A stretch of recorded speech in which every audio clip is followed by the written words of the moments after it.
I'll show you just a little bit of the State Department briefing that just wrapped up, talking about the latest in Ukraine. Boosted, he is experiencing only mild symptoms. He will quarantine at home. He will follow CDC guidelines. I know he very much looks forward to returning to the office, returning to his full schedule, and returning to the road just as soon as he is able to do so. So with that, happy to take your questions.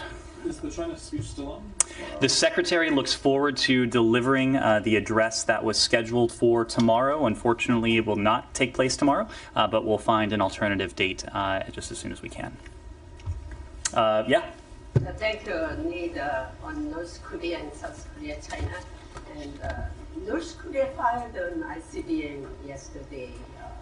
How will the United States respond to Kim Jong-un's repeated missile provocations?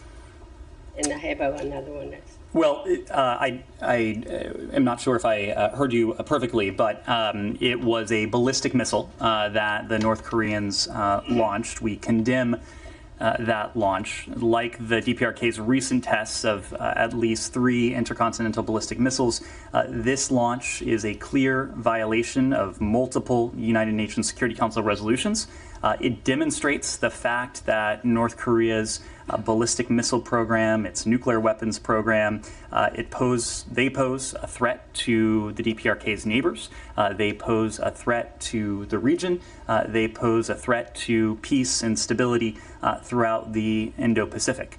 When it comes to the United States, and we have said this before, we've said this in the aftermath of other recent provocations, our commitment to the defense of our treaty allies, the Republic of Korea and Japan, that commitment is ironclad.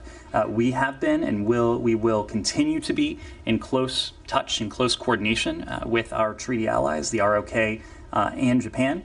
And together we will respond to the provocations that we have seen emanate from the DPRK. This is also something that we will address with our allies and partners in New York.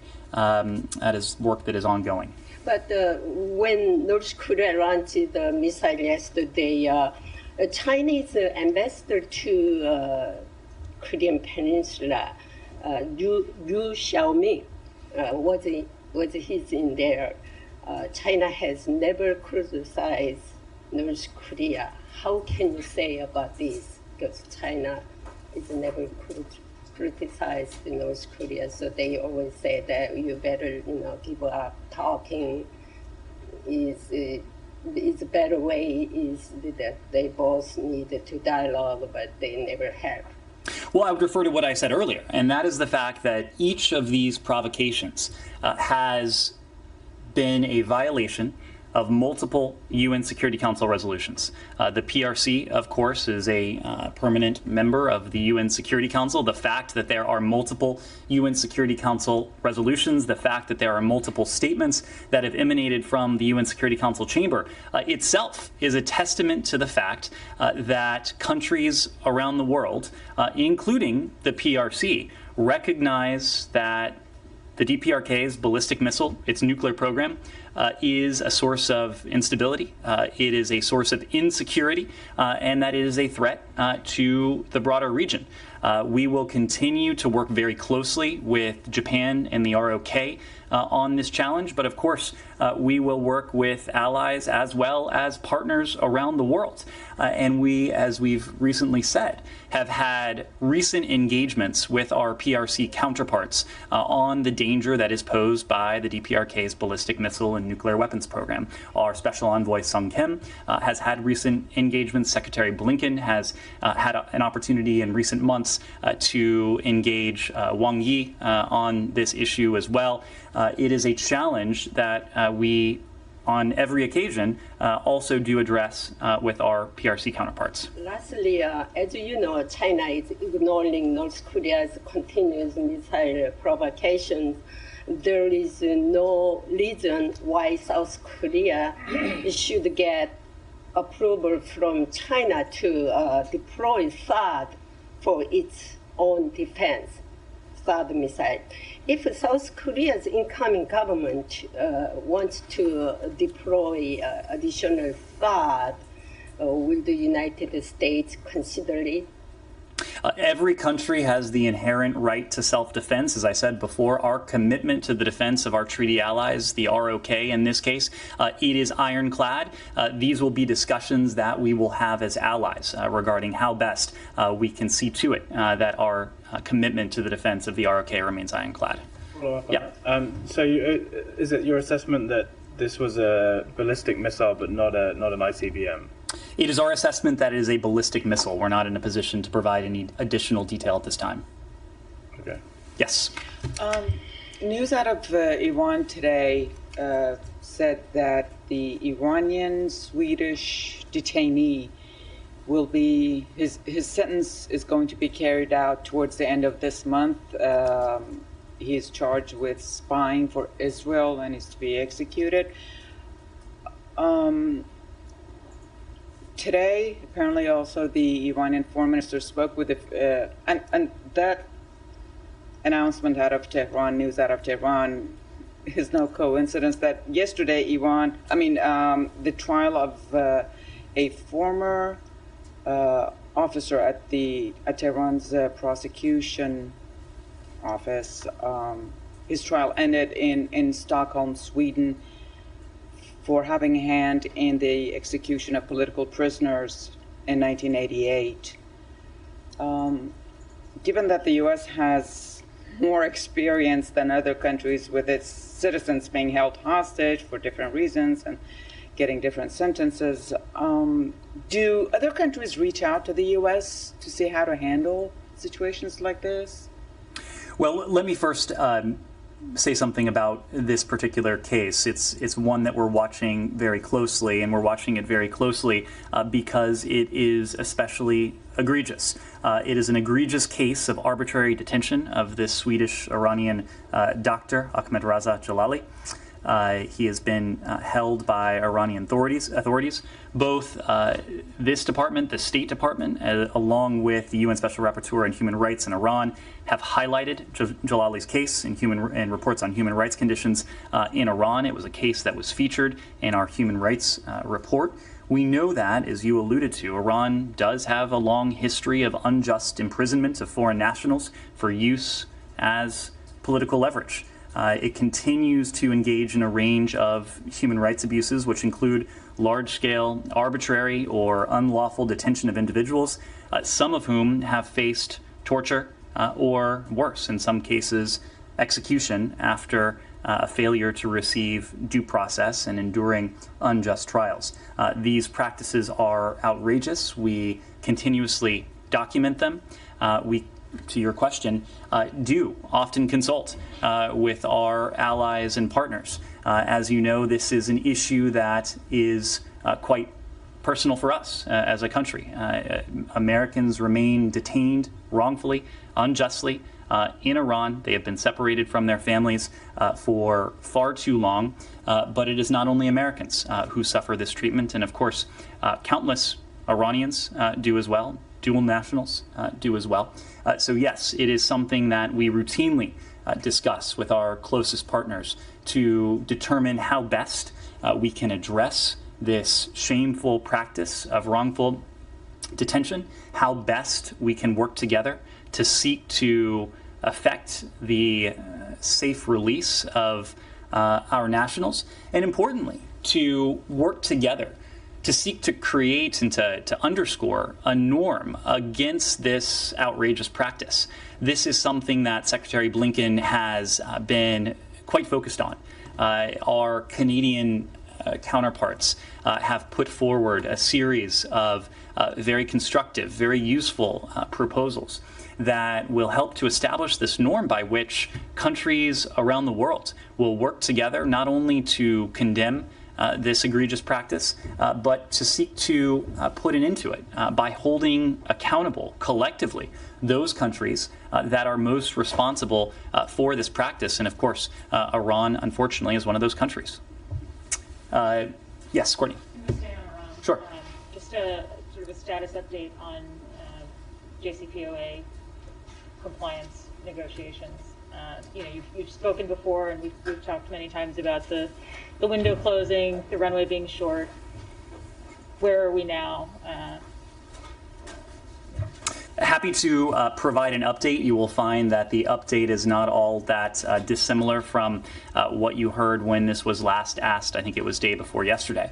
The fact is, as everyone in this room knows, that we had achieved significant progress in the P5+1 context in Vienna in recent months.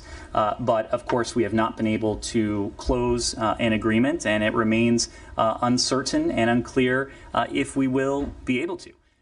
All right, we've been listening into the State Department spokesman Ned Price right there talking about the situation underway in Ukraine, and we'll continue that in a little bit here. But in that box, we were showing you some of the video of an attack that happened at the Hollywood Bowl. Dave Chappelle, the comedian, being attacked on stage during his performance there. We'll have a full breakdown on that and what just ended the defamation trial between Amber Heard and Johnny Depp. Amber Heard taking the stand for the very first time. If you missed it, don't worry, we got you covered. We'll see you back here in 2 minutes.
Welcome back here to Live Now from Fox. Comedian Dave Chappelle attacked while performing at the Hollywood Bowl. A video of the incident shows the suspect, now identified as 23-year-old Isaiah Lee, jumping on stage and tackling Chappelle.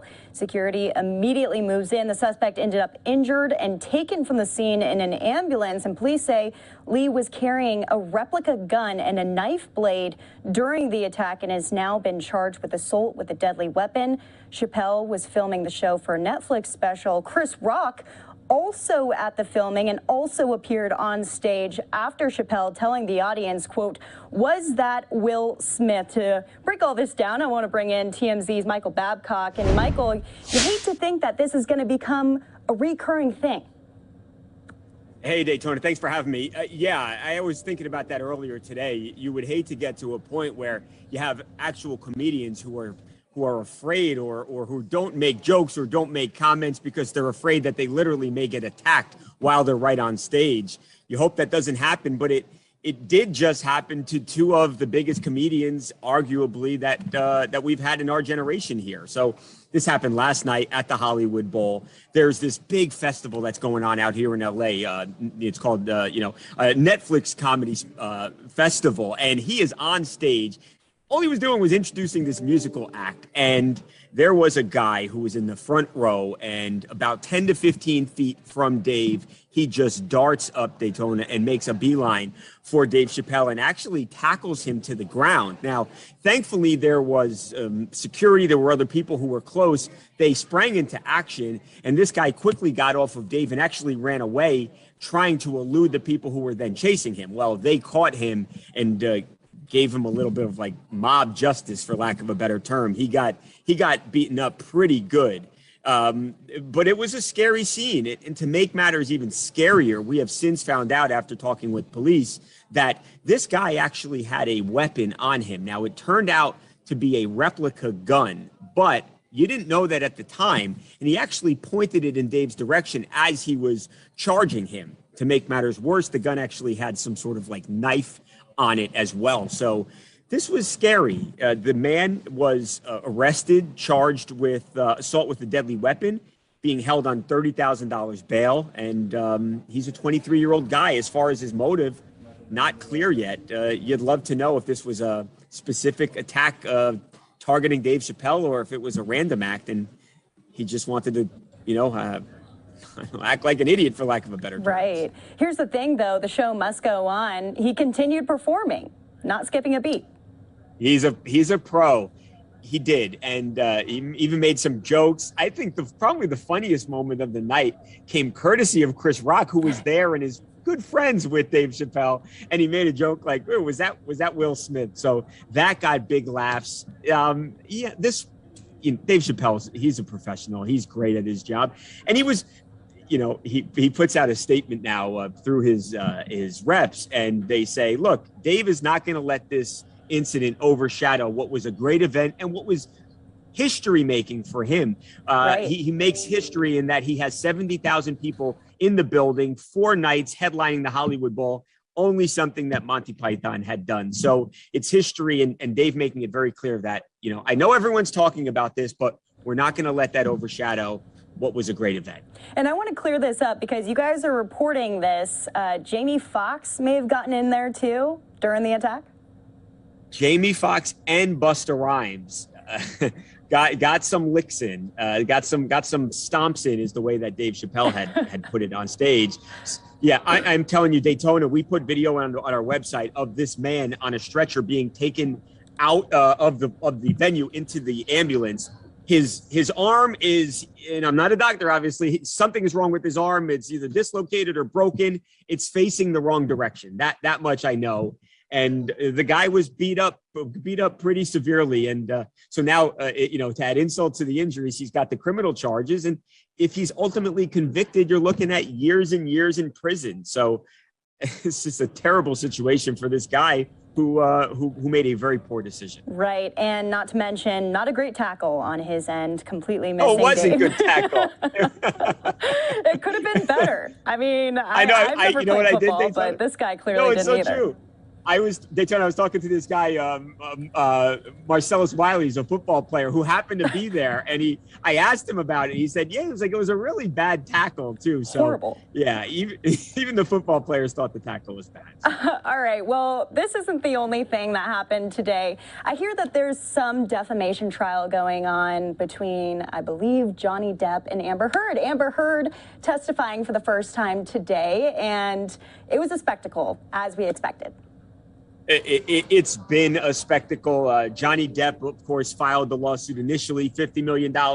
Amber Heard countersues $100 million, and they are just burning each other to the ground. Yeah.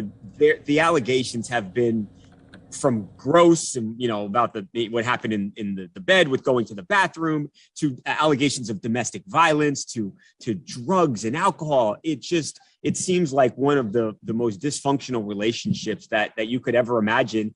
And, he had his piece. Johnny Depp testified. We heard from many witnesses. And now she has gotten on stage and she accused him of conducting a cavity search on her where he checked for drugs in very private areas. It's been a mess. And again, you wonder if they aren't defaming themselves or they aren't hurting each other in this trial more than they did to each other. you wonder what their careers look like after this trial, and if they have careers. I think that's a legitimate question at this point. Right. You wonder a lot of things, just having watched this and the world really watching it. You have Amber Heard, who is clearly acting up there. She's quite emotional up there. She's recounting a lot of what happened with Johnny Depp. Johnny Depp not even looking at her once, though. No, he's been very cool, calm, and collected. I look, maybe it's because we've heard from his side and she has not yet presented her case, but it has seemed in many instances to go Johnny Depp's way through the first few weeks of the trial. But that, again, that can change. And we're going to hear from not just Amber Heard, but we're going to hear from presumably witnesses that back up her accounts of what happened. And perhaps then we have a different view of how this trial is going. But it would seem like Johnny Depp has been the one in the driver's seat thus far. Anything that you're going to be watching for as we move forward in the trial? More testimony from her, and Depp's team going to be cross-examining for sure. Absolutely, and I think the most important stuff for Johnny Depp particularly are the allegations of domestic violence. Aside from it just being unacceptable and something that can happen, it is something obviously that could really affect his career. So when it comes to the violence and the alleged violence in the relationship, will be very interesting to see what else she has to say and what else her witnesses have to say as well. All right, TMZ's Michael Babcock, thank you so much for being with us here on the show. We appreciate it. Anytime. Thanks, Daytona.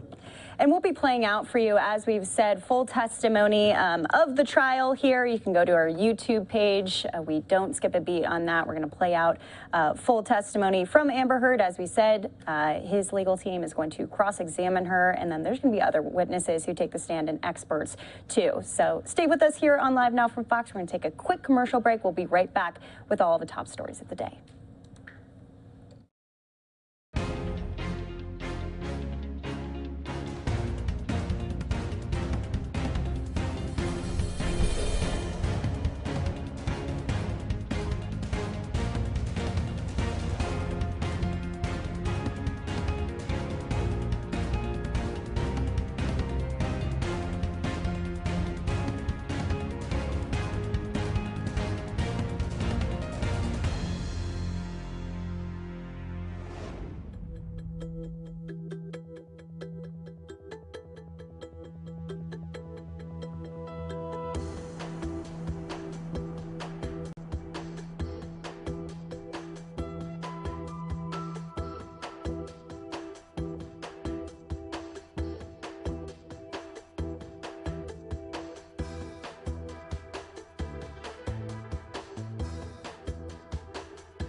Welcome back here to Live Now from Fox. We're showing you video from a little bit earlier today where a building collapsed in Boston. We're actually getting an official update from the fire department. They're down on the scene. We'll listen in as they just started speaking a few minutes ago.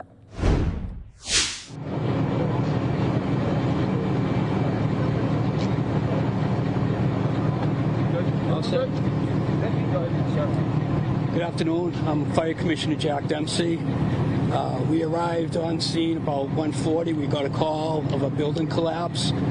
We arrived. There were 2 people that were injured that were able to be removed immediately. We had a 3rd victim that was trapped. It was an extensive extrication operation.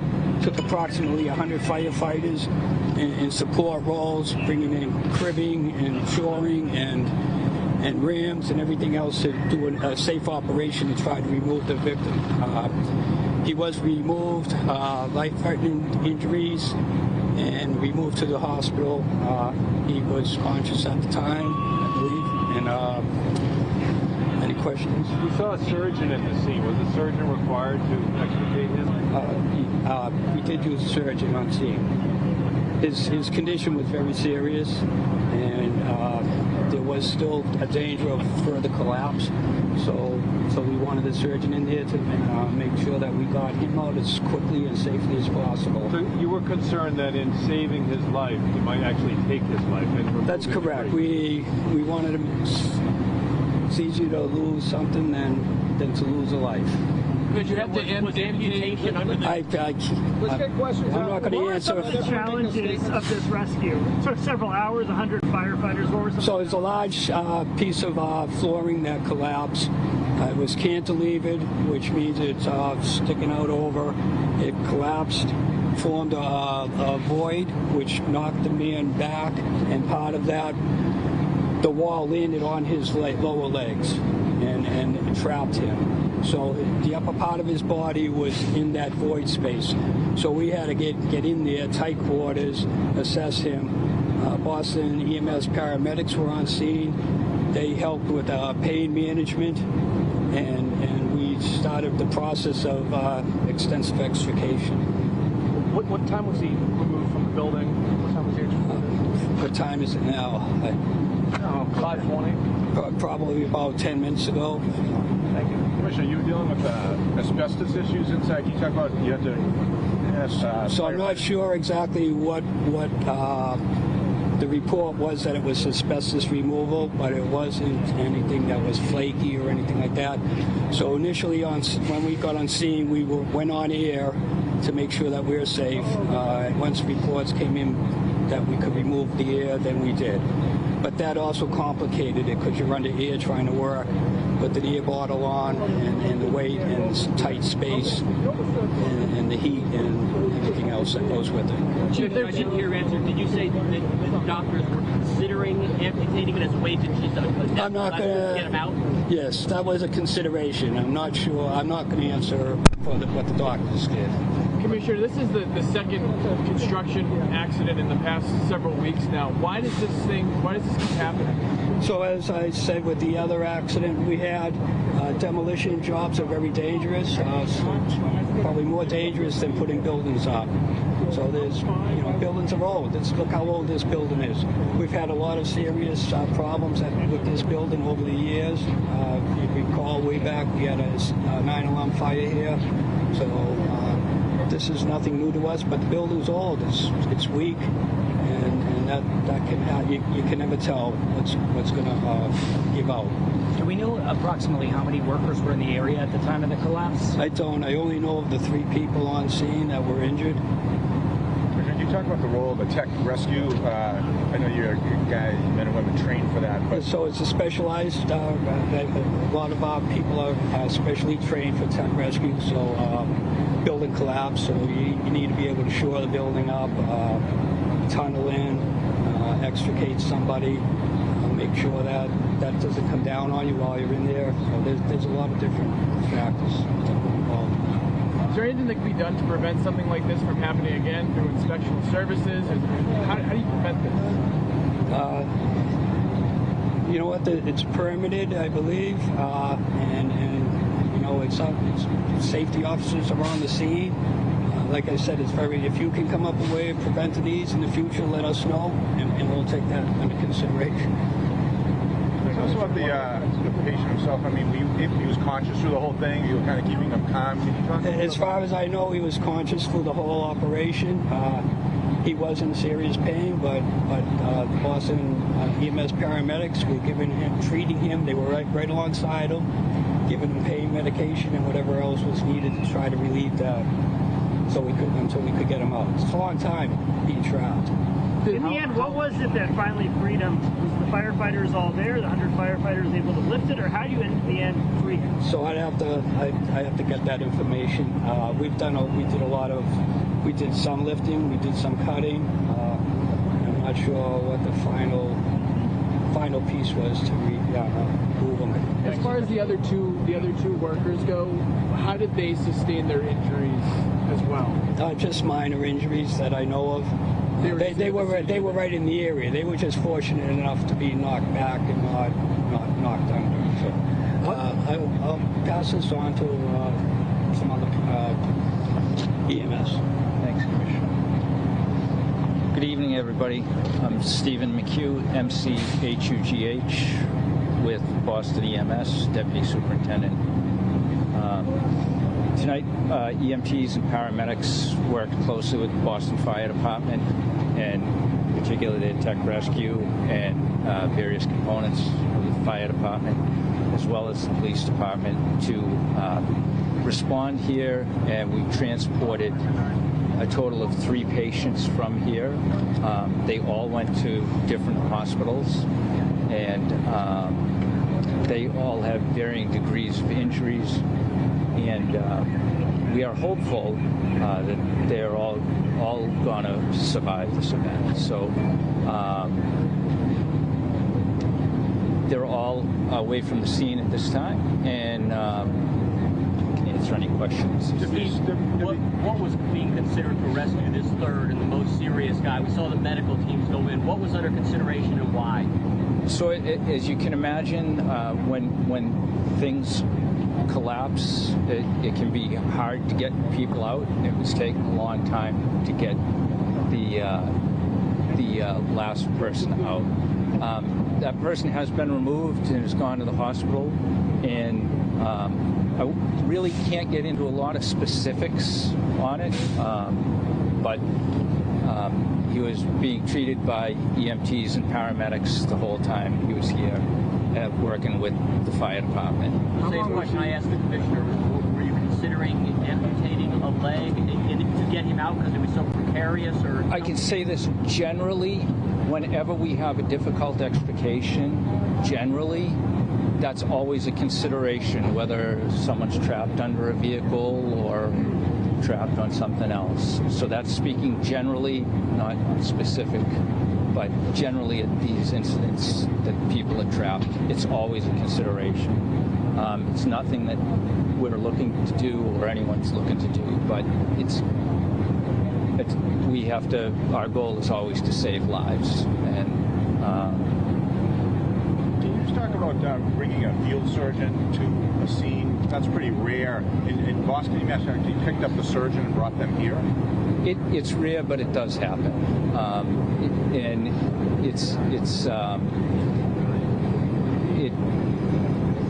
it's something that we practice for, and we have a plan for, but it's not very well advertised. So I think what he's getting at is, does that speak to the seriousness of what you were dealing with? I think I'll pass it off at this point, just because I don't want to get into too many specifics, and my apologies for that. But the man did have leg injuries, is that correct? Yeah, it'd be safe to say. Yeah. At approximately 1:41, officers from District 6 responded to 776 Summer Street for a building collapse. On arrival, the officers immediately provided assistance to the rescue efforts by providing scene security. This is an active investigation. We're in the preliminary stages. Because of life-threatening injuries, the Boston Police Homicide Division will lead the investigation under the direction of the District Attorney's Office. Involved in this investigation will also be OSHA and ISD. Thank you. What was your name, sir? Superintendent Felipe Colon from the Boston Police Department. How you spell that? FBLIPECOLON. Thank you. First and foremost, I want to just send all of our love and support and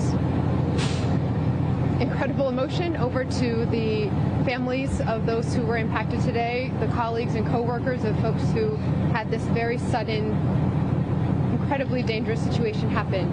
This was a very complex scene, a very dangerous rescue operation, and I am so grateful and so proud of the teams who responded immediately. Our first responders across fire, EMS, police, and emergency management, plus all of our partners at the state and federal level, worked incredibly diligently for an extended period of time on a very, very tricky operation, and it is a near miracle that our third person was able to be transported to the hospital safely, and when we are sending every prayer to for a quick and stabilization and recovery. There is so much that went into this, and getting to watch a bit of how all of our teams are trained for this moment, the coordination, the preparation. I'm very, very grateful to our first responders today and for taking what could have been a very different outcome and making sure that, given what happened, given the circumstances, we were able to see at least one step forward. And for my part, I'm angry that we're here again at another work site with another major incident.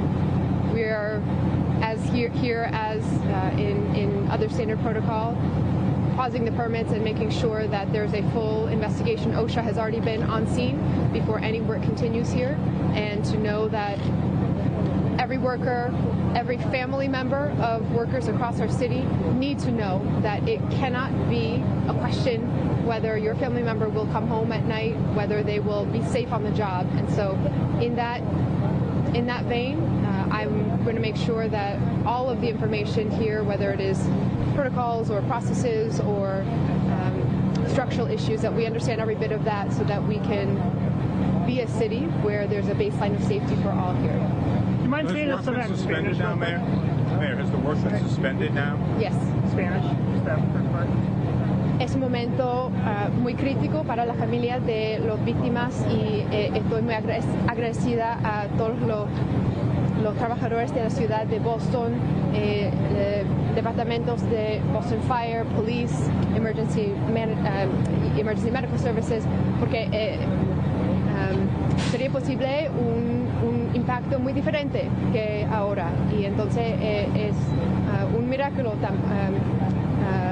que es posible de proveer los servicios y el mecanismo. All right, as she continues in Spanish right there, we just want to give you the latest as 3 people have been taken to the hospital after a building collapsed. There were reports that one person was being treated at the scene. Now that person has been transported to the hospital. This is in South Boston here. Earlier, emergency crews responded to a report of a structural collapse at a construction site. Now the police saying that 3 of those people have been transported. 2 people were taken immediately to the hospital. That third person was being cared for at the scene, and the crews were able to safely extricate that worker away from there. This is a life-threatening situation for that one person. They haven't necessarily gone into much deeper detail on that, and the investigation underway as to what caused the collapse. But we have officials that are speaking here, lawmakers, as well as the fire department and just emergency leaders that tended to the scene and tended to those individuals. I'm sure we'll be learning more about them. They're not being identified at this time. This is all very, very preliminary, as it's still quite an active scene there in South Boston. We're going to listen back in. Includes our workers across every part of our city as well. So I'll pass it over to the district attorney, who will be followed by the city council president. Good evening, everybody.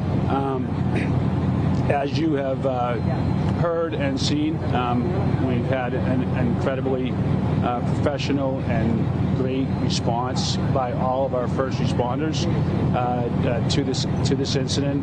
We owe all of them a debt of gratitude for the incredible work that they do and that they did here. Our office will assign one of our top prosecutors in these sorts of matters to this investigation, continue to work together with OSHA and the Fire Department and Boston Police Department and other first responders with regards to the investigation of this matter. I think we can all hope and remain to pray that going forward this will be not get any worse. We're glad that the individuals involved are out and safe, is doing and recovering, and we'll just continue in our investigation. Our involvement in these sorts of matters is always routine, always taking a good amount of time, and so we'll be busy at work doing that as we go forward with it.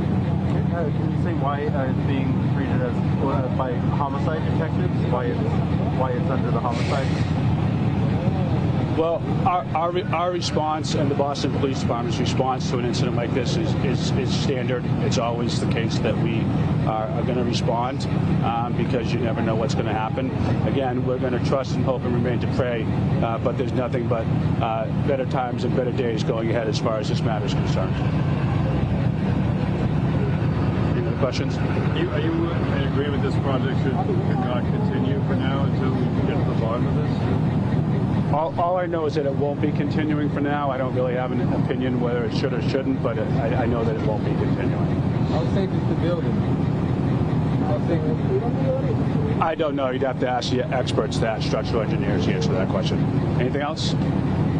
Okay, thank you. Hi, I'm Boston City Council President Ed Flynn. On behalf of my South Boston colleagues in government, but also my South Boston neighbors as well, our thoughts and prayers are with the injured workers today.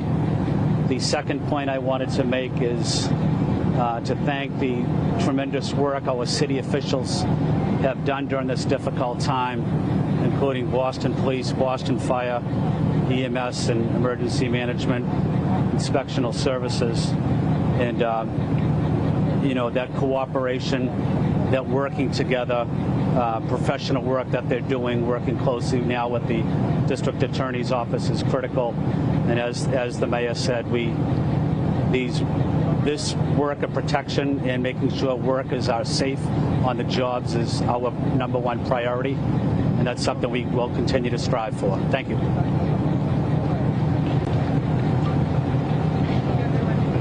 Thanks, guys. Thank you. All right, so once again, that was that full press conference out of South Boston as 3 people have been taken to the hospital after a building collapse. One of those people with life-threatening injuries. We'll keep you updated as we get new information on this throughout the night. We are now getting new information, though, about this situation specifically. Officials still searching for an inmate and corrections officer who disappeared from an Alabama jail last week. The local sheriff is now confirming the officer gave the inmate preferential treatment before they went missing. Fox's Austin Westfall joining us live outside of the Lauderdale County Corrections Facility in Florence, Alabama. And Austin, the sheriff's office is sharing some of this new video with us. Isn't that right? Yeah, so Daytona, the video shows the pair leaving a booking room within the jail. They walk outside of the facility and into a patrol car. Take a look. This was the last time that both of them were at this facility behind me. That's 56-year-old corrections employee Vicky White in front. And that's 38-year-old murder suspect Casey White following behind her. Sheriff Rick Singleton says Vicky was violating protocol by taking him out by herself. It's also not normal for a deputy to walk in front of a suspect because turning your back on a suspect is considered very dangerous. The sheriff says this shows the level of comfort that she has with him in this video. Casey White was in jail after confessing to killing a woman in 2015 and faced the death penalty. Officials say he's 6'9" and will stick out if he's seen. While he was in jail, Vicky was giving him special treatment, including giving him extra food on his tray whenever she would bring it to him. That's according to sheriff. Officials say Vicky also visited him when he was in a state prison. That was happening as early as 2020. The sheriff has a message for Vicky. This is not the first time you've seen this scenario played out, and you know every time how it ends. They're caught. They're going to get caught. And so my message to her would be, you know, you need to do the right thing. You need to go ahead and turn yourself in and help us get Casey White off the street before somebody gets hurt. Now today is the 6th day of the manhunt, and Sheriff Singleton says that there still are not any leads about where they might be. He says at this point it's possible that they've made it far from Alabama. U.S. Marshal Service is offering a $10,000 reward for information leading to the capture of the two. The sheriff says it's very possible that both of them are armed and dangerous. Daytona. Austin, I'm curious about the timing of all of this, because you would assume that surveillance video was obviously taken that day, and you said this is the 6th day of the manhunt. Why release it now? Yeah, and that's unclear to us. We knew that this footage existed. We don't know if it was a matter of sheriff's officials wanting to keep certain things under wraps as they do their investigation. We're reaching out to see if there is more security footage that they can share with us. As of right now, they are being tight-lipped about certain aspects of the investigation. They don't want to give out certain details because they don't want certain details to make it to the people that they are chasing. Ultimately, though, that video giving us just an idea of at least what Casey looked like, because some of the mugshot photos, he has longer hair on the photos, but you can clearly see from that new security footage that at least when he left this facility, he had shorter hair, and it appeared that Vicky had the same blonde hair that she has in her photo that we showed just a few moments ago. Well, you've been on this story, Austin, and Florence, Alabama, I would imagine, is a somewhat small town. What has the talk of the town been over the past 6 days over this story? Shock. You know, we spoke with the sheriff here, and you heard a bit from him in the piece. You know, he's been doing this for years and years and years. He was a police chief for the city of Florence and then became the sheriff for Lauderdale County here, so he's been working in the area for a long time. He says that this is the most attention that this area has gotten, unfortunately in this situation, negative attention. He says that this is one of the more bizarre cases he's seen in his career. No doubt, and on top of that, the fact that this was a 17-year employee of this sheriff's office, and she was just a gold star employee according to all accounts. Most people said that she was the perfect example of somebody who was by the books, and this really couldn't come as more of a shock to this community, Daytona. Yeah, that's right. You were able to speak to her mom yesterday, of course not on camera. She remained anonymous, but she said the same thing, that she was, quote, a good girl.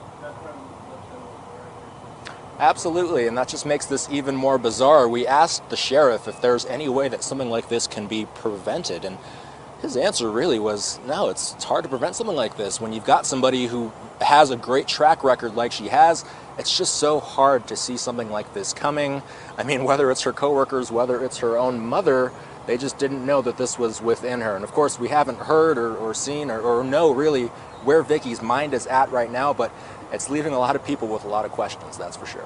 Well, we spoke to you yesterday, and then later on in the evening, that video came out, so possibly new developments to come through the rest of the evening here, but we know you'll be on it. Fox's Austin Westfall live for us in Florence, Alabama tonight. Thank you so much. Daytona, thanks. All right, and we are going to keep it moving here as we track all of these top stories. As we said, if anything new comes out, you know, we'll bring those elements to you live here on Live Now from Fox. Also a live look as protests continue over that draft that was leaked to the press, leaked to Politico, concerning the possibility of the overturning of Roe v. Wade. Abortion rights now top of mind for protesters across the country, not only in the nation's capital. We'll be highlighting that through the rest of the evening, as well as the latest when it comes to Russia and Ukraine. State Department briefing coming up after the break.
Welcome back here to Live Now from Fox. The investigation underway into who leaked these confidential documents from the Supreme Court, the first draft of the overturning of Roe v. Wade. To Politico here as protests continue across the country. This is a live look in Washington, D.C., outside of those front steps of the Supreme Court, which have been quite active throughout the week here, but this is causing quite a conversation on Capitol Hill. Lawmakers speaking out about the future of abortion rights. Here's Fox's David Spunt with more. The White House is clearly gearing up for a fight after the leak of the draft Supreme Court ruling. Vice President Kamala Harris blasted the GOP at a gala for a pro-choice group on Tuesday night. The president weighed in on Wednesday, continuing that line of attack, calling supporters of former President Trump, quote, extreme, and suggesting other rights could soon come under scrutiny by the high court. What are the next things that are going to be attacked? Because this MAGA crowd is really the most extreme political organization that's existed in American history. This seems to be a main concern for Democrats who believe if Roe v. Wade is struck down, a host of other rights, including same-sex marriage, will be next. Meanwhile, Republicans are still expressing outrage over the leak of this draft opinion, casting it as an illegal attempt to influence the justices before the final ruling is handed down. This has never happened. And this is as corrosive, as destructive to the Supreme Court as we've ever seen. And with the possibility abortion rights could be left up to individual states, more focus is being put on where the practice could become illegal. At least 26 states are expected to effectively ban abortion if Roe is struck down. As a result of all of this, tens of millions of women may lack access to reproductive health care services as soon as this summer, if that were a decision to be made. It's also not clear how this leak will impact the calls from some Democrats to increase the number of justices on the court. At the Supreme Court, David Spunt, Fox News. And this a live look outside of the Supreme Court, as we'll be tracking all of this throughout the rest of the evening. Also tracking the latest from the White House and the State Department concerning the situation underway with Ukraine and Russia here. That conversation not going away anytime soon. As you know, President Biden pledging $33 billion to Ukraine, hoping that lawmakers pass that through. Here's spokesman Ned Price. Certain and unclear if we will be able to. We remain engaged with our European partners, and we've spoken of the role of Enrique Mora, the helpful role that he has played conveying messages back and forth between the United States and, in this case, Iran. We remain committed to testing the proposition as to whether we can achieve a mutual return to compliance with the Joint Comprehensive Plan of Action for one reason and for one reason only. A mutual return to compliance, that is to say, if Iran were to once again submit itself to the permanent, to the verifiable limits and checks imposed on its nuclear program, that would be manifestly in our national interest. Yes, this process has dragged on for much longer than we would like, for far too long.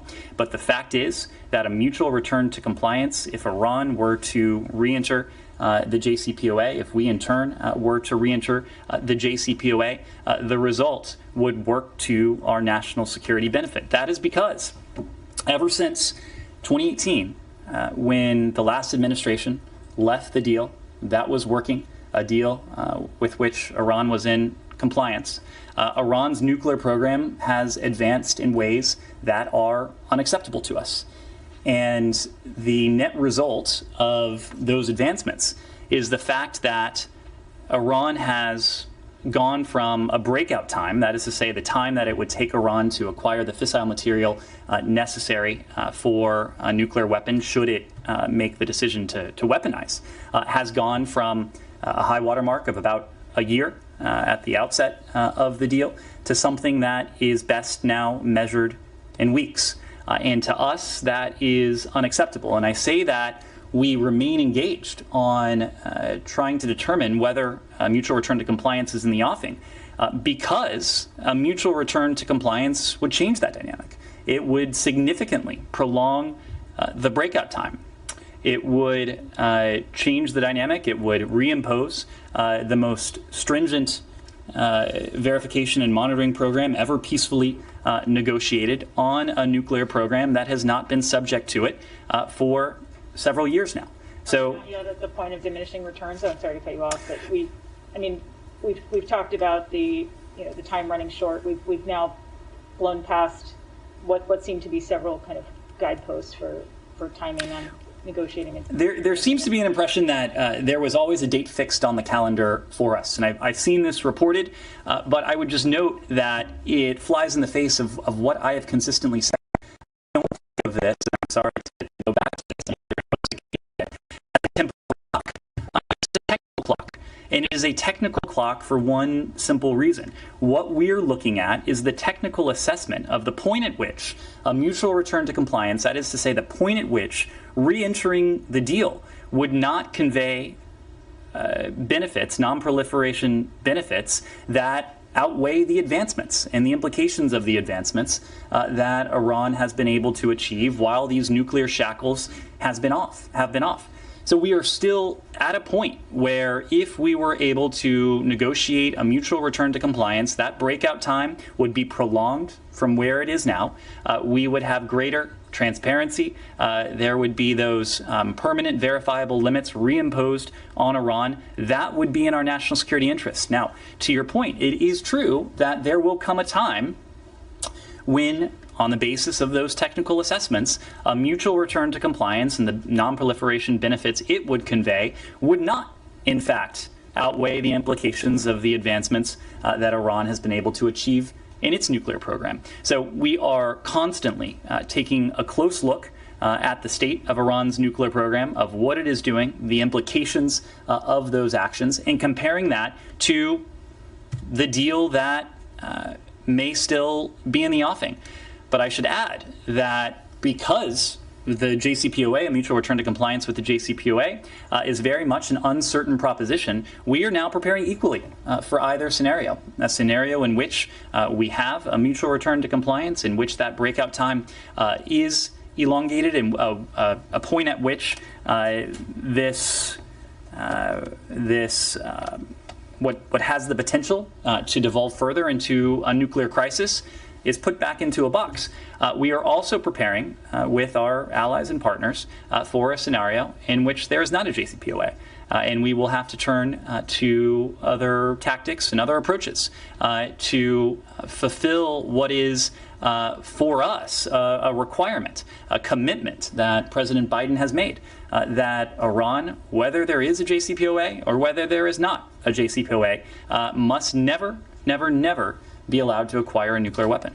Now, can you just say, you keep saying there will come a time when it won't be worthwhile anymore, but you can say definitively right now today that there has not been a judgment made that time has come and gone? That time has not come and gone.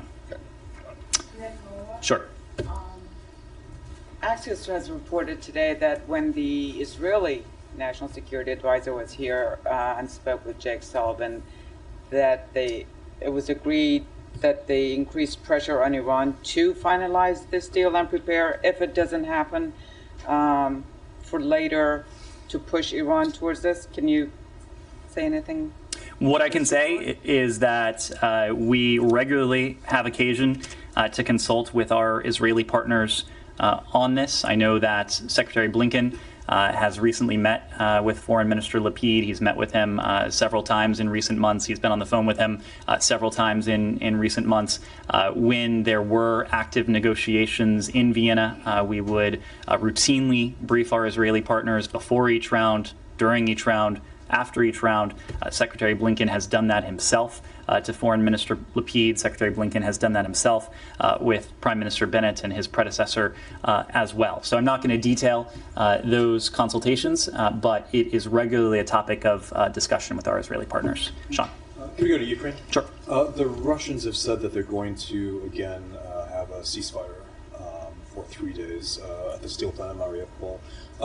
Do you see this as? Do you see anything positive in this? Are you hopeful that this could actually come to fruition? Well, every time an individual is able to take advantage of humanitarian corridor or humanitarian pause to reach safety, that is a good thing. What we want to see happen, however, is a prolonged humanitarian corridor, prolonged humanitarian access. What we have consistently seen, and we've seen this even in recent days, is the tendency on the part of the Russian Federation to embrace so-called humanitarian pause, to cloak itself in the guise of an actor that has humanitarian concerns, only to quickly and promptly resume shelling and violence, including against civilians who are trapped in besieged areas, including in Mariupol. Our concern is, and what we want to see happen, is that this humanitarian access be motivated by genuine humanitarian concern, and not the desire on the part of the Russian Federation to achieve a PR victory, to claim it has humanitarian concerns when its only concerns is propaganda. Now, in recent days, there have been over 100 individuals who have been able to reach safety as far as Zaporizhzhia. In recent days, there are still hundreds of people who are trapped in the steel plant. There are still thousands of people who are in the besieged city of Mariupol who have been once again subject to shelling, to violence. People need to be let out. Humanitarian aid needs to be let in. That dynamic needs to last. That's what we care about. Just a follow-up on that. There have been reports from the Ukrainians that the Russians are planning a quote-unquote victory parade in Mariupol for Monday to celebrate their victory day against Nazi Germany. I mean, first of all, is there anything the United States knows about that? But how would that be seen? What do you think the message would be if that were to? Well, I know there's lots of speculation about what the Russians may or may not do on May 9th. But I can tell you that May 8th and May 9th, it's not only a day of significance for the Russians, it is a significant day for all of Europe and for the United States too. The anniversary of the defeat of the advance of Nazi Germany at the end of World War II. So this is not a day that any single country owns. But what I can tell you is that on May 8th, on May 9th, our strategy and our approach is going to be the same strategy and the same effective approach that we have employed since February 24th, since the Russian invasion began. That is to support in many different ways our Ukrainian partners, to hold the Kremlin and the Russian Federation to account, and to do that with allies and partners around the world, dozens of allies around the world across 4 continents. So I don't have anything to preview for what they might do, but again, to claim as a victory, to parade through the streets of a city that not all that long ago was filled with hundreds of thousands of civilians, of people who were doing nothing but seeking livelihoods, pursuing their lives. I think that says a lot in the aftermath of a brutalization by Russian bombs, by Russian shells, by Russian artillery. And if that is the focus of any Victory Day parade, any Victory Day celebration, I think that speaks volumes about the nature of the Kremlin and the nature of what they're doing to the people of Ukraine. Thank you. President of the European Council, Charles Michel, said today that the European Union will provide additional military equipment to Moldova to strengthen its resilience. I wonder if the U.S. considers additional military assistance to Moldova and Georgia, and I wonder if you see any imminent threat of new Russian aggression in the region against these countries. Both Georgia and Moldova are important partners of the United States. We're committed to their sovereignty, to their independence, to their territorial integrity. We have demonstrated that commitment in a number of ways when it comes to Moldova. We spoke about this, I believe, on Tuesday. We recently restarted a strategic dialogue with our Moldovan counterparts. Secretary Blinken was recently in Chisinau, where he met with the Moldovan leadership, had an opportunity to meet with Moldovan leadership once again here for that strategic dialogue. It is a partnership that spans many different elements. We have provided significant amount a significant amount of humanitarian assistance to our Moldovan partners. Our militaries have an effective partnership. They have served together side by side as far away as Kosovo. And our commitment, as I said before, to the sovereignty, to the independence, to the territorial integrity of Moldova and to Georgia, which we have demonstrated in our own right as well, that is something that we will continue to support. Are there any negotiations planned with Georgian side about the latest developments in the region and Russian aggression? We're always in touch through our embassy, through the department here, with our partners in the region. That certainly includes with our counterparts in Tbilisi. Those discussions are ongoing. Again, to your previous question, we know that Vladimir Putin may harbor aspirations to wage aggression against other countries in the region. I think we are demonstrating in response to how we are providing our Ukrainian partners with what they need to be effective against this instance, this egregious instance of Russian aggression. We are demonstrating that the United States and our allies and partners won't stand for that type of activity. Yes, sir. Bold News, Pakistan. So last week there was a suicide bomb blast in Pakistan. Due to situation in Afghanistan, we have seen rise in terrorism in Pakistan. The security assistance was suspended by previous U.S. administration, and it is still suspended. Is there any reviews going on? Well, at the time, we strongly condemned the terrorist attack against Karachi University in Pakistan. We reiterate that condemnation today. A terrorist attack anywhere is an affront to humanity everywhere, but for a terrorist attack to take place at a university or at a religious site or at some of the locations we've seen recently, that is a true affront to mankind. When it comes to your question, what I'll say is that we value our bilateral relationship. We want to continue to work together in areas where we do have mutual interests with our Pakistani partners. That includes counterterrorism. That includes border security as well. Yes. Thank you so much, John from Air Pakistan. So the U.S. Commission on Religious Freedom recommended to include India into their blacklist, like for the religious freedom violations. So what would be the expected decision? Because like second time in a row, U.S. Commission recommended India to be included into the CPC countries. Well, U.S. SURF is an independent commission. It's not a governmental entity. It does provide recommendations and guidance to the U.S. government. It is something that we look at closely as we evaluate conditions of religious freedom or lack thereof around the world. I have no doubt that our experts in our Office of International Religious Freedom will take a close look at the report that U.S. SURF has submitted as they prepare for our determinations and our findings when it comes to religious freedom around the world. Yes. We have been listening in with the State Department spokesperson, Ned Price. This happening earlier here today. Wanted to play at least a portion of that out here for all of our viewers, especially as we did have some news coming from the State Department earlier that Secretary of State Antony Blinken did test positive for COVID-19. So that's just one more person who you can add to the list who has gotten the virus. I want to say thank you to all of our viewers who've been watching here with us on Live Now from Fox. We have been giving you all the top stories coming to you from across the country. And when we return from this 2-minute break, going to take you out to Illinois, where a father is being charged with the murder of his 17-year-old daughter. We'll give you more details on that coming up in just 2 minutes.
Well, welcome back here to Live Now from Fox, where we're always staying on top of top stories happening across the country. A community now mourning the loss of a 17-year-old who was just getting ready for graduation. And we do have our very own Fox 32's Casey Cronus joining us live, where, Casey, we've learned now the father being charged with her murder. What more do we know about these details on this story? This is an absolutely tragic situation that's unfolded here in Tinley Park. As you mentioned, a 17-year-old girl found dead in her home over the weekend, and today her father has been charged with first-degree murder.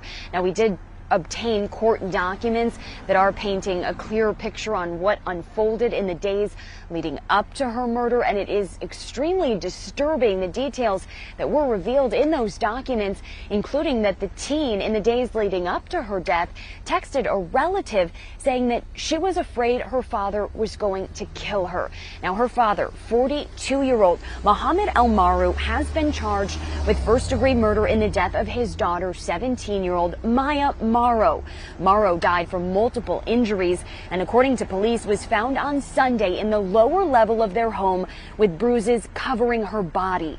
Documents from the Cook County State's Attorney's Office have taken us inside the home leading up to this heinous killing, alleging that last week Morrow and her father had a disagreement over her attending the prom, which was held on Friday, April 29th.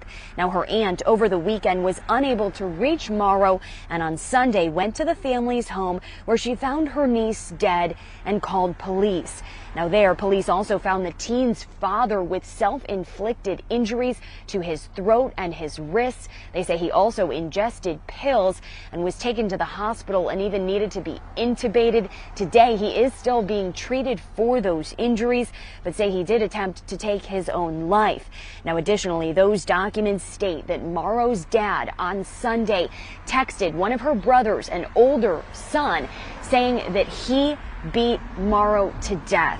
Now, this is a homicide that has rocked the Tinley Park community. Earlier, we heard from the police chief here. Well, she had serious bruising throughout her whole body. There was no one injury that the medical examiner felt comfortable to state that that was the cause. You know, it's an absolute tragic loss. A lot of officers and others in the community have been calling me. They have children of the same age. They know this girl. They like this girl. They're friends with her. And, you know, again, I would speak to Andrew High School. They're offering counseling.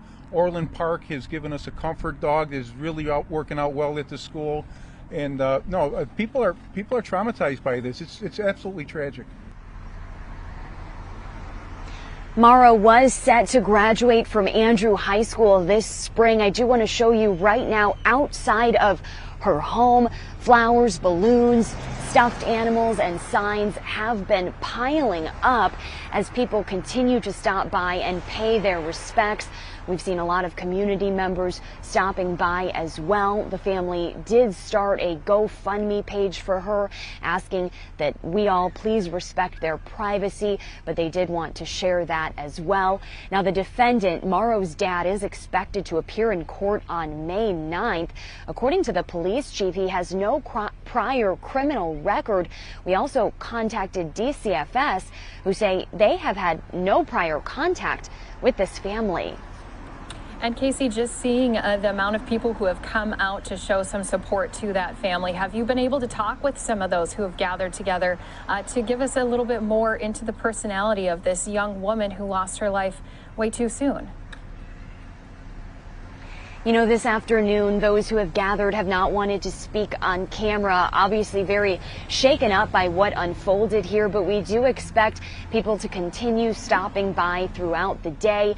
Folks have been stopping by here at this home, leaving flowers, paying their respects since Sunday night, and we do anticipate that will only continue. Andrew High School, it was mentioned by the chief, is offering counseling services. This was a 17-year-old girl, so her school community is now left to pick up the pieces and wonder, you know, why this happened. Right, and hopefully they can get all the support that they need at this time. It's going to be such a difficult time for that entire family and for the community. We do appreciate that update that you brought to us right here on Live Now from Fox. Again, Fox 32's Casey Cronus. Thank you so much for that here tonight. Thank you. And don't forget, whenever it comes to following the top stories, we have you covered right here on Live Now from Fox. Don't forget, no matter where you're watching us from, you can always find all of the platforms we stream on livenowfox.com. You can see here on our shot outside of Supreme Court, we do still have all of those protesters out in full force ever since that leak came. We'll be bringing you more news stories of the reaction coming in from coast to coast right here for you in just 2 minutes after this break.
Welcome back here to Live Now from Fox. Just earlier here today, Pennsylvania Governor Tom Wolf says abortion will remain legal in his state as long as he's governor.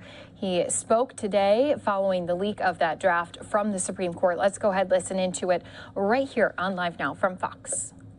The Supreme Court leaked opinion has lit a fire across our country. It has galvanized us, and we will not allow our rights to be dismissed and dismantled, including a right we've had for nearly 50 years. Generations before us have fought tirelessly to gain and protect the rights we have today. Planned Parenthood will not back down. We are furious, we're on fire, and we are fighting back. And on that note, I introduce you to Governor Wolf. Thank you. Thank you, Dale.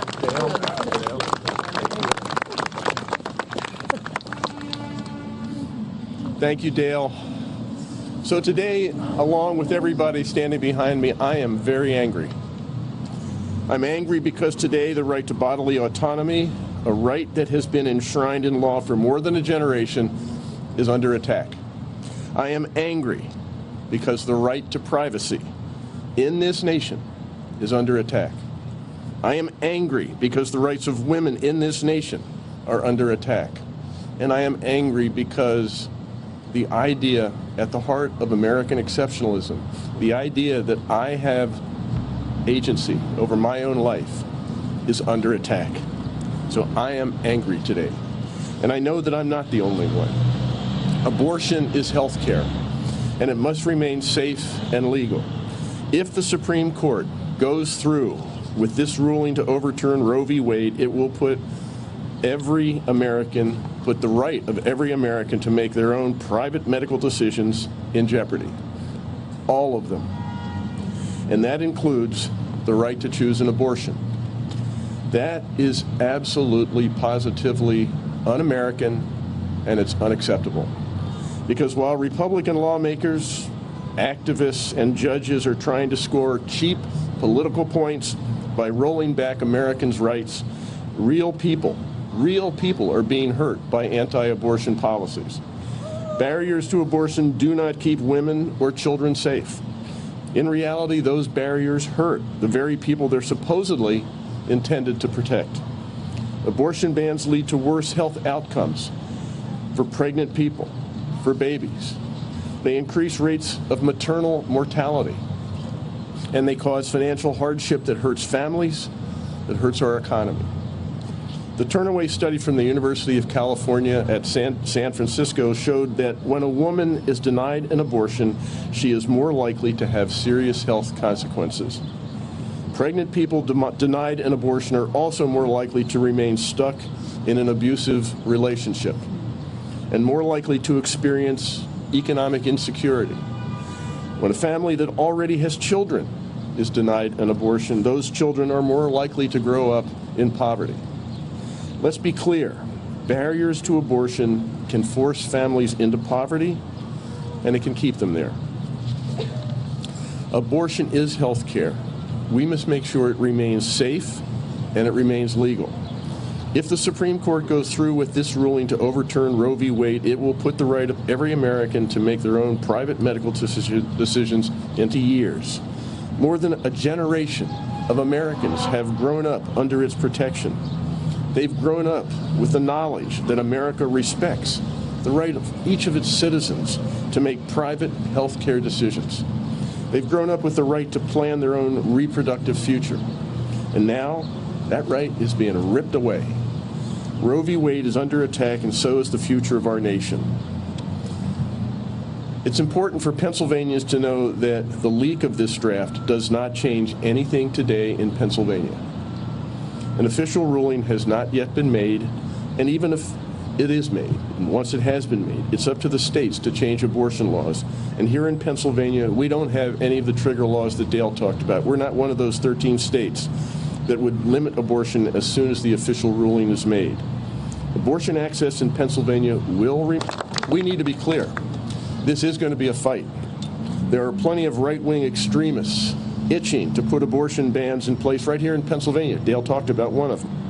Year after year, right-wing politicians have pushed anti-choice, anti-abortion bills in Pennsylvania's General Assembly. I vowed to veto all of them, and I put my veto pen to work, this one, on all three of the anti-choice bills that did finally make it to my desk. And while I'm governor, I will continue to veto every anti-choice bill that does come to my desk. But we must do more to protect the rights of women in Pennsylvania and in every state across the country that does not have a governor willing to use the veto pen. A bill is before Congress right now that would protect the right to an abortion under law called the Women's Health Protection Act. This bill would protect a person's right to continue or end a pregnancy. And I call on Congress to pass it immediately. We cannot let right-wing extremists roll back Americans' rights. We must stand united for a future where Pennsylvanians have the right to make their own health care decisions. Thank you. And now I'm going to turn it over to Julia Hendrickson.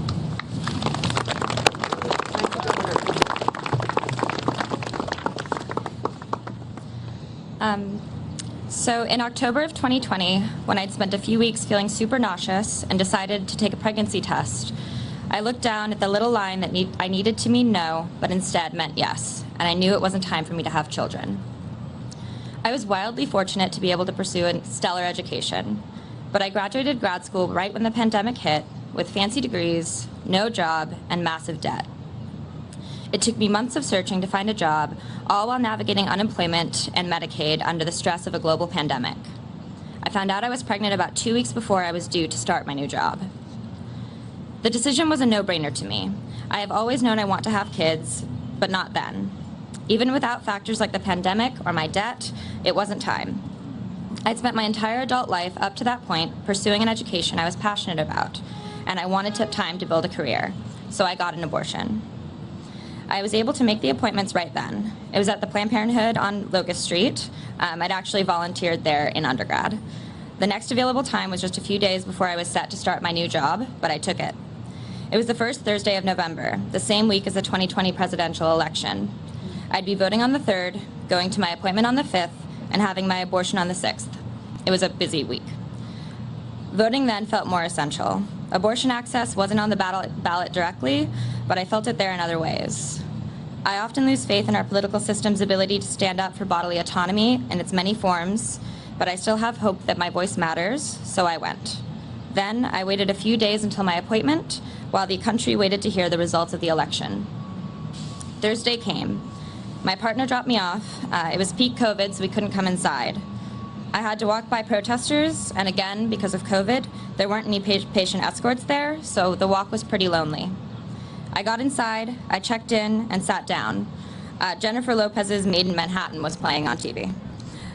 Once I saw other folks in the waiting room, I started to feel a little bit better. Some of the other people waiting looked like me, some didn't. Again, because of COVID, people were distancing, masked, and quiet, but there was still comfort in knowing that they were there. The appointment itself was quick. I was only 6 weeks pregnant, and I opted for a medication abortion. The staff was so gentle and kind, and even though I was alone, it felt okay. I took the first pill in the doctor's office and was sent home with the rest, plus instructions and everything else I'd need.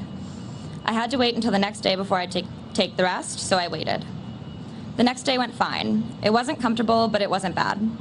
I knew I could call the nurse hotline at any point. I had saltines and tea and Netflix. I mostly slept. It went okay. The next day, Saturday, I still had cramps and felt kind of crappy, but late that afternoon, some news outlets started declaring that Joe Biden had won the 2020 presidential election. My partner and I slowly walked around Center City. People were celebrating. I saw a future for myself and for my country.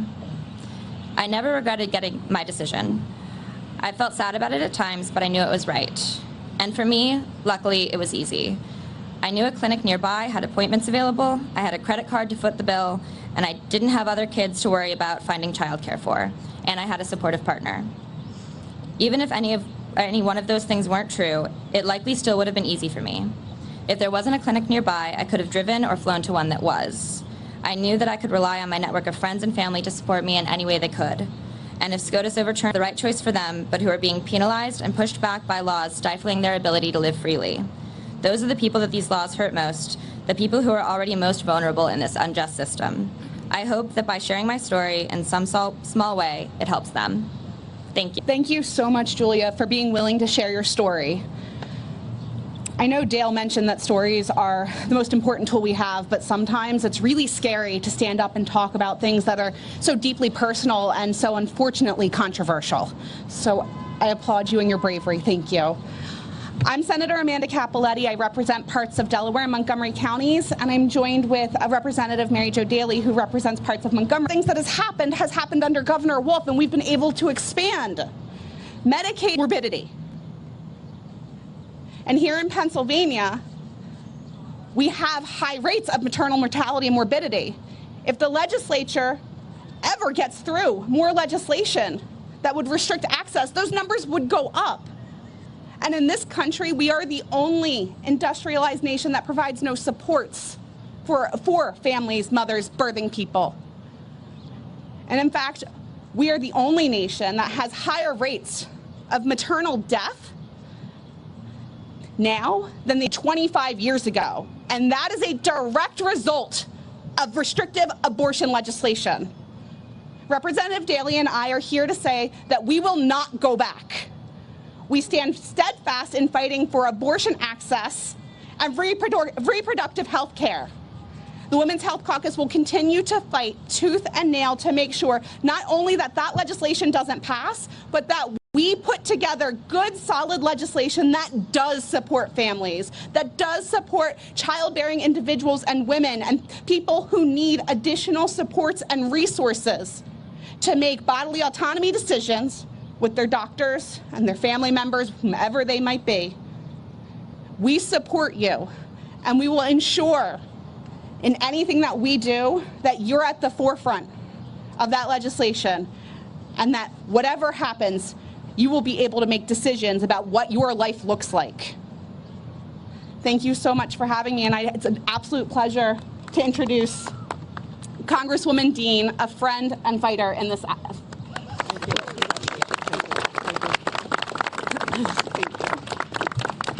Good morning, everybody. My name's Madeleine Dean. I'm Congresswoman for the 4th Congressional District of Pennsylvania. I am delighted on this appropriately cloudy day to stand here with all of you and all of the elected people behind me, the advocates behind me, to share my outrage, my frustration, my utter horror in reading the draft opinion by Justice Alito. The holding of the opinion, make no doubt, is that American women are second-class citizens. We are second-class citizens if this would ever become the law of the land. It's not just we're sending it back to the states because we believe that's the constitutional thing to do. No, it is a ban on abortions for American women, and of course, we will have the biggest impact will be for women of color, for poorer women.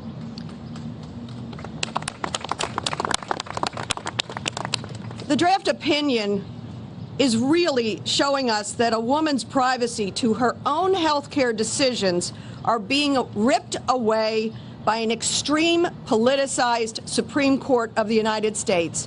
What a horror that that institution would play into this politicized environment. And what does it mean? You've heard the argument about slippery slope. If Roe can be overturned, what's next? Gay marriage? Brown versus Board? Loving versus Virginia? Griswold? Make no mistake, everything will be on the line with this extremist Supreme Court. They've already started chipping away very effectively at our voting rights. One of the lines that that stood out to me in this horror of a draft opinion by Justice Alito says, quote, "Roe was egregiously wrong from the start," end quote. What I think is egregiously wrong is how Justice Alito and other Supreme Court justices egregiously misled the U.S. Senate and the American people from the start.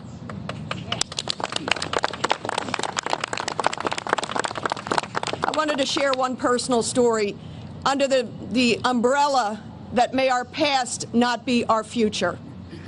My mother-in-law was a magnificent woman, Joan Walsh Canaan, born in the 1930s in Scranton, Pennsylvania, the 6th of 6 children born to her mother and father.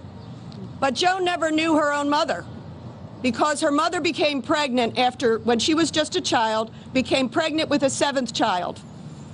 The doctor knew that the baby would be stillborn and warned that the mother might die in childbirth. But this was 1930s Scranton, and Catholic they were.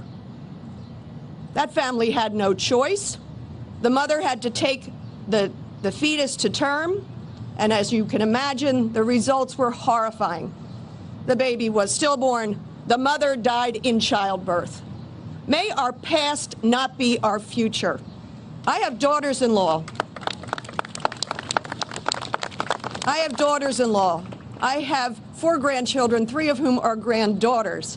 May our past not be their future. So I thank you, Governor Wolf, for standing in the breach. I thank you, Mrs. Wolf, for always fighting for women's rights. And I'm just honored to be with you, horrified by the reason. May we make sure that this draft opinion remains a draft and never comes to the light of day again. Thank you very much. I think I have the great honor of introducing Representative Joanna McClinton, an extraordinary fighter. Here she is. Thank you, Congressman.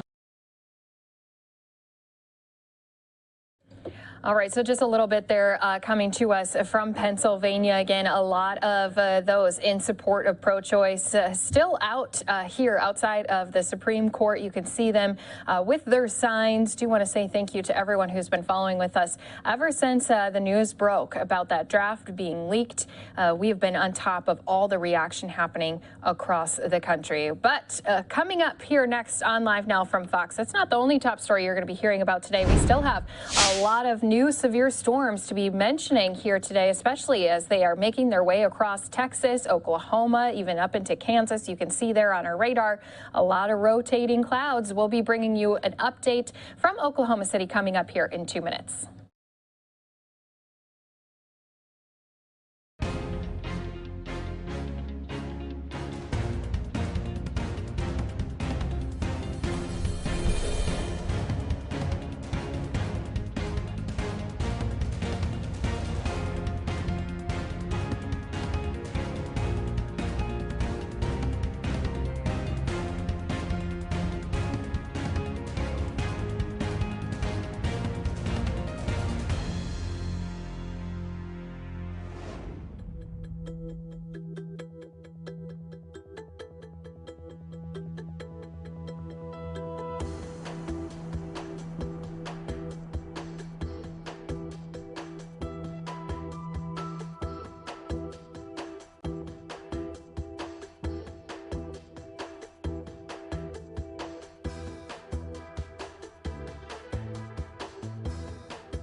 Welcome back here to Live Now from Fox, taking a look at our weather radar. As you can see, we do have some severe storm threats that are making their way across states like Texas and Oklahoma. I feel like they continue week after week to be hit with these storms, but hey, that is part of us getting into those summer months here. So what we want to do is, of course, get the very latest update with Fox Weather's Hunter Davis. She is joining us live from Oklahoma City. And Hunter, I have to say, when you first popped up on the screen, I saw just that background of clouds behind you. It looks like they're definitely being impacted by these storms once again. Oh yeah, Christy, feeling a lot like deja vu here in Oklahoma City. We saw this kind of same picture on Monday. We actually set up in this exact location, and you were able to really see the sky behind me go from this kind of cloudy look into this green look before it just started pouring for about an hour and a half or so. We're expecting kind of a similar progression as we move through the next 5 hours or so. Oklahoma City will probably be missed by this first round of storms that's coming through, but that second round really going to put this city pretty much in the bullseye of what could be a dangerous system. And unfortunately, the Sooner State really hasn't gotten much of a break this spring season, but especially this week. 3 EF1 tornadoes confirmed by the National Weather Service. Those touched down Monday night during that first storm system I was just telling you about. Video from out in Seminole County showing some of that damage hitting a mobile home park, ripping off some metal siding. We spent a lot of the day there yesterday talking to folks, and they say they kind of piled into a bunker that is built into the side of a hill there and took shelter during that storm as it moved through the area. Cyril, 55 miles from Oklahoma City, also one of those areas that was impacted, and then Ripley saw impact as well. 86 to 110 mile an hour winds. That's what you need for that EF1 tornado status. So unfortunately, those same areas could see impact from this new system as well. 29 counties under a tornado watch right now until 10 o'clock local. We also have some other advisories we need to point out. River flood advisory until 1 o'clock local, and then that flood watch also in effect until 12 o'clock tomorrow. So it's really going to be a long 24 hours here for the Sooner State, and then also stretching down into Texas. That threat we had on Monday stretched more to the north. This one, though, tracking all the way down to Wichita Falls for that tornado threat, and then down into the Dallas-Fort Worth area when we talk about some of those surrounding systems that could bring rain or hail there as well. 4.1 million people under that tornado watch I was just talking about. So really, I think all of us here in Oklahoma and in Texas as well, just hoping to close our eyes and flash forward to the weekend. Highs are going to be in the 90s, lows in the 70s, and it's supposed to be sunny. We just have to get through another, potentially brutal 24 hours here in Oklahoma, Christy. And Hunter, I have to ask, as these people keep getting pounded time and time again with these storms, let's just remind everyone, if you are in the path of these storms and they're expected to get more severe, what are some of those tips and tricks to have on hand? Where should people be locating themselves if they do have a tornado warning go off in their county? Yeah, so now is the best time that you can start to prepare, because as you can see, we don't have a ton of action happening here in Oklahoma City specifically at the moment. So take time to clear out the most inner space of your home, whether that be a bathroom or maybe a closet, something that's got no windows, and like I said, is going to get you to the most inner part of that home. Ideally, if you have a basement, if you have a storm cellar, any of those types of things, that's going to be your go-to. But of course, if you don't have one of those, which in Oklahoma and in Texas, those are not common to have those basement areas, and in some cases it's not common to have those types of storm cellars. Really, that innermost closet or innermost bathroom is going to be your best bet, especially if you can get under a stairwell or something like that. And then of course, some of those things you can have with you. Have your weather radio. Take Fox Weather with you. It's going to be an app. It's going to be a live stream. You can take that right in there with you and keep track of this. Have those helmets for you, for your kiddos, and then also don't forget about those fur babies. I know just about 2 weeks ago, we had tornado sirens going off here in Oklahoma City. We were under a tornado warning for about 45 minutes. Me, my fiance, my 145-pound Mastiff, and my little Chihuahua all tucked into a closet and just sat for about 40 minutes while sirens went off. So you've got to make sure you can get those fur babies in there as well. So best thing to do for now, prepare for the worst, and then just hope that the best is actually what comes this way, Christy. Yeah, and having those conversations too with your family ahead of time. Here's our plan if you're going to be out of the house during these storms, where possibly you might want to meet if there is damage in your city. And of course, as you said, make sure you have all of those emergency bags, every piece of equipment you might need, cell phone chargers, all those items ready to go. It's definitely going to be a long summer if these beginning of the season storms have said anything. Once again, we do have Fox Weather's Hunter Davis here with us on Live Now from Fox. Thanks so much for that update, Hunter. Thanks, Christy. And don't forget, we will continue to keep an eye on those storms. As Hunter said, Fox Weather has been such a great resource for us to tune into, especially when there are those severe alerts. We'll continue to bring you those updates if we do see any that need to be alerted to all of our viewers watching here with us on Live Now from Fox. Back out to our Washington, D.C. area. You can see here we do have protesters still out. These demonstrators have been here night after that draft had been leaked. We'll keep an eye on how things go tonight. Thankfully, we haven't been hearing of too many reports of any violence with these. It seems like they're out there just to voice their opinions, voicing their concerns after that draft had been leaked, saying that Roe v. Wade could be overturned by Supreme Court here when they bring it up in the end of their term. But we'll keep an eye on this shot here for you, just as we are also keeping an eye on that severe weather, seeing if it is going to make any impacts to our viewers who are watching us here on Live Now from Fox. But another thing that's been impacting all of our viewers has been coronavirus. It seems like we've been reporting that there are some of our high officials across the United States who continue to be getting that virus despite having vaccinations, despite having boosters. We just had Vice President Kamala Harris have COVID-19. She had done her isolation time, and she's been back out at events. Not only was she out at one talking about abortion rights last night, today she was out at the White House as the White House did welcome U.S. Olympians. So we did have Team USA at the White House. We'll be playing that again here for you a little bit later on Live Now from Fox. But let's go ahead and get into an interview with our Fox 11 team as they're interviewing the CDC director, talking about exactly what to expect here as we continue to deal with this virus. Well, the rate of COVID infection in our county, in LA County specifically, has jumped by about 200% in the last month. Hospitalizations and deaths do continue to be low. The Department of Public Health warns the situation could change and is still urging caution. The county has been averaging about 2,000 infections a day over the past week. 7 more deaths were reported on Tuesday. And the number of hospitalized patients grew by 11 to a total of 236. Well, this is a very special opportunity for us. The director of the CDC, the Centers for Disease Control, Dr. Rochelle Walensky, has traveled west. She is in our state, and she is here in our studio, and it's really a delight. I was sort of saying that not often do we get access because so much happens out on the East Coast. It's really nice for us on the West Coast to have a chance with you to visit. Thank you so much for being here. Thank you. I'm delighted to be with you, Michaela. You know, I thought it might be nice for us to sort of start on the 4th day of May in 2022 after a long... I was going to let you do that, not myself, Dr. Walensky. In terms of the pandemic, where do we stand today as a nation? You know, where we are right now is a lot of what you described locally here in LA. So we have cases that are increasing across the country, though nowhere nearly as high as we've seen before.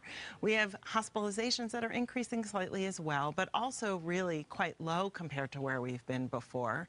And our deaths continue to decline. So we're about 300 national deaths a day, still far too many as far as I'm concerned, but they are still continuing to go down. And so at this very moment, we're watching a new variant. We're watching BA2 and its sister BA2.121, both new subvariants of Omicron. And we're watching it very carefully because we have cases that are going up, hospitalizations that are inching up, but not a lot of indication of severe disease from this variant yet. And epidemiologists tell us this is what variants do, right? Exactly. They're behaving as they do. They will morph, they will change. Now, let me ask you about what we hear, and you talk about the state that we're in, yet at the same time, we see big events happening and people taking masks off and restrictions being eased. For some, it feels a little confusing. And we know since the jump, messaging has been key on this. And it's also been tough. It's been elusive. Right. How do you balance that? Yeah, it's interesting now. Right now, you know, we really do want to get to a place in this pandemic where COVID is no longer disrupting our daily lives. Right. And we have seen with this new Omicron variant and with BA2 as well, that while it is more transmissible, it is causing less severe disease. Importantly, vaccination and boosting protects. So people do have control over when they get vaccinated, getting boosted to protect them from severe disease, which is really important. Does it feel like we're losing that battle of getting people's attention who are not vaccinated? Do you see what I mean? Because there's a certain amount of fatigue of the messaging. And people sort of feel like, I'm done with this pandemic, even though we're not. It's not done with us, clearly. Right. Is it harder to get through to the unvaccinated now than it was even 6 months, a year ago? Yeah, I mean, I still think we have more work to do. The people who wanted to get vaccinated early got vaccinated already, and it's our responsibility as public health providers, as healthcare workers, to reach out to those people. You know, at this point, people have individual decisions that they have made in this pandemic. Many have chosen, some have chosen not to be vaccinated, and our job now is to sort of ask the question why.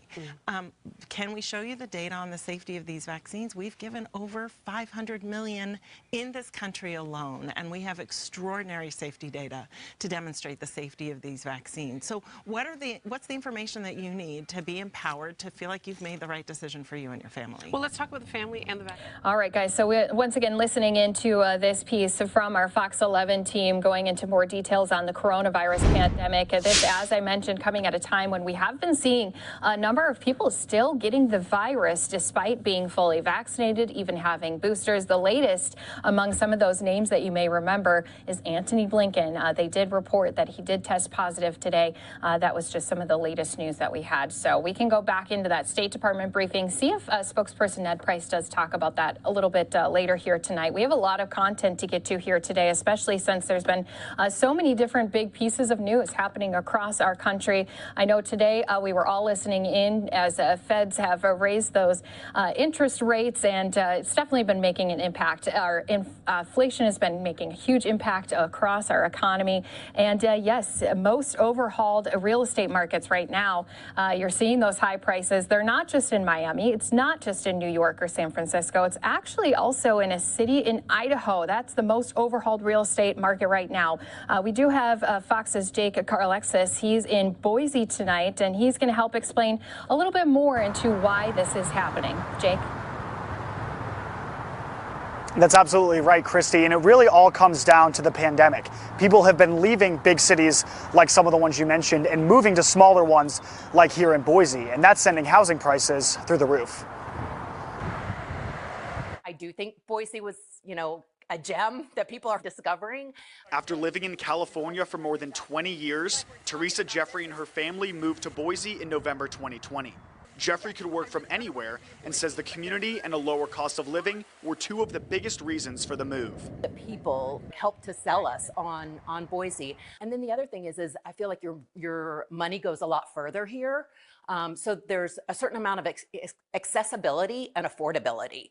But all the people heading to smaller markets is driving up housing prices. The primary reason for this is that many people from high-cost areas, whether California markets or from Seattle, Portland, moving into Boise. A housing market is considered overvalued when homes are selling for more than their asking prices. And the 10 most overvalued markets in the U.S. are in Arizona, Florida, and Idaho. In fact, Boise is the most overvalued market in America right now. Nobody expected what happened in the Boise market from 2020 on. Realtor Carrie O'Hara says the number of people coming in has made it expensive to buy a house in Boise. We have not enough supply and a seemingly never-ending amount of demand. Which is proving difficult for longtime Boise residents to buy a home. People now, when they want to either be a move-up buyer or they're retiring and want to buy a smaller house, that's become increasingly difficult as well. O'Hara says people like Teresa Jeffrey are still making the move from places like California to Idaho. In fact, California's population has decreased for each of the last 2 years. Christy? Jake, did they talk to you about what these people who are interested in buying homes are supposed to do? Because those prices, I know I've been checking the markets as well. You get those letters in the mail saying, hey, sell your home. It will go for a huge price. But then you're buying at a high price, too. What are we supposed to be doing? That's absolutely right. Well, Lawrence Yun and Christy O'Hara both say that these prices can't go up like this forever, but it's still up to the supply to catch up to the demand. O'Hara said she actually expects there to be more townhouses, to be more apartments, more close housing in order to make room for all the people that are still trying to come to Boise. Yeah, so it's definitely a struggle. I know not only there in Boise, but across the country as well. Hopefully things will cool down a little bit here after these hot summer months. So thank you again for that update. We do appreciate it. Jake joining us here from Boise and giving us more on this crazy housing market at this time. And as we continue to give you news stories across the country, do want to let our viewers know we're going to step away for a 2-minute break. But when we come back, we're going to take you out to that Pentagon press briefing. Russia has said they are going to be throwing a victory parade in Mariupol. We'll see if John Kirby has anything to say about that. We'll bring it to you right here on Live Now from Fox in 2 minutes.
You guys good?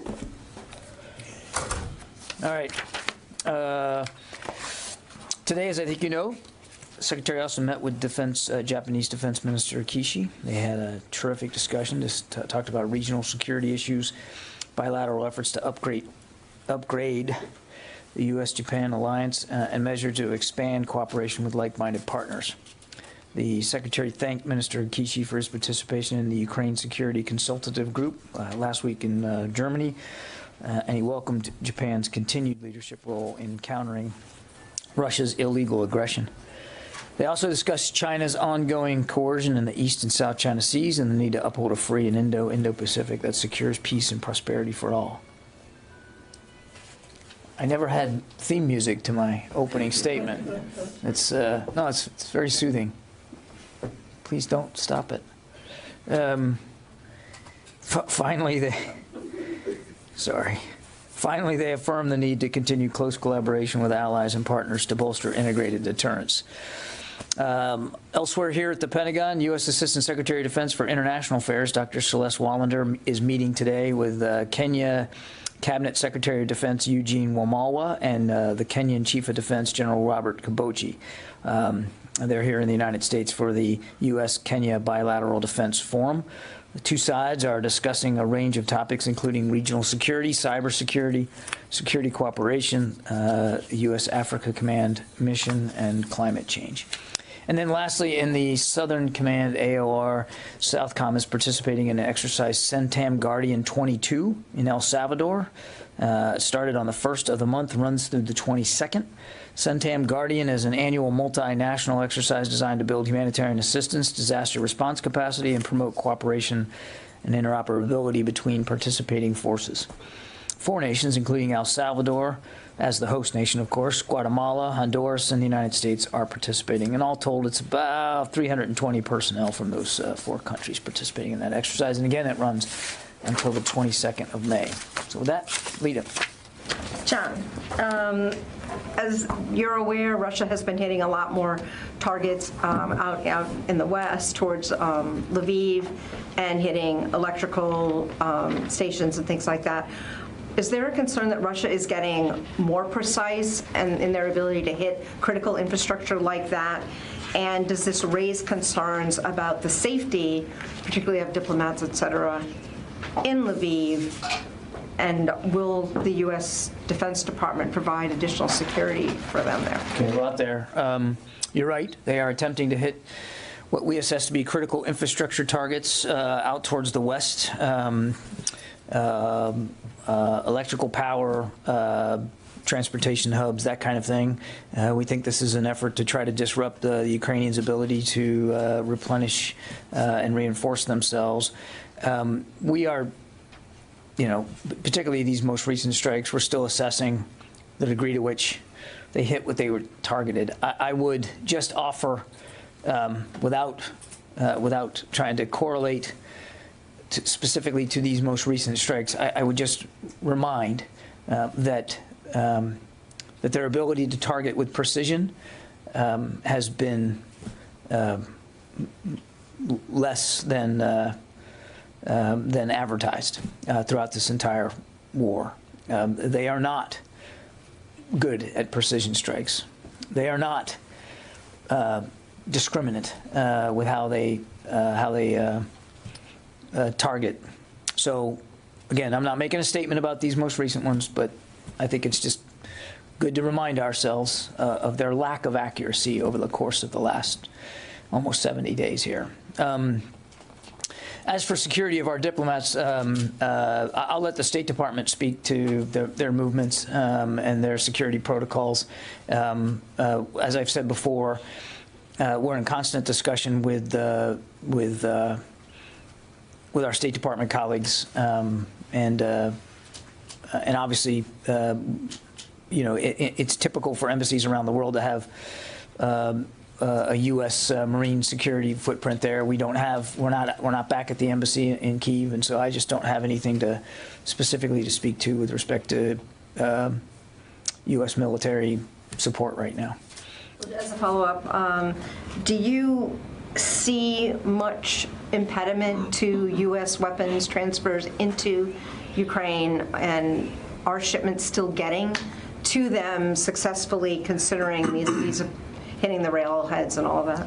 Yeah, what I can tell you is that the flow into the region continues at an incredible pace, and the flow of materials from the region into Ukraine also continues every single day. And we know that because we talk to the Ukrainians every single day, we know that that material, those weapons, those systems are getting into Ukrainian hands. Yeah. Okay, anybody else? Yeah, Abraham. Yeah, thanks, John. This morning we had a briefing from some of the trainers out in Germany, as you know, and sounded like a lot of U.S. Army soldiers doing that training in National Guard. I wondered if, given that the U.S. is giving this Phoenix Ghost UAV and other materials that perhaps pertain to the Air Force, if any Air Force personnel are doing training of Ukrainians. I don't know the status of Phoenix Ghost training, but you're right. We had some officials from UCOM, the Army Training Command, talk to you guys about about the systems that they were training Ukrainian soldiers on. As you know, we had a small group that were here in the United States that got both some Switchblade training as well as some unmanned surface vessel training. I just don't have anything on the Phoenix Ghost, but it would most likely be Air Force training used to train operators who know how to conduct UAS operations. So it would be our expectation that it would be Air Force people doing that training. But I don't know whether that training has started and what that looks like right now. There's no sort of status update of where. I don't have a status update on the Phoenix Ghost training, but it would it's safe to assume that that training would be conducted by the Air Force. And if I might follow up on one of Lita's questions about well, I'll have to come back to you later. Lost it. Are you sure? I'll try to. Travis? Thanks, John. The department just decided to allow service members to ship gun safes with their household goods, and it said one of the reasons for that was suicide. The announcement also said that this was something that was asked for, the Air Force had asked for. I was just wondering if there's something more that you can say about that decision, and does this dovetail or is it connected at all with the Secretary's Commission on Suicide? I can't say that it's directly associated with the independent review committee that he stood up, but it's very much, in fact, he's talked about this. Publicly, he's talked about the fact that so many military suicides are by gunshot, and that one of the things that we want to look at is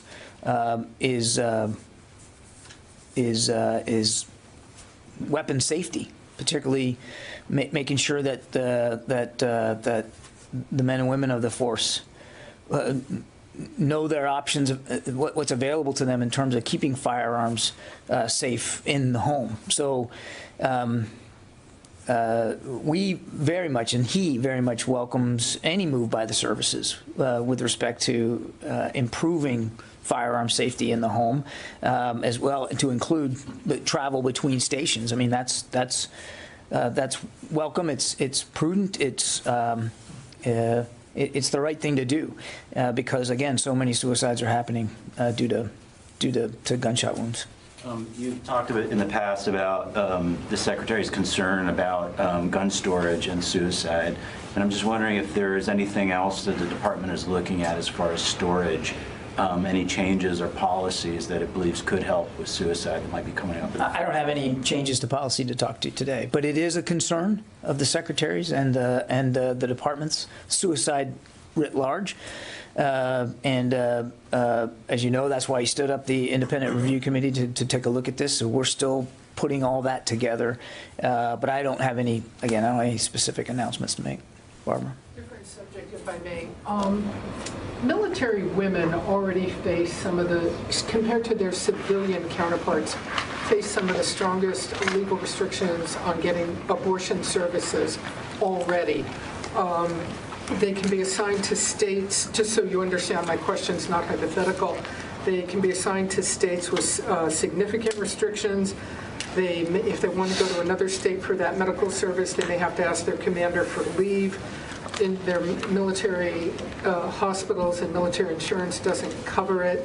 A number of states have trigger laws, should Roe versus Wade be overturned, that will automatically mean additional new restrictions are put into place. So my question is, in this environment, which already exists, separate from the national discussion on the Supreme Court, the existing environment for military women, what concerns do you have, does the Pentagon have, that as you go forward, women looking at joining the military and women already in the military may not see it as the most appealing choice for their careers if they could be assigned, for example, to a state with severe restrictions, which already are in effect in places like Texas? Do you have concerns that women, as we go forward here, may not see the military as an attractive career option for themselves? Could it impact readiness? Are there concerns about this? I think, Barb, in general, we're always concerned about being able to recruit and retain talent. And what causes an individual to want to join the military is often a very individual decision. And there's a lot of factors that affect one's decision to join, and certainly a lot of factors once one's in that affect their decision to stay. I'd rather not get into an abortion-centric discussion here today, but I can tell you that that the health and well-being of our men and women are of paramount concern to department leadership, and we certainly want to make sure that whoever they are and wherever they are, that they know that we're serious about that pledge, and that we are serious about making sure they have the information, the tools that they need to make the most informed decisions for their own personal health and well-being. That is, of course, in discussion with their physicians and their families. Is that okay? Well, I want to let my colleague ask her question as well, of course, but I'm going to ask, I guess, an additional time, because the national conversation is, and I realize it may be difficult from the podium, but the national conversation is not hypothetical. I didn't suggest that it was. No, you certainly did not. I want to say that for the record. You did not do that. The national conversation includes whether the military has opened its doors in recent years to get rid of the don't ask, don't tell policy, same-sex marriage, LGBTQ, women's reproductive rights. And I just wonder if the national conversation is yet at a point where the military, the Defense Department, feels it will be allowed to maintain a socially diverse force. And especially the question right now, because no secret to anybody, the Supreme Court conversation for women on reproductive rights. Yeah. I would just say a couple of things. I mean, one, we have never assumed, ever, that we are somehow immune to what's going on in the rest of America, whether that's a social issue, a medical issue, a legal issue, or an economic issue. We're an all-volunteer force and have been since the mid-'70s, which means we have to go out and recruit that talent. We've got to convince you that service in the United States military is in your interest as well as ours. Sometimes we're successful and sometimes not. And individuals obviously have a right to make that decision for themselves. And we know that. And look, I mean, a macro example of this is the economy right now. I mean, there are plenty of jobs out there. And so our recruiters have been under some strain because COVID didn't give them the contact that they needed with potential recruits, the way we're used to going after talent. And then with the economy and the jobs situation being so good out there, then we're competing with that. So we're absolutely not immune to it. All I can say in the aggregate is that as we make a case to a young person about joining, male or female, and it doesn't matter what service, what service you're talking about. I mean, we try to make clear to them that yes, service in the military can endure hardship. It can be dangerous. It is dangerous, but that there is also great opportunity in terms of education and learning skills, building leadership ability, and the sense of pride that comes with serving in the military. And when you sign that dotted line, that we commit back to you to make good on those promises as best we can, and that your health, your physical well-being, your mental health. You know, we were just talking about suicides a little bit ago, and this is Mental Health Month. That your health, your total health, matters to us, and that when you come in, we're going to care for that. And so again, just a quick.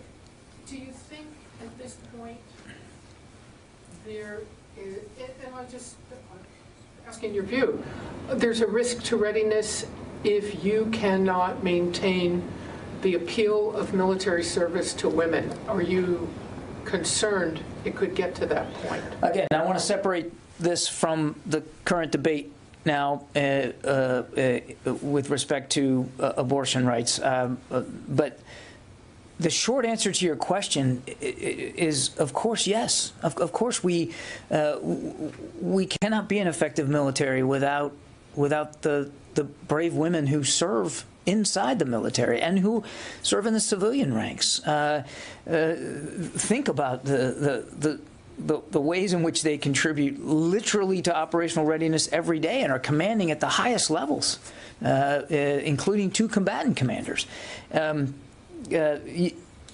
It's important for the military to represent all of America, not just because it's important representationally, it's important operationally. And I've seen it myself at sea on ships.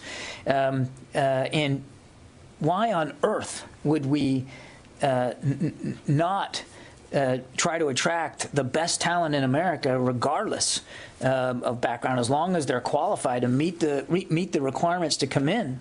And there's lots of them, education and physical as well. But we would be to your question, we would be literally cutting into our readiness if we weren't talking with men and women about their concerns about joining and what anxiety or worries they might have and how we could allay those or address those. And then to continue to do that and to have those conversations as one progresses through one's career so that all those opportunities remain available to you. Yeah, go ahead. So just to follow up and raise it just a notch, the military has a great history of women on the tech side and science side making extraordinary contributions. And the White House is signing a national security memorandum today about quantum and women in science and technology. This is one of the areas where they are also leading, making leading contributions. So I'm just asking whether you might be concerned about the kind of workforce and being able to attract the workforce that can do the work that's needed in the science, in the quantum area. Again, I think yes, of course we're concerned about that. We want a wide range of skills here in the military.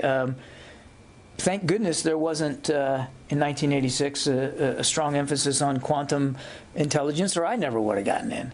I mean, we don't, yes, STEM matters, and you saw in the budget we just submitted the highest ever amount of investment money we're asking for from Congress for research and development in science and technology. It's absolutely critical. You can't call China a pacing challenge and Russia an acute threat and then not try to invest in capabilities that allow you to get at dealing with those challenges and those threats. So it's absolutely vital to us.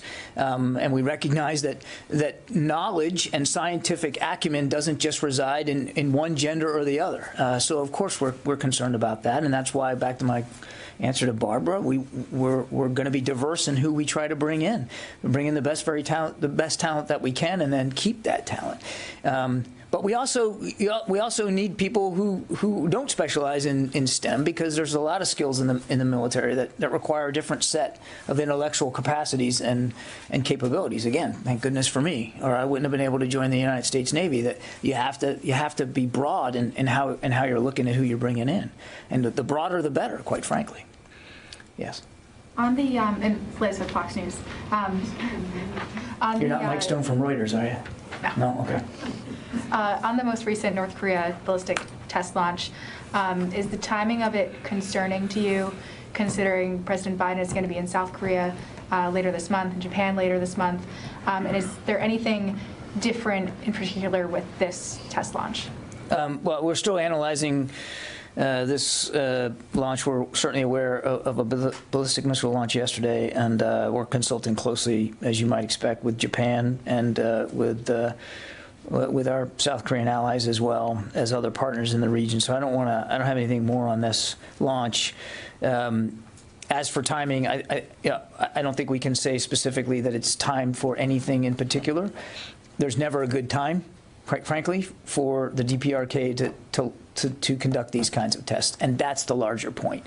So we'll consult with allies and partners in the region, and we'll continue to assess what happened here. We continue to call on the North to stop these provocative tests and to be willing to sit down, as we have offered we would be willing to do without precondition, and discuss a diplomatic way forward here to denuclearize the North.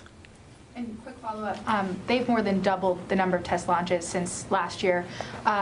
Is the U.S., twice as concerned? How concerned is the U.S. compared to last year? We're still very deeply concerned about these tests and the provocative nature of their continuing ballistic missile program. And that is why, again, we have, not just the United States, but the international community has condemned these provocations. They are violations of UN Security Council resolutions. That's why we have called for the North to sit down, again, without precondition and have a discussion. And it's also why we continue to focus on the readiness of our alliance in Japan, and meeting today with the Minister of Defense, and our alliance with our South Korean allies as well there on the peninsula. Yeah, Rio. Thank you. I want to ask you about the Secretary's meeting with Japanese Defense Minister Kishi. The Japanese government is revising its own national defense strategy. So what input did the Secretary give to the Japanese counterpart to enhance the U.S. Japan defense cooperation and to make sure Japanese strategy is closely aligned with the U.S. national defense? They did have a discussion today about our national defense strategy and the Japanese national security strategy, and I think the Secretary came away from the meeting feeling that they were very much aligned, and that is not a surprise because of our close alliance with Japan and the close, deep collaboration and cooperation we have military to military. So I think there was a very good discussion about that, and the Secretary doesn't have any concerns. Follow-up. The Mr. Kishi said on top of the meeting that they would discuss the extended deterrence to the Northeast Asia. So could you tell us more about what they discussed in greater detail? And does the Secretary think there should be some additional steps to keep the extended deterrence robust and credible? Yeah, I'm not going to get more detailed than what we've already read out. They certainly talked about the importance of integrated deterrence in the region. This is something the Secretary has talked about since almost the day he took office. And integrated deterrence isn't just about integrating our joint capabilities, it's about integrating allies and partners' capabilities in conjunction with ours to deter potential adversarial action. And that certainly applies when you're talking about the pacing challenge that China represents. It certainly was discussed today with Minister Kishi, but I'd let the Japanese speak to specific extended deterrence issues with respect to their home islands. Again, the issue of deterrence and China's continued bellicosity and aggressive and coercive moves was absolutely discussed, but I won't go any more detail than that. Okay? Yeah. Liz from Fox kind of asked my question, but... okay, then we'll go to the next one. The minister today said that North Korea has become a greater and more imminent threat, and I'm wondering if the Pentagon agrees with that sentiment, that it's greater and more imminent, and also if there's anything that you could flush out, and I know you're going to tell me to ask the Japanese about this, but I'm asking if there's anything that you could flesh out about why particularly the recent test, or even this test just yesterday by North Korea, may make North Korea a more imminent threat. I think with each test, Court, they learn, even if it's a failure. And again, we're still assessing this one, so I'm not going to get into the details of it. But with each test, they learn. With each test, they try to improve, and sometimes they actually do. So when we talk about greater, I think that's what we're all talking about. And we would agree that the threat from North Korea continues to increase because they continue to test, because they continue to learn, because they continue to adapt their program. It would be foolish not to assess that the threat they're posing is actually increasing over time. Yeah. In the back there. Thank you for taking my question. I'm Coach from Kyoto News Japanese Media. I want to ask about the Japan. The Liberal Democratic Party of Japan has recommended the Japanese government to possess counterattack capability. In light of China's military rise, how in light of Chinese military rise? Rise. Right. Oh, right. All right, I see. Sorry. How the Pentagon evaluate about this discussion? I think it... Go ahead. Do you have another one? Now, how do you think the U.S. Japan defense cooperation change if Japan possesses counterattack capability? Yeah, I think I'm going to avoid wading into Japanese politics domestically. So I'm just simply not going to speak to that. I would just say a couple of things. Again, the alliance with Japan is rock solid and gets better every year. And this is something that we're very dedicated to. I mean, with the first trip the Secretary took overseas was to Tokyo and to Seoul. And he was very glad to meet with the defense minister here today. And we're always looking at ways to improve our collective defensive capabilities, and certainly with an eye on what China's doing in the region, no question about that. And again, I'd point you back to our budget submission, which the Secretary just testified to yesterday, and the kinds of capabilities that are in there designed to help us with the pacing challenge of China. And that was what the discussion was about. Well, part of the discussion was about today with Minister Kishi about how we continue to pursue this vision of integrated deterrence, again with an eye towards China.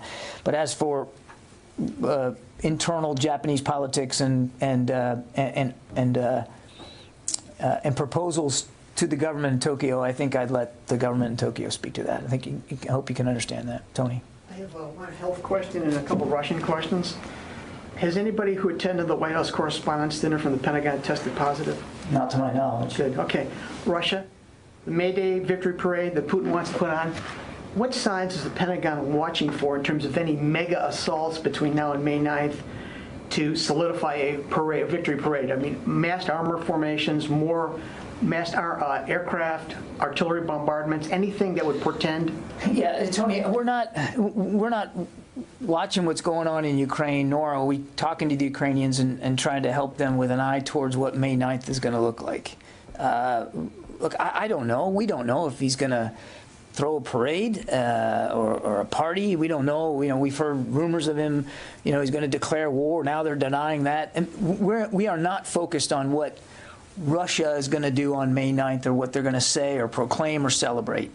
What we are focused on every day, including this day, is to make sure that we are helping Ukraine defend itself by getting them the weapons and the material they need as quickly as possible. And it's in lockstep with what they tell us they need. And if we don't have it, we're working with other countries that do have it that can help get it there. And in some cases, we're actually helping with that transport. So that's what the focus is on. I can't and won't speak to potential future operations in Ukraine. I wouldn't do that even if, you know, we were talking about U.S. operations, and we're not. We're talking about a war in which we are not fighting.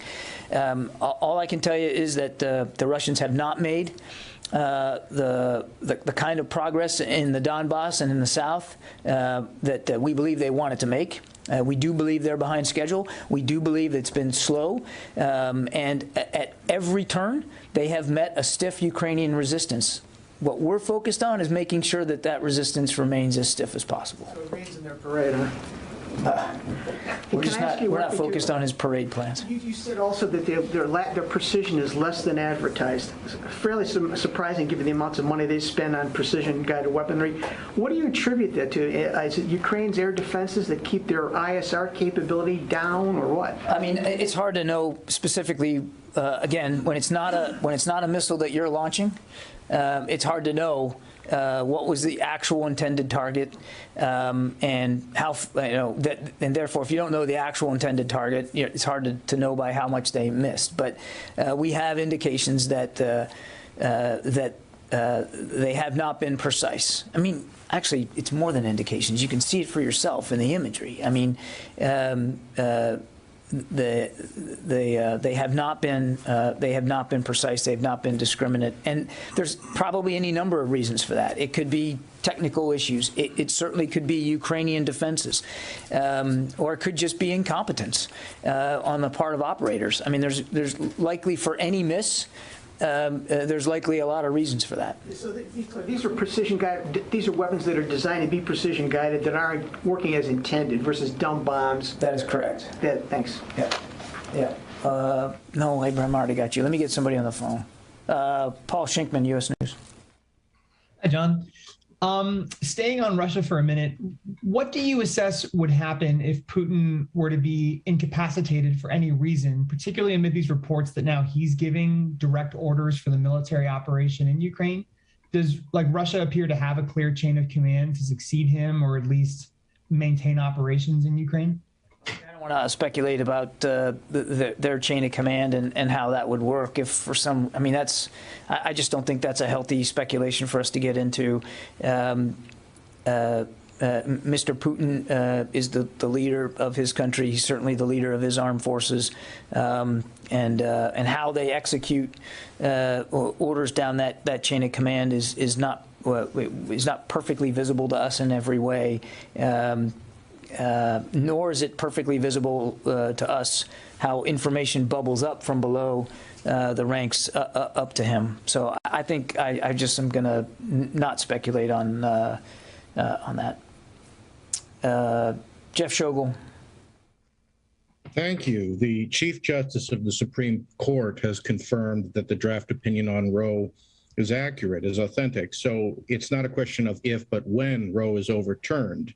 When that happens, will the Defense Department make sure that female service members and military dependents can still have surgeries for ectopic pregnancies, and they will not be prosecuted by state authorities if they have miscarriages? Jeff, I beg to differ. I think it's been stated that a draft opinion is just that, draft. And it's not our place here at the Department of Defense to speak to opinions by the Supreme Court that have not been rendered. So I'm just not going to entertain that. Karun DeMargin. Hi, John. So I have a question that is about Ukraine.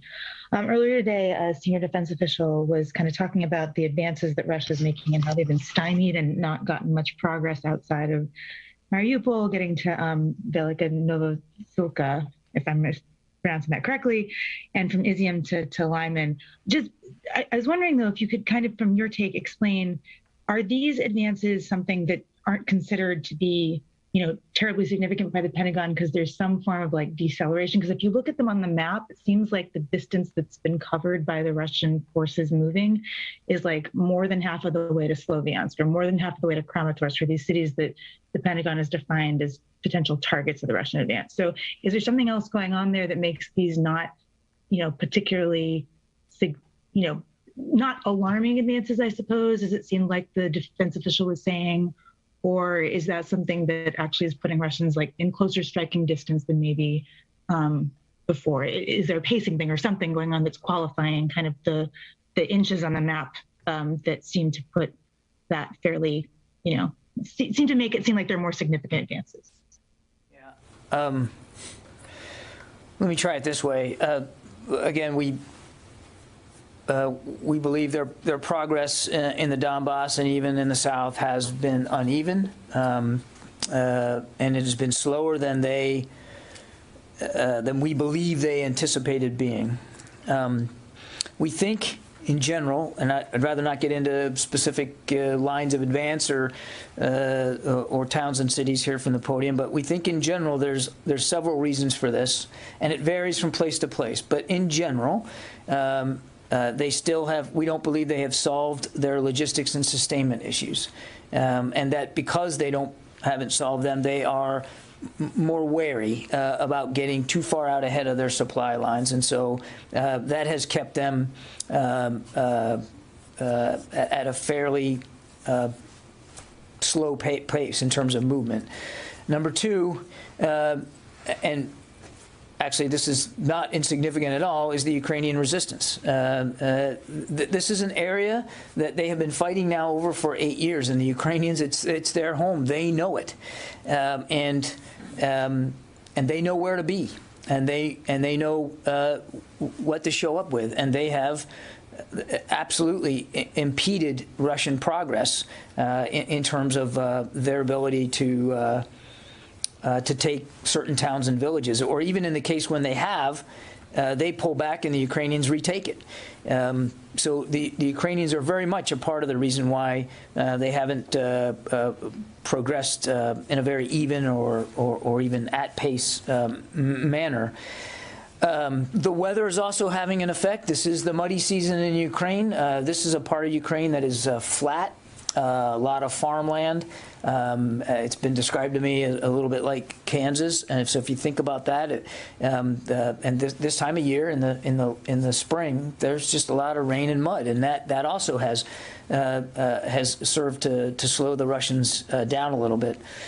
And then lastly, they still haven't overcome the leadership and unit cohesion challenges that they had early on. I mean, we still have anecdotal evidence. It's anecdotal. I understand that. It's not uniform, but anecdotal evidence of morale and cohesion problems inside many units, and leadership challenges, poor command and control that they haven't solved. So we do see that they are trying and have tried to overcome some of those challenges, but it is not at all clear that they have. And so there's a whole wealth of reasons why the progress is as it is right now. They have a lot of force power left, a lot of firepower left to them, a lot of forces left to continue this fight, and that is why. And we've said all along that this could end up being a prolonged battle in the Donbass, and that's why we're focused. My answer to Tony: we're focused right now, every day, including this day, on making sure that we can give the Ukrainians the tools and the weapons that they need, as well as the training that may be required with some of those tools to succeed. Okay, Laura Seligman. Hey, John, thanks for doing this. I just wanted to take one more stab at the abortion question. Is if this ultimately is the decision of the court, I know DOD is a planning organization, is DOD making plans to offer some kind of workaround for service members that might make it easier? Since, as you know, the service women have even more obstacles to getting the medical care that they need than civilian women do. Laura, this draft opinion just broke in the media, 24, 36 hours ago, and I think the relevant authorities have spoken to it, and it is a draft opinion. It is we're focused on our requirements for the health and well-being of our people, all of our people right now, and we're just not going to get ahead of where this goes with the Supreme Court. I just don't think that would be prudent for us to do. Yes, ma'am. Has there been any weakening of the Russian blockade around the ports, Mariupol and Odessa? We still assess that in the maritime domain, there's there are still blockades. They are still restricting the ability of Ukraine to trade economically. That they are still able to do that. Yeah. John spoke a bit about how there's a continued flow of defense assistance to Ukraine. It has not been lessened or inhibited. In fact, it's very strong, some of the terms that you said earlier. Can you give us a little bit, without revealing any operational security, can you give us some context as to how Russia could be striking last week 5 railroad stations, and now hitting infrastructure, critical infrastructure that provides the electricity for that, and yet there's no disruption? Can you give us some, are they not hitting roads either? I would just, again, Abraham, what we said from the very beginning is we're not going to talk about the ways in which material is getting inside Ukraine, and that there are lots of ways to do that, and that those ways change over time as they must. So there's redundancy built into the process, and we're mindful of the potential threat that could exist in terms of getting stuff in. So we're also mindful of changing how we're doing that so that it can continue to flow, and it continues to flow. Is it constantly changing, or are you mindful? It's constantly changing. It's constantly changing. Okay, thanks everybody.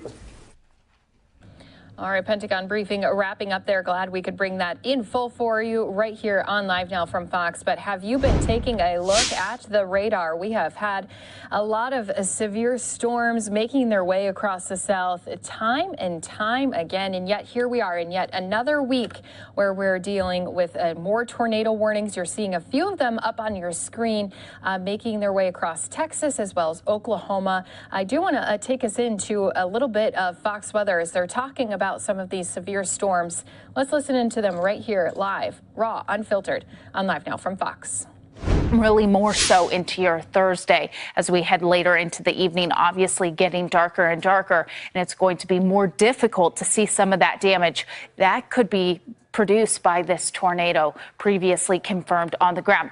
Also, some of the other communities impacted, Earlsboro, I would say you want to make sure you are getting to your safe place as well. Likely going to see some of that large hail as well as damaging winds. Seminole, you want to get in your safe spot as well, including Bowlegs. Luckily, Bowlegs, it's going to be passing just to the north of you, but we're going to continue to track this again just south of the I-40 corridor. Right now, it's going to be moving slightly parallel to the corridor, but it actually, in time, could be crossing over that well-trafficked interstate, so we'll have to watch that. As we zoom out here, I do want to take a look at more of those severe thunderstorm warnings, as well as an additional tornado warning just off to the south. Actually, before we do that, I would like to mention that this tornado warning has now been extended farther off to the east. Like I mentioned, I-40, if you're traveling along there, you could be impacted, and the National Weather Service seeing that as well. So they're issuing a small portion of the interstate there, just west of Okima. That is where I-40 runs into this tornado warning. So we're going to have to watch this as it's going to continue to evolve. But that radar couplet there still looking fairly ominous. As we zoom out here, you'll see multiple severe thunderstorm warnings scattered about the state, south of Oklahoma City, also just north of Tulsa.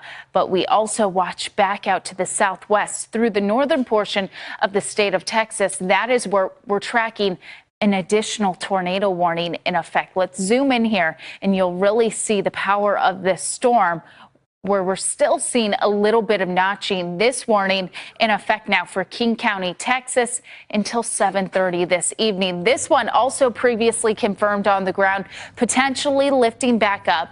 But then at the same time, we could potentially see this re-strengthening and on the ground. And this is actually very close to some of these images that you're seeing. Brett. And do want to say thank you to our Fox weather team who've been staying on top of always the latest weather alerts happening across the country. A live look here at our radar. You can see that storm system starting to make its way not only east, but still hitting a lot of those southern states. And as I mentioned before, we have been week after week talking about severe storms, and I'm sure some of those residents in the path of each and every single one of these systems just tired of the damage that's been left behind. So not only do we have tornado warnings still yet again here this evening, but also severe storms at that, bringing strong winds and hail. So we'll keep an eye on this here for you on Live Now from Fox. But when we come back here after this 2-minute break, there has been a problem along our border. We have been hearing it from a number of our senators. And now we're going to be hearing from some of our Texas ranchers as well, as we are getting closer to the end of possibly of Title 42. We'll give you more details on this story coming up here on Live Now from Fox in 2 minutes.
Welcome back here to Live Now from Fox. Some Texas ranchers struggling to find workers because of fears at the border. Title 42, a Trump-era COVID-19 border policy, is just about 2 weeks away from ending. We do have Fox's Mel Hayes talking about how border communities now dealing with the effects of more migrants coming from Mexico. She's joining us live from Eagle Pass, and this has definitely been a problem that they're saying they are dealing with at this time.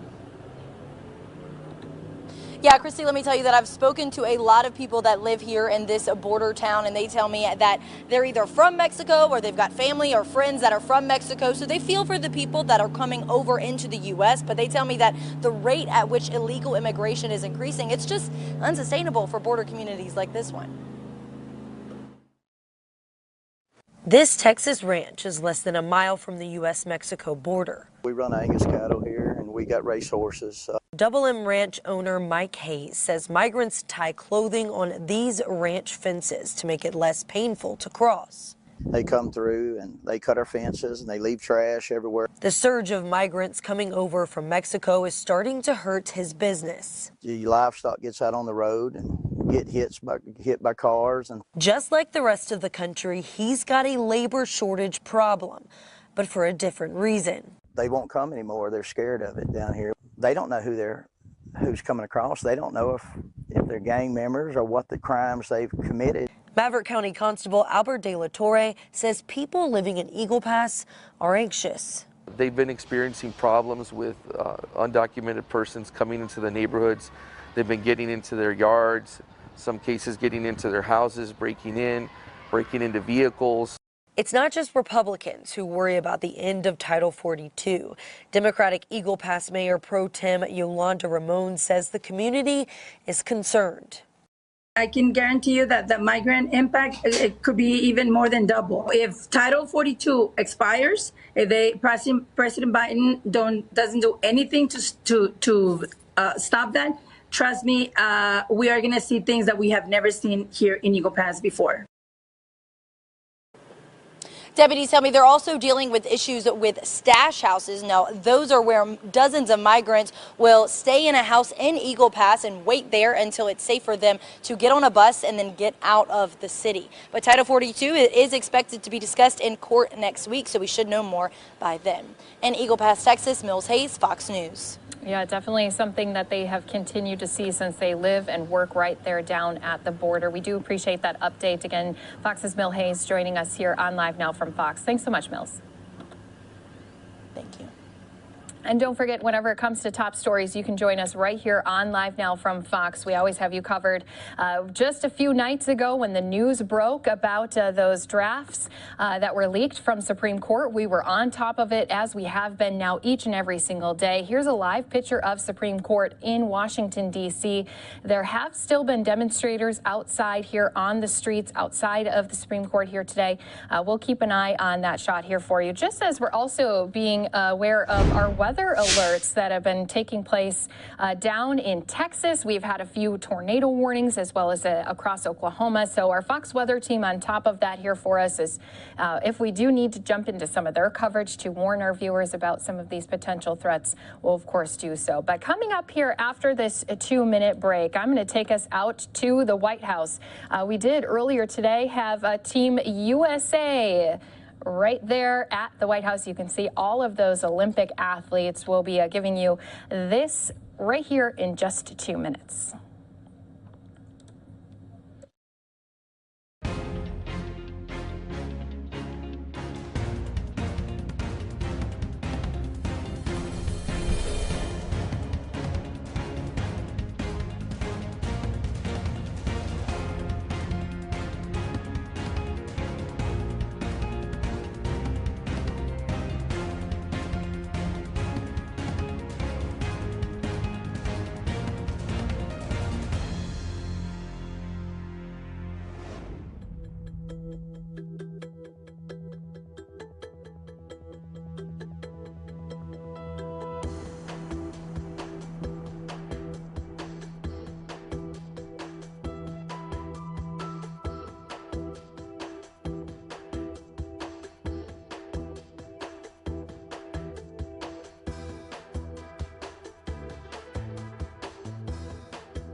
Thank you so much. And I would like to say thank you to the band who has been playing since 8:30 this morning. Can we say thank you?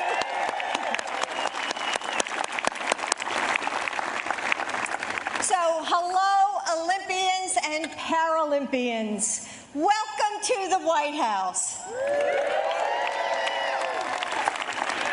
Doug and I were so grateful to see your games in Japan. And Tokyo was the first time I had the opportunity to see a 3-on-3 women's basketball game. And I was on the edge of my seat the whole time. It was everything I love about sports. Oh, you guys can sit down.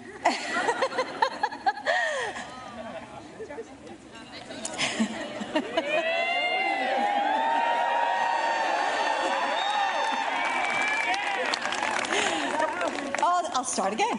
It was everything I love about sports. The moment when the team seems to know each other's thoughts. The air is electric with that connection. When the crowd is breathing with one breath, our hearts racing to the rhythm of each thump of the ball. Every basket, pure joy. As I watch Stephanie, Alicia, Kelsey, and Jackie fly back and forth on that court, only one thing mattered to the crowd. We were all Team USA.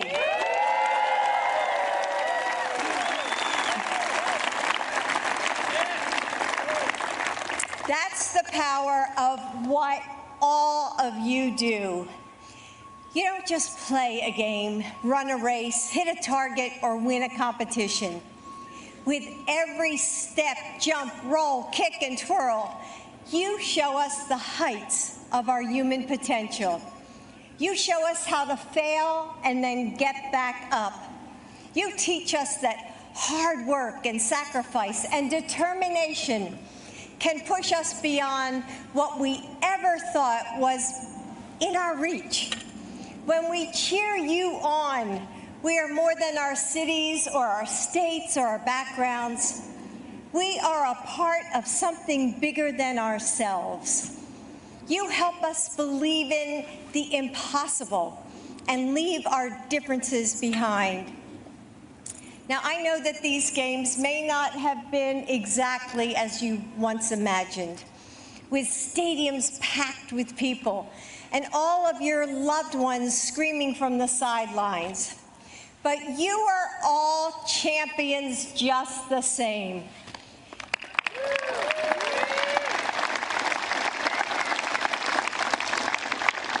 Becoming an Olympian or a Paralympian is a rare accomplishment in a normal time, but you did it during a global pandemic.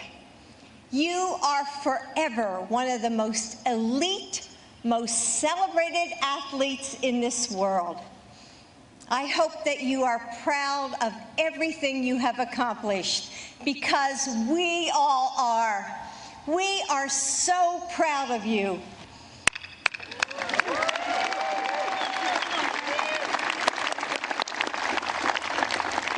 And we are grateful for the gifts you've given us, the hope, the joy, the unity, and most of all, the chance to see all of you soar.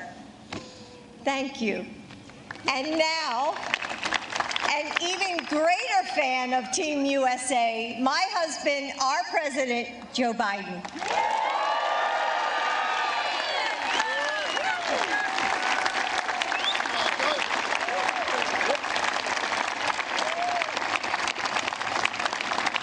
Thank you, Julie.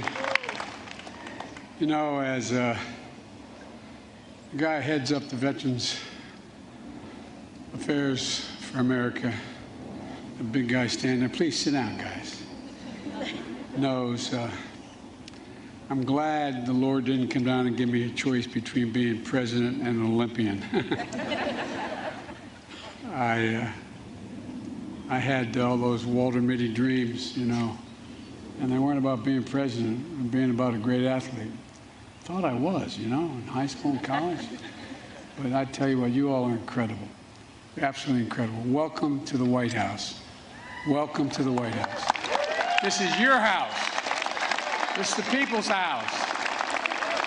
The Bidens are a big sports family. We love watching the Olympics. And Jill came home from Tokyo. All she could do was talk about you all constantly. You think I'm kidding? I'm not. And we know that no matter the results, we want it to honor you here at the White House. And I'm sorry you had to wait that year between the time it was set and time to go. I mean, you've been through so darn much.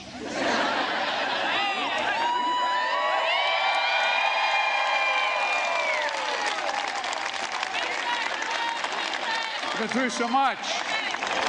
600 American Olympians and Paralympians from the Summer Games in Tokyo and the Winter Games in Beijing. Athletes from all across America, from all kinds of backgrounds, including 18 veterans of the United States Armed Forces who are here today.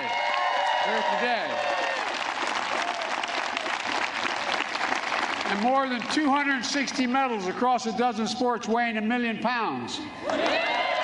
Thanks for letting me hold those medals, man. It made me feel important for a second.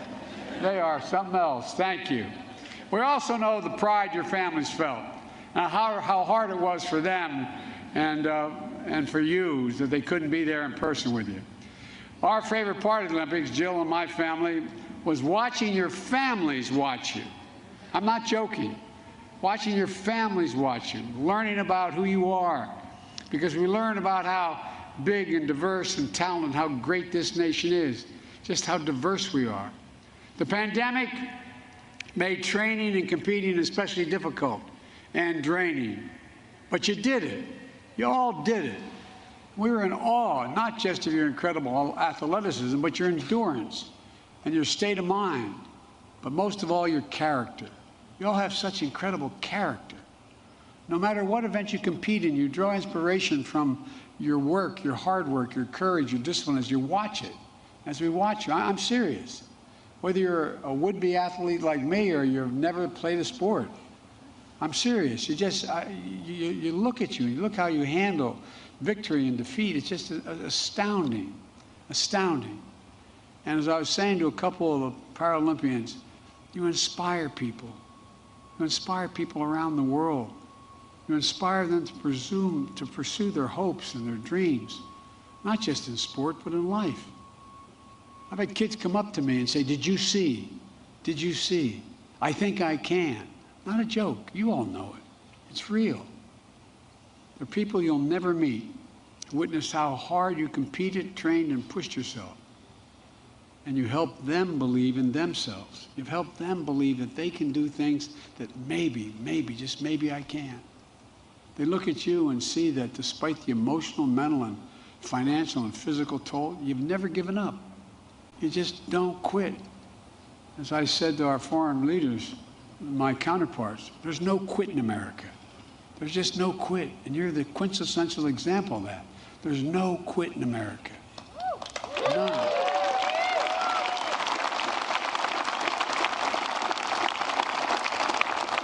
The power of your example gives so many people strength to never give up as well. It matters.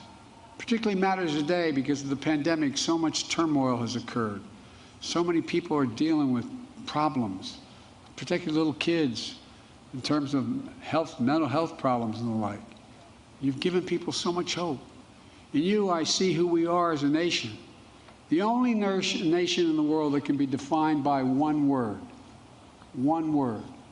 I was asked when I was in the Tibetan Plateau with Xi Jinping, and he looked at me. I had a simultaneous interpreter, and he had one. And he looked at me and said, "Can you define America for me?" It's a true story. It's been published all over the world by now. And I said, "Yes, I can." In one word: possibilities. We believe in America anything is possible, and you are the explanation of what we mean. It's all about possibility. Breaking limits. You represent the very soul of America. And that's not hyperbole. You genuinely do. I'm sure you've been told this 1,000 times since you've been home. And people talk to you and tell you about what they thought when they were watching you. You know, And as sports does, like few things, you helped us unite the nation. We've been a very divided nation philosophically of late, but you brought us together. For no matter the divisions, when we see you compete, we feel a common pride in those three letters, USA. And I mean that. There's a common pride. It crosses all political spectrums. You know, through the lows and the highs and the tears and the joy, we were with you every moment. To all of you, whether it was your first time competing or the culmination of your career. I want to thank you for showing what we can do together as one America and one Team USA. And now it's my honor to introduce one of our amazing athletes, Alana Myers-Taylor. That's my pilot! Hometown, Douglasville, Georgia.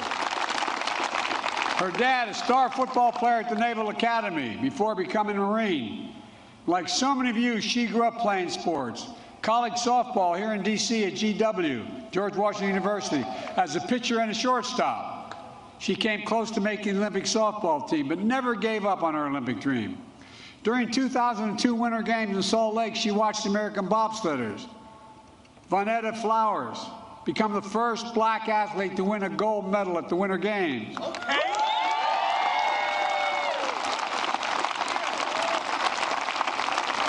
And this is what I mean by inspiration.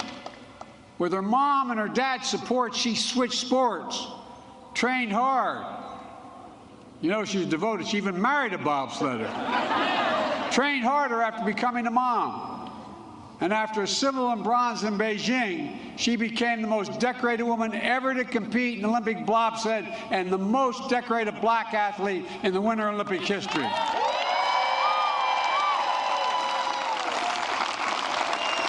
And she dedicated her medals to her beautiful baby boy, Nico. She carried our flag during the closing ceremonies. Today, she's here to represent her fellow Olympians and our country at the White House. Alana, the podium is yours. You earned it.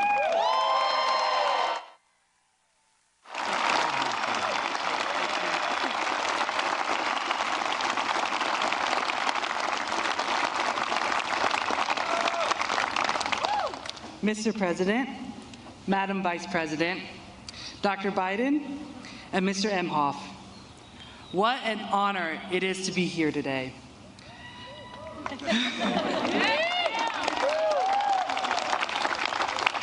This is a moment that is truly beyond the imagination of many of our dreams. One that many of us thought may never be possible. As a team, Olympians, Paralympians, summer athletes, winter athletes, we've been through a lot. A pandemic, a postponement, a war. But this team is resilient. We came together and we persevered, and we hope we've made this country proud. You did.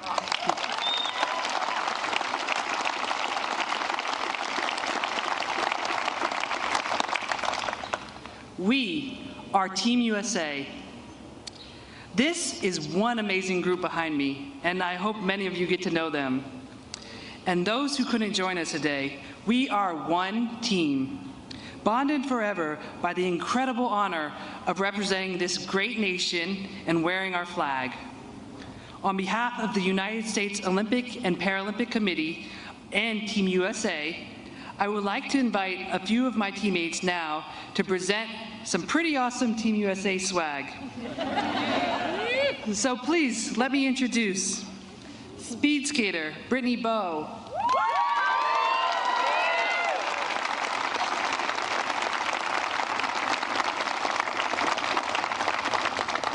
curler John Schuster,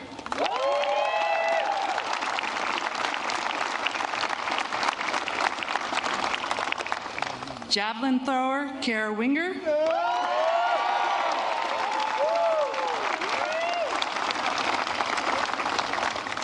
para-triathlete Melissa Stockwell,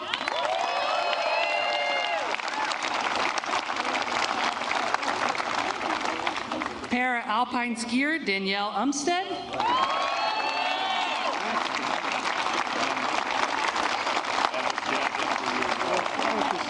Para-alpine skier Tyler Carter.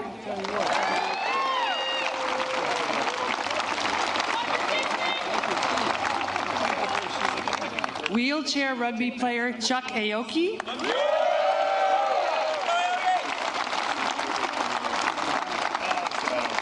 And wheelchair basketball player Matt Scott.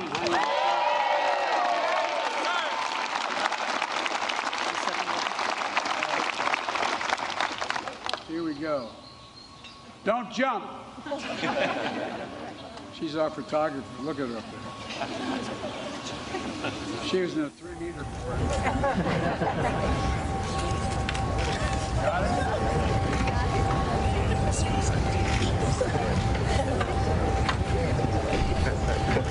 Thank you.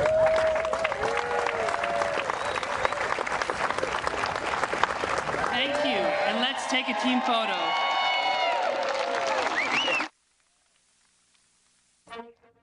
Well, there you have it. President Biden alongside U.S. Olympic and Paralympic athletes outside of the White House, as it's been quite a busy week for the White House. This is a live look as we are 5 o'clock here in Phoenix, Arizona, 8 o'clock out on the East Coast. Stick with us. We'll be hitting on some of the top stories of the day, including the Federal Reserve raising interest rates. What does that mean for your wallet? We'll bring on experts after the break.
Welcome back here to Live Now from Fox. I'm Daytona Everett. Federal Reserve officials raising interest rates a little bit earlier today, which is leaving many worried about how that's going to affect their pockets. Fox 13 in Tampa with a breakdown. Energy is here now with a look at our spending habits as we cope with inflation. Serbani.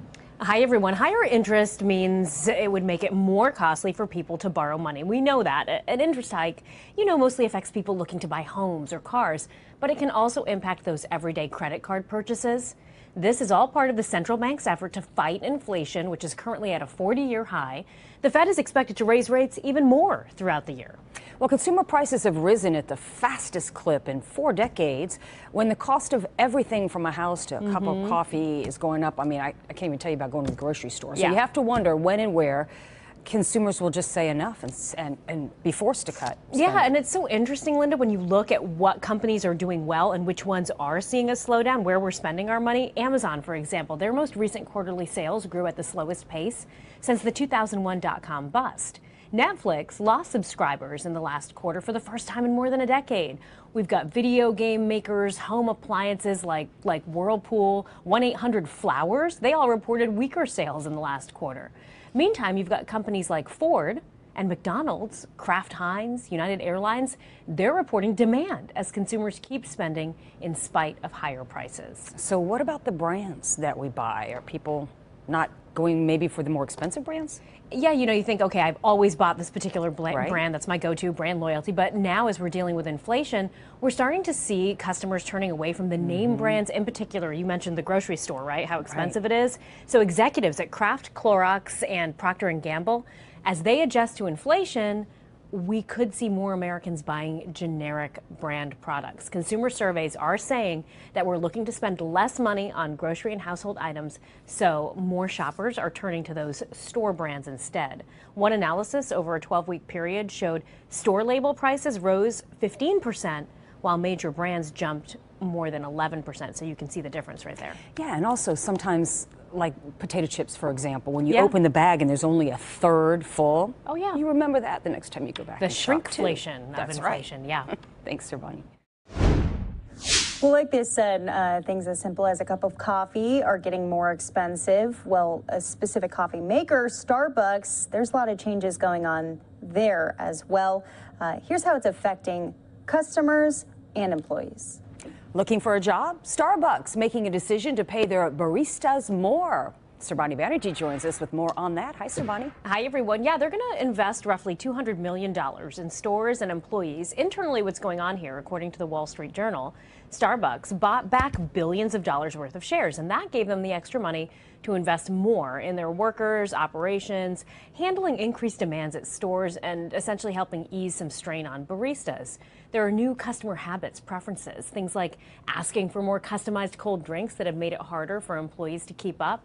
So Starbucks says they're responding by offering this higher hourly pay, fixing cafe equipment, increasing training, and giving some perks for highly skilled baristas, along with developing an app for better workplace communication. Well, that all sounds good. Yeah. Is this a reaction to the recent Starbucks that have unionized? Yeah, it sure is, yeah. The company says they're going to have to negotiate their own deals, the unionized ones, separately from these raises and changes that we just mentioned. The Starbucks Workers United Union formed in late 2021 after some votes in Buffalo, New York cafes, and it's been pushing for better benefits, more training, and a bigger voice in company affairs. Around 240 of Starbucks' 9,000 U.S. corporate stores have petitioned to unionize. So right now, Starbucks is trying to persuade baristas that the company, not a labor union, but Starbucks can best look out for its employees' interests. So there'll be pay increases of at least 5% for baristas who have worked at Starbucks for 2 years or more, and that'll start in August, and they'll also be giving one-time bonuses for store managers and other leaders as well. So it's kind of give and take here. We'll see what happens with these votes pending. See if it works. Thanks, Sarbani. That was Fox 13 in Tampa with that breakdown. Stick with us in about 20 minutes. We'll be bringing on a financial professional to talk about what this rate hike means for consumers when it comes to the interest rate hike from the Federal Reserve today. Why did they do it? And what comes next? We'll have all of those answers for you. But we do want to focus now on Capitol Hill as Republicans speaking out today, holding a press conference on inflation that is facing the Biden administration at this moment. We'll listen in first to Senator Ted Cruz of Texas. Joe Biden came into office with an economy that was strong and in the process of roaring back after the pandemic. One after the other, he implemented policies that were nothing short of disastrous. Joe Biden has been very, very good for billionaires. He's been very, very good for the elites in Manhattan and San Francisco. But if you're a young person, Joe Biden has been a disaster for you. If you're Hispanic, Joe Biden has been a disaster. If you're African American, Joe Biden has been a disaster. If you're a blue-collar union member, Joe Biden has been a disaster. If you're a suburban mom, Joe Biden has been a disaster. And it's not a coincidence that every group I just listed is moving Republican sharply. Young people, Hispanics, African Americans, blue-collar union members, suburban moms, all of them are moving Republican. It's why in November we're going to see South Texas turn red. It's been a Democratic stronghold for over 100 years. But the people of South Texas are getting killed by Bidenomics. What is Joe Biden's economic plan? Well, it turns out putting socialists in charge of the economy is really bad for the economy, and it's really bad for working men and women. It means galloping inflation. The cost of everything goes up. Cost of electricity, the cost of lumber, the cost of rent, the cost of buying your home, the cost of buying a car, and as we all know, the cost of gasoline. Every one of them has gone up and up and up and up. And what does Joe Biden do? Well, at the White House Correspondents' Dinner, he just laughs away wearing his tuxedo. Because you know what? Biden doesn't pay for the fuel on Air Force One. Nancy Pelosi doesn't pay for the fuel on the private jet that takes her back and forth to San Francisco. John Kerry doesn't pay for the fuel on his private jet as he travels the world lecturing everyone that they need to consume less. If you're a senior citizen right now and you're on a fixed income, every single bill you face has gone up. If you're a single mom with 3 or 4 kids, working a couple of jobs, all of your costs have gone up. If you're a dad trying to think about, all right, how do we afford braces for our 14-year-old? All of those prices have gone up. And there is a cause and effect. When you spend trillions of dollars, when you borrow trillions of dollars, when you print money like it's going out of style, and when you combine that with an assault from regulators shutting down businesses, ordering shutdowns, assaulting energy production, oil and gas production in the United States, which drives the cost of energy up for everyone, which drives the cost of everything else up for everyone. And then when you put in place a cabinet that is AWOL, the Secretary of Transportation, in the middle of the greatest supply chain crisis of our lives, went on paternity leave and was nowhere to be found. 2 years ago, most people didn't know much about our supply chain, didn't ever really focus on the fact that we had a supply chain until Biden and the socialists came in and screwed it up. And the people who are hurting is working men and women. We know we can do better under President Trump. We cut taxes, we cut regulations, and we saw the lowest unemployment in 50 years. We saw the lowest African American unemployment ever recorded. We saw the lowest Hispanic unemployment ever recorded. We saw the lowest unemployment for young people in 70 years. We saw the lowest unemployment for women in 70 years. Joe Biden and Kamala Harris and the socialists and the Democratic Party took all of that and screwed it up. And the working men and women of America are paying the price. Okay, we've got time for a couple of quick questions. Yeah. You laid out all the ways you blame Democrats and President Biden for driving inflation up, but Congress gives the Federal Reserve the mandate to stabilize prices. What, if any, blame do you put on the Fed for not acting sooner? Well, I'll speak for myself. I have been a persistent critic of the Fed. I think they took way too long to acknowledge the problem with inflation, to change course. But as Randy Quarles, a former Fed governor, recently pointed out, President Biden contributed to this problem also. He delayed the decision as to who would be the next chairman way past any previous president making this decision in terms of the governor's cycle, and kind of had the effect of probably freezing the Fed board to some degree. That was completely unnecessary. But by far the biggest factor is just the massive overspending. I don't know of a case where a government can engage in the kind of wild, excessive, unnecessary spending and not have inflation emerge as a problem. Can I say something? Go. I'm going to jump in on this too. Sure, Sorry. Just the Fed dual mandate, as you know from Congress, is price stability and unemployment rate. That's their mandate. It's one of the most powerful institutions in the whole world. That's their mandate. That's their job. One of the other elements that the Federal Reserve has now been taking up as a mandate is climate change. And in my view, it's a backdoor way to choke off capital to the energy sector. So the Fed, by taking this on, you saw one of these nominees from the president who's seems like her primary focus was going to be on choking off capital to the energy sector, not price stability or unemployment. She, fortunately, in my view, was not confirmed by the U.S. Senate. But when the Fed and its Republican and Democrat nominees are now taking on this broader mandate, A, it's not their statutory mandate, but B, it goes to this energy issue that we're all talking about. It goes to the same problem. Other agencies who don't have a mandate, Comptroller of the Currency is another example, who all of a sudden think their mandate is to choke off capital to the American energy sector. It's not their mandate. And the Federal Reserve, that's part of their problem. And I think it's also contributing to inflation as it relates to energy prices. Yes, the Federal Reserve waited too late. But we're not going to get control of 8.5% and rising inflation without making changes both to monetary policy and fiscal policy.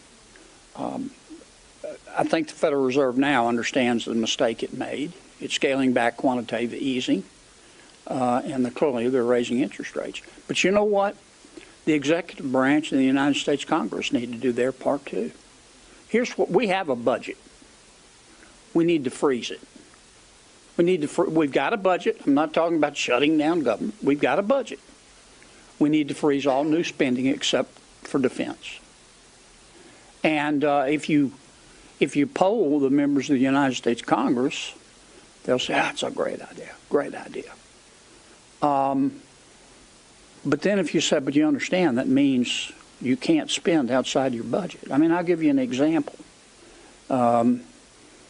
Do we need more money for COVID? The experts in the Biden administration say we do. But when you ask them, well, why don't you just repurpose some of the COVID money that we haven't spent? They say, no. We need new money. That adds to inflation.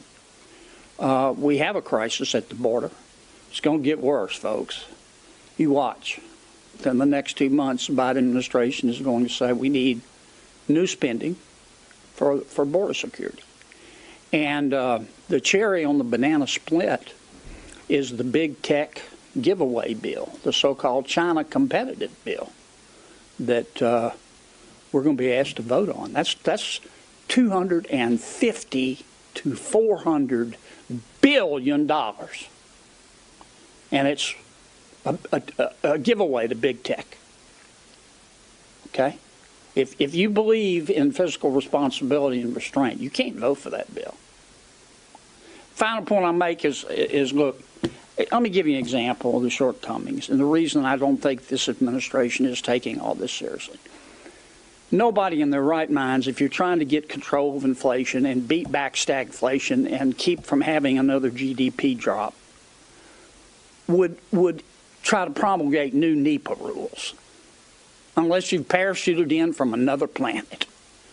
We worked hard in the infrastructure bill. I didn't vote for it because the infrastructure bill, because it wasn't infrastructure. And I'm not going to buy a car to get the cup holders. But one of the good provisions in that bill was to reform NEPA. Now the Biden administration is turning that totally upside down. That's going to add extraordinary costs and burdens to business women and businessmen across America. I spoke too long. I'm sorry. I'm done. That's right. That's all I have to say. Yeah, so Joe Manchin agrees with you guys on a lot of these things. He's putting together a bipartisan group to try to do something to both increase domestic fossil fuel production as well as do something on the climate. Is there a chance for Congress to use that to legislate something that would actually have a real impact here this year? Or is there, you guys are just more focused on you got to change the Congress to do anything real? Well, as for myself, I'm deeply skeptical that we're going to get to something that would make sense that I could support. I don't know if you wanted to say something. I mean, we've talked about it, but I was in the meeting Monday, and it's a good faith effort to try to get to some kind of compromise. To me, the most constructive element of that discussion, which I think has some potential, is this issue of NEPA reform. In addition to what was done, as Senator Kennedy mentioned, in the bipartisan infrastructure bill, the vast majority of Republicans and Democrats, you go ask a mayor or a governor, doesn't matter what party they're in, they know that what's really holding us back, whether you want solar, wind, oil, gas, mining, roads, bridges, is a broken permitting system. It's killing us. And, you know, it takes on average 5, 6, 7, 8 years to permit a bridge in America. Other industrialized democracies, Germans, Japanese, EU, Canada, no one has that problem the way we do. So I think there is a but there's a good opportunity here, because whatever you want to get done in this country, whether it's more renewables, more natural gas, more oil, more roads, more bridges, more ports, if you don't reform the broken NEPA system, you're not going to get anywhere. In the meeting on Monday, I don't want to speak for other senators, but a vast majority of the time was spent on this topic, and I think there's possible room as a core compromise area, getting on NEPA, which is killing our ability to build stuff in America. Yeah. Thank you, Senator. I just wanted to ask, how do you all plan to keep voters engaged on inflation headed into the midterms, especially as Democrats pivot away towards things now like abortion rights? Well, again, I'll speak for myself. It's not a matter of keeping voters engaged. I don't have any constituents who are not concerned about inflation. And it's from the minute you get in your car and begin on your way to work or school or wherever you're going, you are reminded continuously with gas prices, and everything you do manifests the huge problem with inflation. So that's not a political challenge for us. That's something we're going to be hearing from our constituents. Okay, last question. About that, last week House and Senate Democratic leaders unveiled their plans that they say would lower fuel costs by holding big oil accountable for what they say is market manipulation and profiteering during inflation. Wanted to see if you have any responses. Yeah, they also accuse Republicans of being in the pockets of oil. Yeah, this goes back, I'm going to defer to my colleague from Texas, but this goes back to the completely laughable idea that all of a sudden corporate America became greedy. Must have been very, very generous before Biden's inflation broke out. And I guess they expect that corporate America will become generous again. But in the meantime, it's corporate greed that's driving inflation. It's one of the most ridiculous ideas they've come up with. But. So Democrats think the American people are stupid. Joe Biden campaigned promising to shut down oil and gas drilling on federal lands. He stood there on the campaign trail and promised to do that. His first day in office, he canceled the Keystone Pipeline, destroyed 11,000 jobs, 8,000 of them union jobs with a stroke of a pen. That would have been bringing about 800,000 barrels a day of crude oil from our friend and neighbor Canada to the United States, which would have made a real difference right now. Also, in the opening days of his administration, he halted all new federal leases on federal lands, both onshore and offshore. Together, federal lands comprise 25% of U.S. oil and gas production. Biden shut down new leases. On top of that, he halted development in Anwar, the incredibly petroleum-rich, very small region of Alaska that could be providing for our needs. He halted it altogether. On top of that, the Biden SEC is actively leaning in to cut off equity capital for oil and gas exploration for American energy. On top of that, virtually every banking regulator Biden has put forward has pledged to wage a war on energy and to cut off debt financing for oil and gas production. Biden and the Democrats told you they were going to destroy American energy production, and they've implemented dozens of policies directly to do that, and it has produced that effect. In 2019, the U.S. oil production was roughly 13 million barrels a day. It dropped to 11.5 now. That's why prices are high. And so Democrats, faced with a choice of do they reverse their policies and actually allow American producers to produce, or do they try to demagogue and lie? They're looking for a bad guy. They think the American people are dumb, so they say, well, the bad guy are these oil companies. You know what? The oil companies were greedy 2 years ago. The oil companies were greedy when gas was $2 a gallon.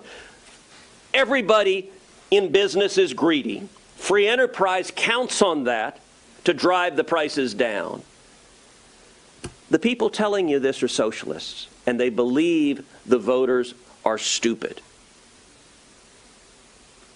The voters aren't stupid. Do you know the single most powerful organic political manifestation we've seen the past year are these little bitty stickers that show up on gas pumps all over the country with a picture of Joe Biden pointing to the price, saying, I did that. The American people get it, and the Democrats, it's a clown show. The Democrats want you to believe these big oil companies have all of this oil they can drill for and make money, but they don't want to right now. They're just saying, nope, never mind. I'll tell you, I was out in Midland a couple of weeks ago, the Permian Basin, incredibly rich basin with oil and gas. You know what the guys there told me? They said, look, we're trying to drill as much as we can, but we can't get a permit to put the pipeline in.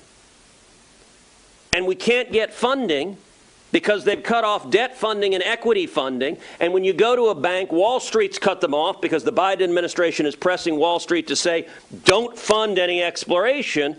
And then Jen Psaki stands at the podium and says, well, gosh, they're just refusing to drill. This is their intended consequence. It's what Biden wants. It's what Schumer wants. It's what Pelosi wants. It's certainly what Bernie Sanders and Elizabeth Warren and AOC want. And the people getting screwed are the single mom driving to work each day and spending $100 to fill up her minivan, are the Hispanic oil field worker in South Texas driving his truck to get filled up and paying $150 to fill up his truck. That's who's paying the price, and that's why November, it's not just going to be a wave, it is going to be a tsunami. Thank you. Firm words from Senator Ted Cruz there earlier on Capitol Hill as Republican lawmakers really lighting into the Biden administration about the current status of the economy, including really rough inflation. But we want to move into the story of the day here when it comes to your wallet. Earlier today, Federal Reserve officials raised interest rates, leaving many worried about the impact on our wallets. Local financial professional Joe Wilson from Olson and Wilson Private Capital is here to share what this interest rate hike means for consumers. Joe, thanks for being with us. Hey, Daytona, how are you? Thanks for having me on. I'm doing good. I'm doing good, despite some of this frustrating news for American consumers, right? Yeah, crazy stuff. I mean, we have not seen the Fed move 50 basis points. This is a historic move, 50 basis points. The last time it happened, Daytona, was in May of 2000, 22 years ago. And one thing that'll tell you is the Fed has to get control of inflation. What we've been listening to right there. Prices are running out of control, and the Fed is using their famous little sledgehammer, and that is raising interest rates. And we're in the very beginning of that, and I think there's a lot more of that to come. Okay, so let's get into the nitty-gritty of this. How much of an increase did the Federal Reserve make today? Yeah, today alone, 50 basis points, so 0.5%. And again, we haven't seen that in 22 years. Last month, they raised it 25 basis points. So this is a massive move in just a short amount of time. And we're looking at moving this some more, another 50 basis points projected for the next several Fed meetings. So for the everyday consumer, this is going to hit a little bit in their pocketbook. Consumer debt, getting a loan is going to be more expensive. And it's something that folks need to plan on right now. But more than that, for the everyday American saver, there's been a war on the American saver the last several years. You have your money in your bank, you have money in CDs, you cannot earn an interest rate. So the changes that are happening right now that the Fed's starting to do is going to help the consumers, at least the savers, a little bit more. Even though they're still not earning a lot of money, that will be more than what they had. But the consumers that are borrowing, this is going to be a big impact and affecting them down the road. I think the thing that most folks are not looking at is the impact to their personal finances when you look at what you're saving in your 401ks and your IRAs. Bond funds and bond ETFs tend to really struggle when interest rates are on the move. And we've seen that this year. Tony, it has been the worst start to the bond market since 1980 and 1981. And the stock market hates uncertainty. And we're looking at the worst start in the stock market since 1939. I mean, do you have recommendation for people who are investing right now? What do you do in these circumstances? Right. Well, right now, you need to take notice. We see so many folks coming in for the first time, and they have not paid attention to the assets and what they own. And bond funds and bond ETFs for the whole are just getting annihilated. So you need to call your financial professional and have an understanding of how much hidden risk is sitting inside your current portfolio when it comes to interest rate risk, because the Fed is moving. They showed that today, a huge move, 22 years the last time they moved 50 basis points, and we're projected to do it next month and the next meeting after that. So there are some big implications coming to the American saver that they have to pay attention to. But on the bright side, you're going to earn more in your bank account. You're going to earn more in your savings accounts, but consumer debt is going to get more expensive. What about mortgage rates? There's a lot of people out there who are kind of trembling, I mean, what a even difference. looking at the house market right now. But what about mortgage rates? Well, they've gone through the roof. I mean, we've hit over 5%. We're projecting to probably see 6% here pretty soon. And that doesn't sound like much because that's what it was 20 years ago. When you think about last fall, they were hovering in the high 2s and low 3s. That's just 6 months ago. So again, consumer debt. If you're going to buy a house, call a realtor. If you're looking to refinance, the time is now. Borrowing money is going to get more expensive because the only tool right now in the Fed's tool chest is raising these interest rates. I have some friends, I'm in Cincinnati, and we have some friends that own some restaurants, and they're talking about a 41% increase this summer on their chicken. 41%. So whether you're right or left, the guys that were talking right before me, prices are surging and they are running, and the Fed has just been asleep at the wheel, and they're kind of trying to catch up. So buyer beware, savers forewarned. Make sure you understand the risk that's sitting inside your portfolio, especially when it comes to bond ETFs and bond funds. They are getting crushed right now with the worst start we've seen in 40 years. Well, let's walk this back a little bit. Why is the Federal Reserve doing this right now? Well, because of what you just heard. Gas prices through the absolute roof. Food costs. I normally don't go to the grocery store. My wife goes. I was trying to do something. I hate the grocery store. I went to go, and I could not believe the prices of food. Inflation is running out of control. So the Federal Reserve has one job right now: squash it down. And they've been late. A lot of folks said we should have started this raising the rates gradually back in the fall, and they felt this was transitory. And it's obviously not. It is here. We haven't seen inflation numbers like this since the 1980s, and the Fed has to act. And that's what you saw today. The Federal Reserve coming together to raise 50 basis points and projecting more. Now, the market did like this. The market had a great day today because there was a lot of fear from some of the folks that are on the Federal Reserve Board that they could potentially rise 75 basis points. And Chairman Powell made a comment today that he felt that was off the table. But we'll see. We've got to get inflation under control. And the printing press in Washington and all the free money is not helping. These folks need economics 101. You cannot keep giving free stuff away and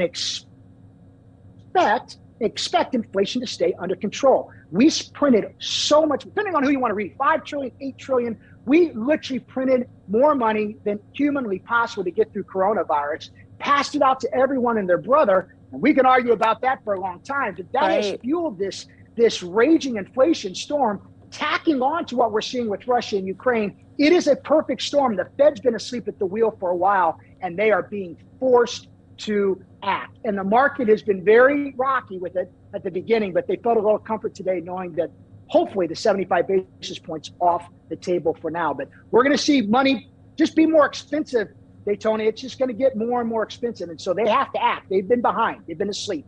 Do you think we need Washington to quit spending money? Yeah. Do you think that this interest rate hike is going to have the intended effect, though? And if it does, what would that potential timeline look like? Well, what we're seeing right now is it's kind of a wait and see. Let's raise it. We raise from 0 to 75 basis points. We got to look at some inflation numbers that might be coming down the line here and see where things hash out. But let's be honest, inflation is out of control. I really think you'll see 3 or 4 more 50% or 50 basis point hikes, 0.5% increase in the rate, because they are so far behind the curve, and Washington just keeps loving to spend and create and give away more money. That's only adding to this inflation problem. Joe, if you could give all of our viewers right now who are watching on this Wednesday one piece of advice amid this economic state in America, what would it be? One, pay attention to what you own. If you've got bond funds and bond ETFs and you haven't looked at them and they're your safe money, you need to pay attention to what's happening inside your portfolio. In addition to that, if you have debt, pay it off. It's going to be more expensive. And if you need to refinance or you're wanting to buy that home, today is the day. Money is getting more expensive and you need to act right now. All right, Joe Wilson, our financial professional from Olson & Wilson Private Capital. We appreciate you being with us here on Live Now from Fox. We'll talk to you soon. Thank you, Daytona. Have a great day. Talk to you. All right, you too. And we're going to continue our coverage here, stay on somewhat of a consumer angle here, because Fox 11 Los Angeles reporting on new safety tips specifically concerning your cell phone. Here's that. All this week at 5 o'clock, we're focused on keeping you safe. That includes on board the LA Metro, where a surge in phone thefts has passengers alarmed. But as Fox 11's Christy Fajardo reports, there are ways to protect yourself. When the doors open on the Metro, you'll find cars full of riders on their cell phones. I'm really lucky to be here. That's what Alan Hines was doing on this video when a thief grabbed his cell phone, then stabbed him in the leg when he caught up to him. These are photos of Hines in the hospital, and more than 2 months later, he's still recovering. I'm a very positive person. A lot of people call me for support, and for the first time in my life, I realized I needed the support. Stories like his on the Metro are rare, but cell phone thefts are not. My friend actually got her phone stolen on it once, but overall it's like not something that happens so often. Metro tells us thefts doubled in the first 2 months of 2022 over the same time last year. Dwayne Tubbs tells us he found out the hard way that napping on the way home isn't the best choice. Sometimes when you fall asleep on that thing, you wake up and your stuff is gone. That's why Metro has these tips for keeping your items safe. Be alert. Most thefts are surprise grabs. Items snatched from riders who are distracted and not watching their surroundings. Be secure. Put your phone away when getting on trains and buses. Be aware. Trains are a favorite target for phone thieves because there are a lot of people and exits. Tiffany Rockman has her own strategy for riding the Metro. I would not use your cell phone. I highly recommend fanny packs always and wearing them in the front. I'll make sure I bring sanitizer. It's pretty dirty in there sometimes. That's Tim Moore's tip. He says overall he feels safe on the trains. I ride it pretty regularly. I haven't really seen anything like that. But Hines can't say the same. Police are still looking for his attacker, who's on the loose, and he's still losing sleep. I don't want it to happen to no one else. And if it happens to someone else, poor shame on you, because you just allowed it to happen again. Chrissy Fajardo, Fox 11 News. Fox 11 in Los Angeles right there with that breakdown. Speaking of attacks and assaults, we have a press conference that is getting all geared up here. This is in Ozone Park, Queens, New York, where a woman has been shot in the head. That's what we're hearing. The NYPD to be speaking on this homicide in the coming minutes here. We'll take one commercial break. Hopefully this will begin by the time we come back.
Welcome back here to Live Now from Fox, where we take you from one top story to the next, including breaking news. This one out of Ozone Park, Queens, where the NYPD is set to update on a woman reportedly shot in the head here. We have quite a bit of a scene here with media now setting up their microphones. Like I said, the NYPD to be speaking in just minutes. This is amid a crime surge, not only in New York, but across the country here. The details of this shooting still very uncertain. So hopefully they'll be able to clear up some of those questions that we have here, as well as our New York Fox 5 team there that is on the scene and staying at that press conference. So when it does begin, we will take it live for you. But we want to move into one of the most talked about stories of the day.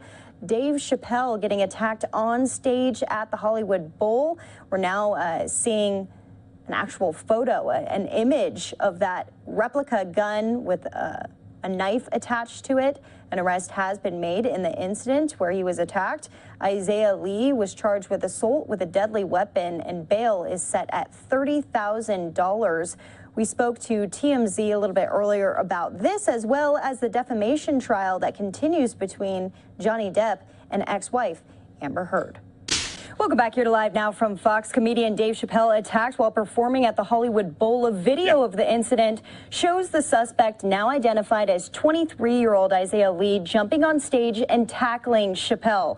Security immediately moves in. The suspect ended up injured and taken from the scene in an ambulance, and police say Lee was carrying a replica gun and a knife blade during the attack and has now been charged with assault with a deadly weapon. Chappelle was filming the show for a Netflix special. Chris Rock also at the filming and also appeared on stage after Chappelle telling the audience, quote, "Was that Will Smith?" To break all this down, I want to bring in TMZ's Michael Babcock. And Michael, you hate to think that this is going to become a recurring thing. Hey, Daytona, thanks for having me. Yeah, I was thinking about that earlier today. You would hate to get to a point where you have actual comedians who are afraid or who don't make jokes or don't make comments because they're afraid that they literally may get attacked while they're right on stage. You hope that doesn't happen, but it did just happen to two of the biggest comedians, arguably, that we've had in our generation here. So this happened last night at the Hollywood Bowl. There's this big festival that's going on out here in LA. It's called, a Netflix comedy festival, and he is on stage. All he was doing was introducing this musical act, and there was a guy who was in the front row, and about 10 to 15 feet from Dave, he just darts up Daytona and makes a beeline for Dave Chappelle and actually tackles him to the ground. Now, thankfully, there was security. There were other people who were close. They sprang into action, and this guy quickly got off of Dave and actually ran away, trying to elude the people who were then chasing him. Well, they caught him and gave him a little bit of like mob justice, for lack of a better term. He got beaten up pretty good. But it was a scary scene. And to make matters even scarier, we have since found out after talking with police that this guy actually had a weapon on him. Now, it turned out to be a replica gun, but you didn't know that at the time. And he actually pointed it in Dave's direction as he was charging him. To make matters worse, the gun actually had some sort of like knife on it as well. So this was scary. The man was arrested, charged with assault with a deadly weapon, being held on $30,000 bail. And he's a 23-year-old guy. As far as his motive, not clear yet. You'd love to know if this was a specific attack targeting Dave Chappelle or if it was a random act and he just wanted to, act like an idiot, for lack of a better term. Right. Here's the thing, though. The show must go on. He continued performing, not skipping a beat. He's a pro. He did. And he even made some jokes. I think probably the funniest moment of the night came courtesy of Chris Rock, who was there and is good friends with Dave Chappelle. And he made a joke like, oh, was that Will Smith? So that got big laughs. Dave Chappelle, he's a professional. He's great at his job. And he was... he puts out a statement now through his reps, and they say, look, Dave is not going to let this incident overshadow what was a great event and what was history making for him. Right. He makes history in that he has 70,000 people in the building, 4 nights headlining the Hollywood Bowl, only something that Monty Python had done. So it's history, and Dave making it very clear that, I know everyone's talking about this, but we're not going to let that overshadow what was a great event. And I want to clear this up because you guys are reporting this. Jamie Foxx may have gotten in there too during the attack. Jamie Foxx and Busta Rhymes got some licks in, got some stomps in, is the way that Dave Chappelle had put it on stage. Yeah, I'm telling you, Daytona, we put video on our website of this man on a stretcher being taken out of the venue into the ambulance. His arm is, and I'm not a doctor, obviously, something is wrong with his arm. It's either dislocated or broken. It's facing the wrong direction. That much I know. And the guy was beat up pretty severely. And so now, to add insult to the injuries, he's got the criminal charges. And if he's ultimately convicted, you're looking at years and years in prison. So it's just a terrible situation for this guy who made a very poor decision. Right, and not to mention, not a great tackle on his end, completely missing. Oh, it wasn't good tackle. It could have been better. I mean, I've never you know played what football, I did, but this guy clearly didn't either. True. I was talking to this guy, Marcellus Wiley, he's a football player who happened to be there, and I asked him about it. He said, yeah, it was a really bad tackle too. So, horrible. Yeah, even the football players thought the tackle was bad. So. All right, well, this isn't the only thing that happened today. I hear that there's some defamation trial going on between, I believe, Johnny Depp and Amber Heard. Amber Heard testifying for the first time today, and it was a spectacle, as we expected. It's been a spectacle. Johnny Depp, of course, filed the lawsuit initially, $50 million. Amber Heard countersues $100 million, and they are just burning each other to the ground. Yeah. The allegations have been from gross and, about what happened in the bed with going to the bathroom, to allegations of domestic violence, to drugs and alcohol. It seems like one of the most dysfunctional relationships that you could ever imagine. And, he had his piece. Johnny Depp testified. We heard from many witnesses. And now she has gotten on stage and she accused him of conducting a cavity search on her where he checked for drugs in very private areas. It's been a mess. And again, you wonder if they aren't defaming themselves or they aren't hurting each other in this trial more than they did to each other. You wonder what their careers look like after this trial and if they have careers. I think that's a legitimate question at this point. Right. You wonder a lot of things, just having watched this and the world really watching it. You have Amber Heard, who is clearly acting up there. She's quite emotional up there. She's recounting a lot of what happened with Johnny Depp. Johnny Depp not even looking at her once, though. No, he's been very cool, calm, and collected. I look, maybe it's because we've heard from his side and she has not yet presented her case, but it has seemed in many instances to go Johnny Depp's way through the first few weeks of the trial. But that can change. And we're going to hear from not just Amber Heard, but we're going to hear from presumably witnesses that back up her accounts of what happened. And perhaps then we have a different view of how this trial is going. But it would seem like Johnny Depp has been the one in the driver's seat thus far. Anything that you're going to be watching for as we move forward in the trial? More testimony from her, and Depp's team going to be cross-examining for sure. Absolutely, and I think the most important stuff for Johnny Depp particularly are the allegations of domestic violence. Aside from it just being unacceptable and something that can't happen, it is something obviously that could really affect his career. So when it comes to the violence and the alleged violence in the relationship, will be very interesting to see what else she has to say and what else her witnesses have to say as well. All right, TMZ's Michael Babcock, thank you so much for being with us here on the show. We appreciate it. Anytime. Thanks, Daytona.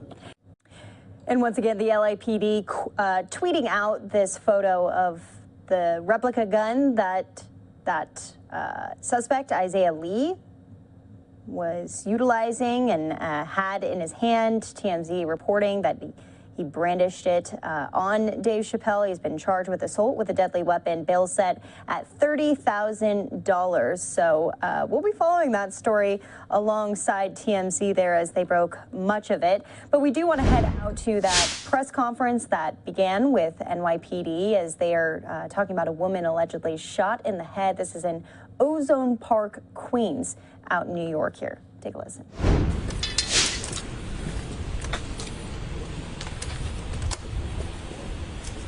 All right, good evening, everyone.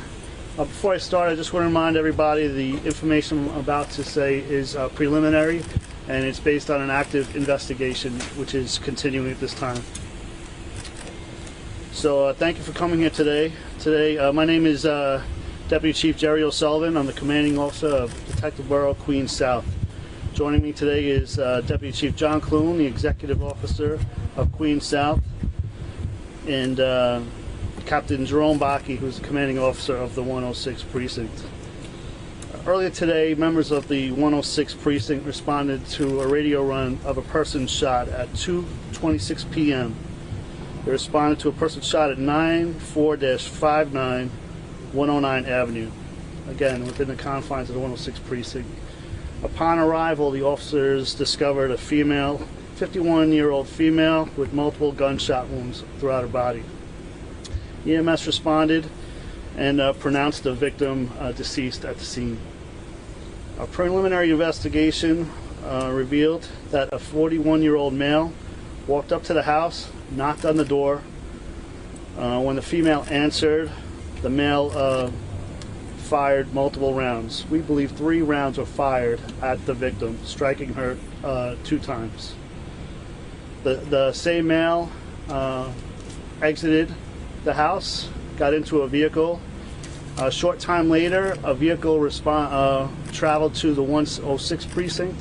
The male exited the vehicle, pulled out a firearm, and placed it on the sidewalk. There were 2 officers in front of the precinct for station house security. The officers successfully handcuffed the individual and removed the firearm away from the subject. The subject was taken into the 106 Precinct to conduct an investigation. He responded at that location I didn't mention before at 3:26 p.m. With that said, there was a loaded Taurus handgun, 45 caliber handgun with a serial number attached that was recovered and being processed by the crime scene unit. Crime scene behind me obtained a search warrant and is processing this crime scene now. I can tell you that the individual that was apprehended is going to be charged with murder in the 2nd degree and criminal possession of a firearm. That's all I have to say, and I'm open for a few questions. Was this a random? One at a time.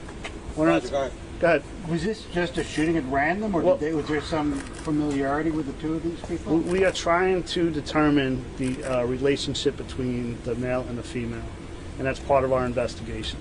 Is there a relationship? We don't know.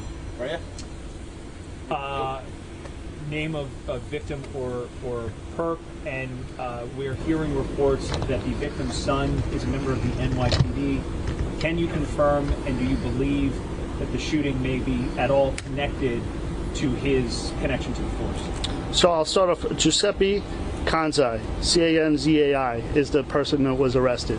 That is confirmed. The victim had a son which is a member of the police department, and we have no reason to believe whatsoever that this incident occurred as a result of his employment with the police department. Can you describe what the shooter was wearing when he exited the house? There is surveillance video showing a man with what appears to be gloves on, appears to be a gun in his hand, in a blue hoodie. What was the shooter wearing when he got into the black Chevy Traverse? Well, we have video obtained from the scene, and we have video obtained when he pulls up in front of the precinct. The video that is obtained at the precinct is similar to what was recovered here. And we have, it's conducive to what occurred here, too. He was wearing the same type of clothing. Could you describe it? Yeah, could you describe that clothing? From what I saw briefly, it appeared to be a blue sweatshirt and it appeared to be dark-colored track pants with a line running down the side of it.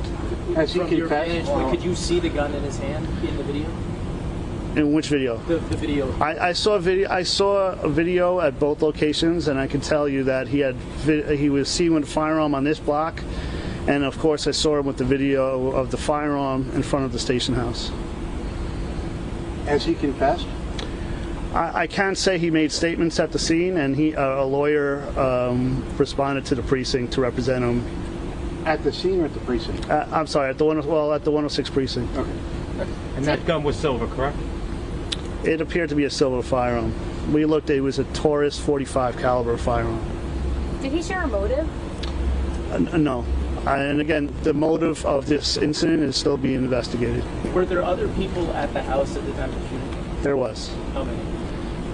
I would say approximately 2 people that I know of. There were 2 people. 2 others, yeah. How were they related to the victim? Family members. Were they here when you guys got here? All witnesses stayed and assisted the police in our investigation. And when the victim came to the door, the 51-year-old female, do you know if that is who the suspect was looking for? Were words exchanged? Was he looking for someone else? Again, it's too soon to determine the motive of why he came there and what was said. So and that's the best I can answer your question. Are you identifying the victim? DCPR released the victim's name. Oh, they did? Okay, we'll send it out. Thank you. All right. Thank you, everybody. Thanks, Chris. So the latest update from NYPD, they're saying that a woman was shot and killed at what I believe is her home. 2 other family members inside of the home. That man now in custody, charged with murder. We'll be tracking that through the rest of the evening. If they release any of that surveillance video that they were talking about, we'll try to air it for you. But luckily, that man behind bars tonight. Well, now we want to shift our focus into some of the weather, as there's been severe threats across the country, specifically in the south. Let's listen into Fox Weather as they track this storm. Announcers here in these cities probably sound pretty ridiculous to locals, but we're just doing our best here to pronounce them as accurately as we can and just keep people safe here, so keep that in mind. But there it is right there. There's the center of rotation in between those 2 areas that I just mentioned.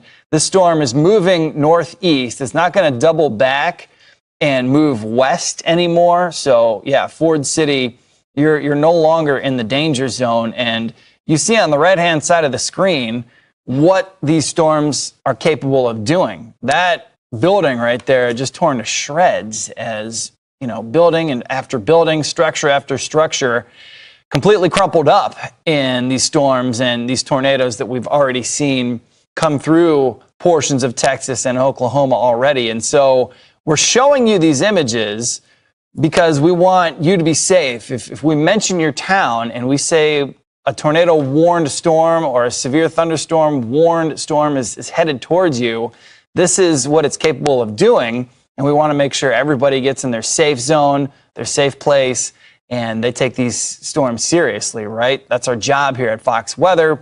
We're hoping to keep you and your family and your livelihood safe. And we've got one of those nights here tonight, guys, where we've got an extreme threat for severe weather.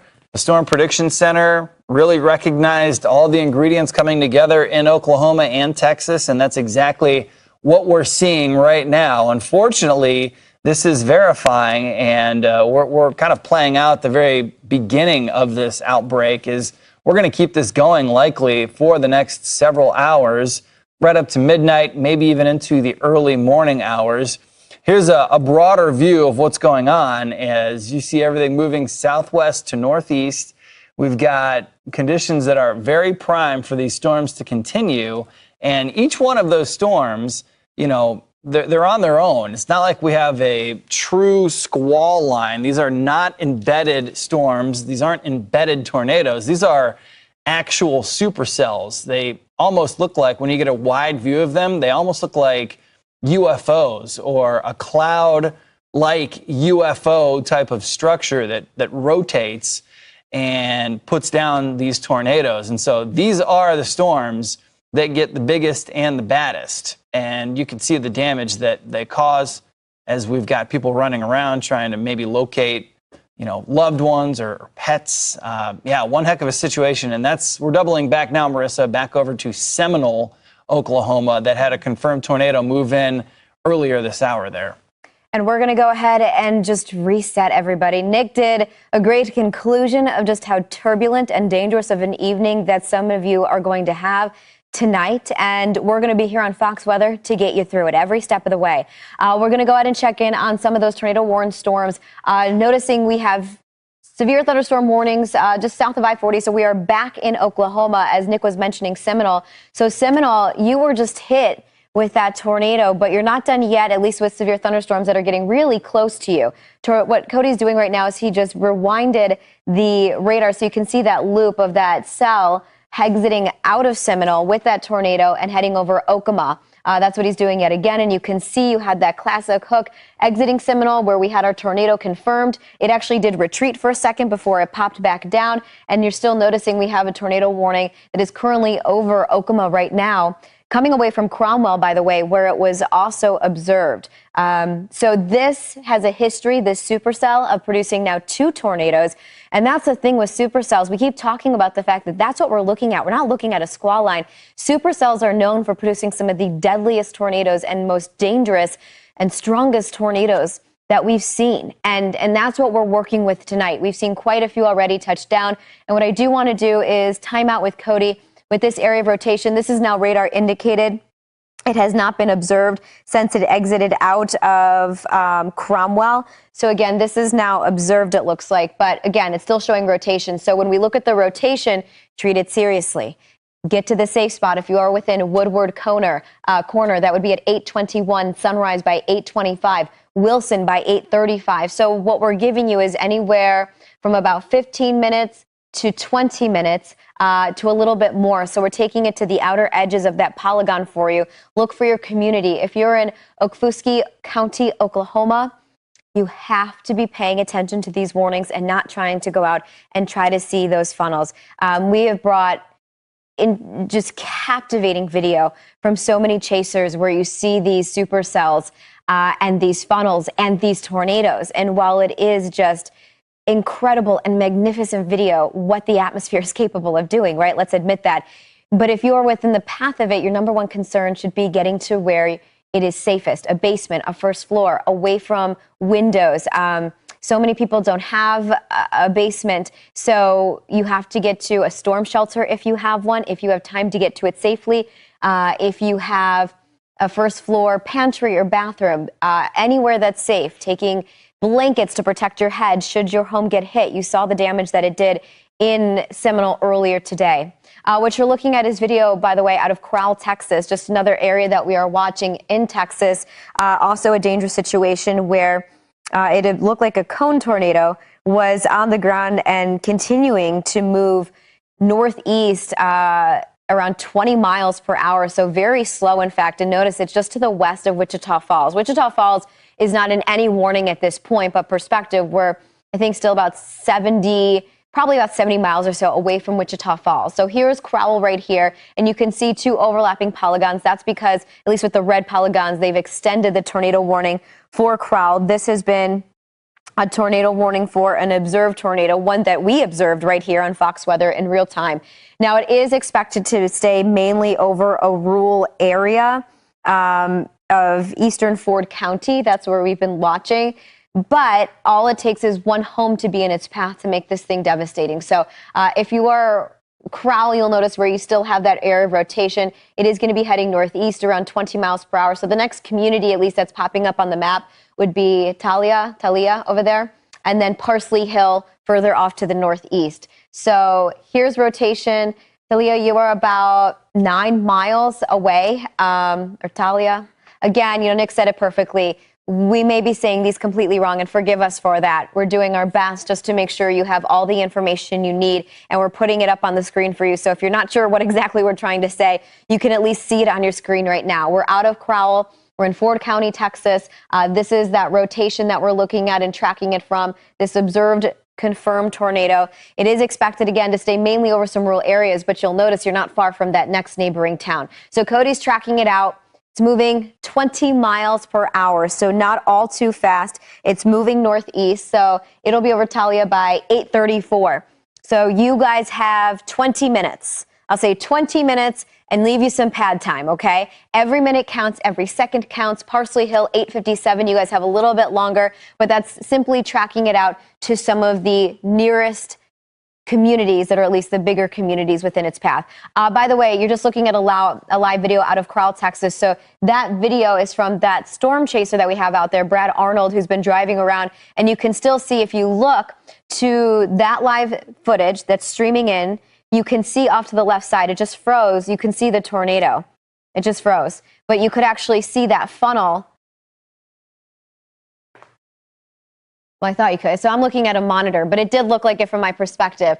So what we're looking at again is out of Crowell, Texas. You can see how dark and ominous these skies are. Not actually seeing a lot of lightning. Well, you have some lightning around the horizon. You know, and another thing I want to point out, lightning, while it's not a severe component, it's associated with so many of these storms, and they can be 10 to 12 miles out in front of these storms. And so, you know, the National Weather Service has a saying, when thunder roars, go indoors. So even if you're just in a severe thunderstorm warning and you see the storm rolling in, get inside. If you hear that thunder, you can start counting seconds. And for every 5 seconds, it's 1 mile. So a lot to watch over tonight, Nick, as we have a lot of dangerous storms that are continuing to propagate in East Texas as well as Oklahoma. Correct. And you can see what Crowell, Texas looks like. Wow, tornado. There it is. There it is. Yeah, so that was it. Right there. And you can see emergency. Yeah, this is Crowell, Texas. And we've got Brett Adair on it. So he's approaching this from behind, as he's not allowing himself to get in front of that tornado. That clearly looks like a tornado that is on the ground right there. Very clear rotation. A lot of rain. So this is what we would call a high precipitation or rain wrap type of tornado. You see the windshield wipers going 100 miles a minute there, as we've got this funnel on the ground, and this is for Crowell, Texas. So if you are in the path of this storm here, there is a legit tornado on the ground, and it continues to push north and eastbound. As you can see there, it's a very rural area. You don't even see any structures out there, maybe just a couple of power lines showing up. And, you know, there's that bit of good news that we're in a fairly rural area. Having said that, you know, this is still a tornado, and there is likely property being damaged at the very least, and some of those power lines may be going out, and so that would be cutting off power to anybody in and around that area. That tornado is starting to get tilted. There you go. We've got some buffering issues on that live view, and we're right back online with it. So again, this is Storm Chaser Brett Adair there in Crowell, Texas. This is getting real close now to Oklahoma here, and this tornado warning is going until 9 o'clock local time. So it's 9/11 East Coast Central Time. It's 8/11, and so clearly this tornado warning is going to continue to go for as long as we've got certainly this tornado on the ground.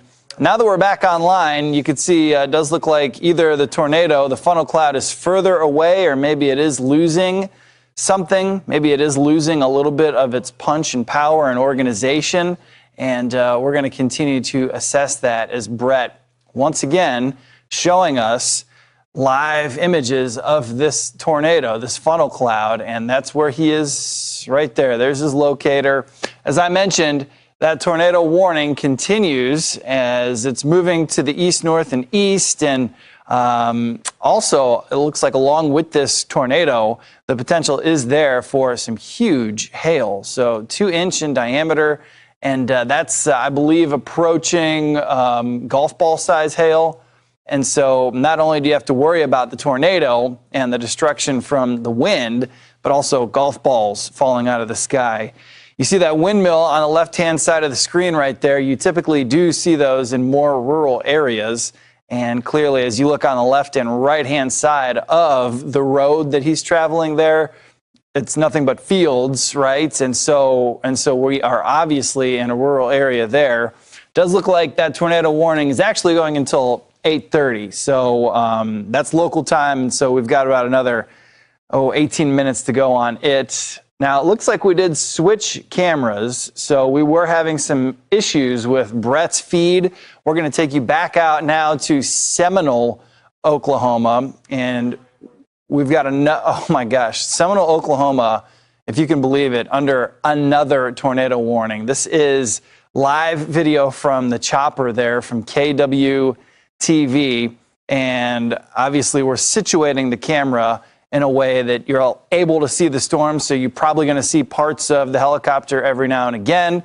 This is live, so it's not like there's anybody to edit this and make it look pretty. This is just the raw feed, as that's what this situation warrants. And earlier, the folks in Seminole, Oklahoma, already had a tornado come through. That's also on top of the fact that a tornado came through that exact area on Monday. So not only is this the second day of severe weather, this is possibly the third tornado the town of Seminole, Oklahoma is possibly seeing in 2 days. Okay, so this is radar indicated right now, meaning it's not a confirmed tornado on the ground. But I'll tell you this, I mean, as you look at that storm, and once you get a good view, you can see that there's something trying to lower down to the ground, whether that's rain that's falling at a real rapid rate, and it almost looks like a solid rain shaft coming down from the cloud base to the ground, or maybe a funnel trying to make contact with the ground. In any event, the weather in that area is nasty, and you can see that there is just nothing but lightning going every couple of seconds here. And as we zoom in and get you a better view of what's happening here, you can see the cities that are being mostly impacted. There's your velocity right there, and it's not the tightest rotation that we've ever seen, so that's likely why we are just getting a radar indicated hit on this possible tornado warned storm, and why we haven't seen a confirmed tornado quite yet. But in any event, even if there isn't a tornado taking place, that squiggle of green and red coming together there in between Brookville and Harjo, that is likely where we're seeing some big-time straight-line wind. And there you have it right there. It's pretty good, right? It's not weak. It's not extreme. We've got it in the red there. So there's some strong wind right within that area. And that's what the chopper is following, again, from a very safe distance. And the possibility is here as well, I would imagine, with this storm, too, for some hail, as this is what we're looking at with our velocity product. This all focuses on wind. So what you're seeing has nothing to do with rain or hail. This is showing us where there's rotation within the wind and where it's possibly coming together and twisting. Earlsboro, you're in the path of this storm. So in 14 minutes at 8:30, it will be in your backyard. It'll be in Pleasant Grove at 8:36. It'll be right back in Seminole, the Seminole area, at 8:45. Okay, this is an observed tornado now. So this went from going to just a radar indicated potential tornado to there is now a tornado on the ground, sadly, and it's headed towards Seminole. So the people there in Earlsboro, Pleasant Grove, Seminole, Little, and Sylvian, there is now a confirmed tornado on the ground making its way to your cities. Make sure that you are in a safe place. And you see the people there in Seminole. Some people, that was earlier today, some people right now don't probably have a building or a structure to get to, so those folks are particularly exposed.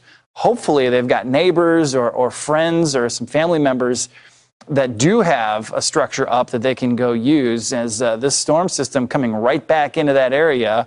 And we've got on top of Seminole, Oklahoma there on the right side of your screen. This is Asher, Oklahoma, and I believe this is a live view of that storm that is producing that confirmed tornado. And so if that's the case, we've got debris tracker up. We've circled where there is debris being lofted into the atmosphere, and you can see it right around that white circle that we've labeled in weather presentation. There it is right there, very clearly. And as we take it through time, you can kind of follow it. And so that's where the tornado likely is coming to contact with the ground, tearing up the ground, and lofting debris into the atmosphere. And that's what that green is indicating. That's a debris ball. And one of the things with this particular area is it's very rural, so we're not getting probably a huge hit back from this product with stuff like wood or metal like you might. So that debris ball, it looks maybe a little bit more weak, and that might be misleading because, you know, we're lofting things in the atmosphere like grass and trees, and so that's not showing us the most strong debris ball. But I can guarantee you that the storm certainly packs a punch, confirmed tornado, and you could just see there by the view from what we're getting back from the chopper that thing is big. It possibly could be maybe a wedge tornado type of situation, maybe a tornado that's wider than it is tall. It's hard to tell exactly how far away that chopper is from the storm, but it does look like that storm could possibly be taking up quite a path in terms of its width. And there you go. So we've got the storm tracker back on that tornado-warned storm, and this is going towards Little. Should be arriving at 8:59. Keokuk Falls possibly at 9:11. Sylvian 9:14. That is right there. Those two arrows are showing you the twist that we are showing, or we are observing on radar. Heads up Harjo as well. Looks like Harjo, Earlsboro. You are in the path of this storm system. The lightning is just constant with this. It's just one right after another. Look at all those lightning strikes, 186, and we've got this zoomed way into a very small portion of the map here, and this is just within the last 15 minutes. Meanwhile, we're back. We're in Kroll, Texas, and you can see that it still is a pretty nasty situation. Marissa's got some information here for the folks there in Seminole as well. Yeah, just National Weather Service. So Seminole, you know, you were just hit, and we've been showing the devastation. So National Weather Service mentioning if a tornado does not affect Seminole, you will still be getting the lightning, hail, and wind. So anyone outside that is currently involved in recovery efforts needs to take shelter now. And that's pretty scary because, like we mentioned, a lot of those structures, I think Cody mentioned 50% of people in that town right now don't have power, which likely means of those 50% of the people, they probably don't have a very sound structure at this point, right? There's your power outage tracker, and those spots there have been hit hard already with storms. That does include Seminole. And so like Marissa just said, you don't really need a tornado at this point to come through and create issues in Seminole. People are already exposed. You've already got debris everywhere. If we get a good gust of wind, straight line winds, some of that debris could become, you know, projectile and create issues on the ground as is. And so that's scary stuff. There you go. There you go. There's the updated count total for the counties in Oklahoma without power. Now, Seminole County is up to 56% in the dark. Hughes, 41% without power. Okfuskee at 11%. Nowata at 5%. And then K at the bottom of the list there at 1%. This is Okima, Oklahoma on the right-hand side of your screen. And that's a nasty looking sky. And do want to point this out too. It's starting to get dark, right? The sky has been dark all along because these clouds are dark gray and even black. But now that the sun's going down, you're really starting to see the twilight fade away. And, you know, car lights are starting to pop on. And you can start to see on the side of the road maybe some lights from homes just as folks are getting passed by there on the side of the road. And so that's what could possibly make this an even more dangerous situation. It already is very, very dangerous, but a nocturnal tornado you can't really see coming, right? And so that's why this could possibly start to really ratchet up, Marissa, and become even more scary than it already is, which is definitely saying something. And what's so eerie too, Nick, and you mentioned this, Monday night, 48 hours ago, we were talking about Potawatomi, Oklahoma, in through Seminole, areas that have already experienced this now. on Monday into tonight, and yet again are under a tornado warning with a confirmed tornado. So very dangerous. It's easy to get fatigued. It's easy to let your guard down, especially in Seminole where you're in recovery mode. But here's the thing. You can't recover when you still have these storms that are knocking on your door. That footage coming out of Okima right now, it is very intimidating with those skies. You're in for a turbulent night with strong, dangerous storms, some of them producing tornadoes. So what you're looking at on the left-hand side of your screen, the velocity coming out of these areas and where we're seeing, so there are two. Let's start on the left side of that velocity scan there. So just to the southeast of Tecumseh, where Cody is circling those winds that are wrapping and rotating, that is approaching Seminole at this point. So Seminole, notice that tornado warning is right over you. And again, this has been confirmed as a tornado on the ground, and this is heading towards Seminole. It is moving northeast. Cody also circling, if you move to the northeast, just to the northeast of Okima, another area of rotation. Good point, Cody. This is the original storm that hit Seminole. Notice it hasn't moved too far. It was out of, was it Meade, Cody? The community? Maud, thank you. This one over here, just to the northeast of Okima, originated out of Maud with a confirmed tornado that hit Seminole, that continued to head northeast, and now you're noticing out of Okima, it has yet again redeveloped and started to, and again produced a tornado. So that's moving out of Okima.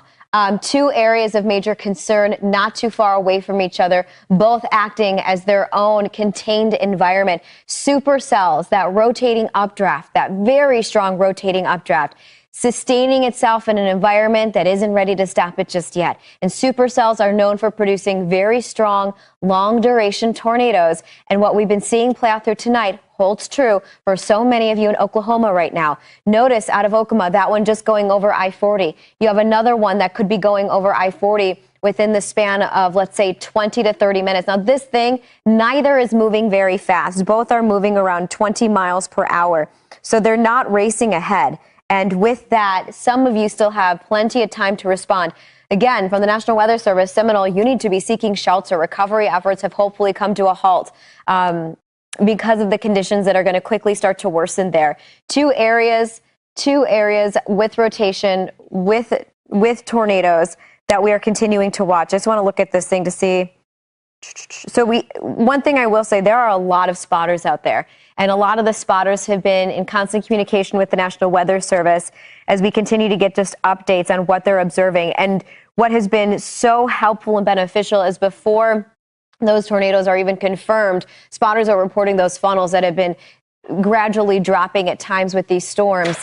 And again, when that funnel hits the ground is when you have your tornado. And as soon as that gets touched down, we have an update from a lot of these spotters. So let me just read you the latest update. This is for the Warren area. This one coming out of, so again, we are in South Central Greer County, Central Harmon County. Okay, thank you. Crowell, Texas is the live look that you have. Wow, that one's moving. Okay, so we have a live look. This is from Mark Dries.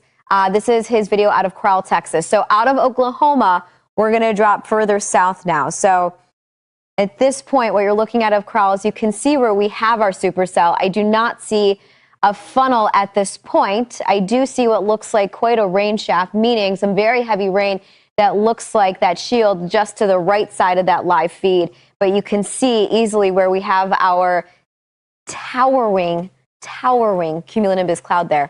So the lightning, you have a lot of lightning associated with this, and you can see right there that very vivid and vibrant cloud to ground lightning. You can see cars off, pulled to the side. I mean, let's face it, what you're looking at is spectacular in itself, but these storms are dangerous. This one that we are looking at, the one out of Crowell, now, I can't say with absolute certainty that he's been tracking the same one, but Crowell was where we did have that tornado on the ground from earlier. Now, what he is looking at specifically at this point, I can't tell you if that's the same storm that did produce the tornado earlier, but what I am looking at is, you know, you're in Crowell, Texas. It is relatively rural where this is. It wasn't expected to move over any highly populated areas. Earlier when we were looking into Crowell, there was a well-defined tornado that you could see more of a cone tornado. So, you know, we talk about wedge versus cone when you just observing. These are observations with these tornadoes. A wedge tornado tends to be a very strong tornado. A cone tornado can also be strong, but it's a different size. It doesn't quite take as much space. Wow. The intensity coming out of these storms. So lightning, want to remind you as well that if you are ahead of these storms, lightning can travel 10 miles ahead of these storms. So even if it's not directly over you and it's not raining yet, it doesn't mean that lightning can't reach you. So you need to be getting inside, whether you're in a tornado warned area or a severe thunderstorm warning, you need to be inside. Now, if it's a tornado warned storm, I would get to a safe shelter. You want to be in a sturdy building. You want to be somewhere that can't be scooped up from the winds, like a mobile home or a car. You do not want to be out on the road. And I have to say, we haven't seen a lot of folks actually out on these roads. I can't see people pulled off to the side. And to be quite honest, I'd probably be doing the same if I had nowhere else to go. But Nick, you're here watching this with me. And these storms, I mean, that lightning, powerful. That lightning, you know, that's during a normal type of storm, that would be the biggest concern that I would have. Those are some huge lightning strikes coming down. Meanwhile, you've got that supercell structure that you're seeing. That's what you're seeing there, that real dark thing, almost looks like a UFO or something dropping down out of the sky. That's what a supercell storm looks like, and that's what's producing all of the issues right there. And so we're going to continue to follow this thing. This is Crowell, Texas, as the lightning is non-stop, and there's the radar scene. On the bottom, so we've got eyes on the storm, same storm, but from two different vantage points. Crowell, Texas, that Bread Adair video you're seeing at the bottom, that was earlier, so that's not happening right now, but it is good to show you what these storms have done in the past, right? Because then you could see what the potential is as it continues its present and even future track. And there we are. We're circling Crowell. That's where the storm has already made its way through, and we are now seeing that rotation right on top of Thalia. Hope I'm saying that right. If not, you tweet at Fox Weather. Let us know what's going on. As there you have it. That's flat in the tornado warning polygon right there. That's going until 9 o'clock, so another half hour to go on this thing. Parsley Hill. Got to start thinking about getting into your safe zone quick. This storm is headed your way. As you can see on the right side of your screen, that tornado that you're seeing on the bottom right side of your screen, that's earlier footage. Top right, that's what's happening right now. Getting a little more difficult to see now as it's starting to get darker. Those clouds obviously are dark, and we're losing the sunlight as well. And this is for Ford County, Texas. I hope I'm pronouncing that correctly. F-O-A-R-D County, Texas. Look at this, Hoot and Holler crossing. Going to see the impacts of this storm here very shortly as we continue to track it. This is only moving at about 20 miles per hour to the east-northeast. So Hoot and Holler crossing at 9:19. And then Midway crossing at about 9:24.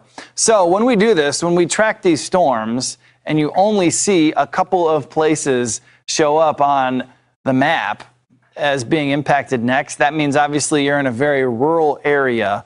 And so again, you know, if there is a silver lining with this, it's that we're in a very rural area. However, damage is still taking place, and you see the power lines there. So these storms could obviously take out power to more portions of Texas.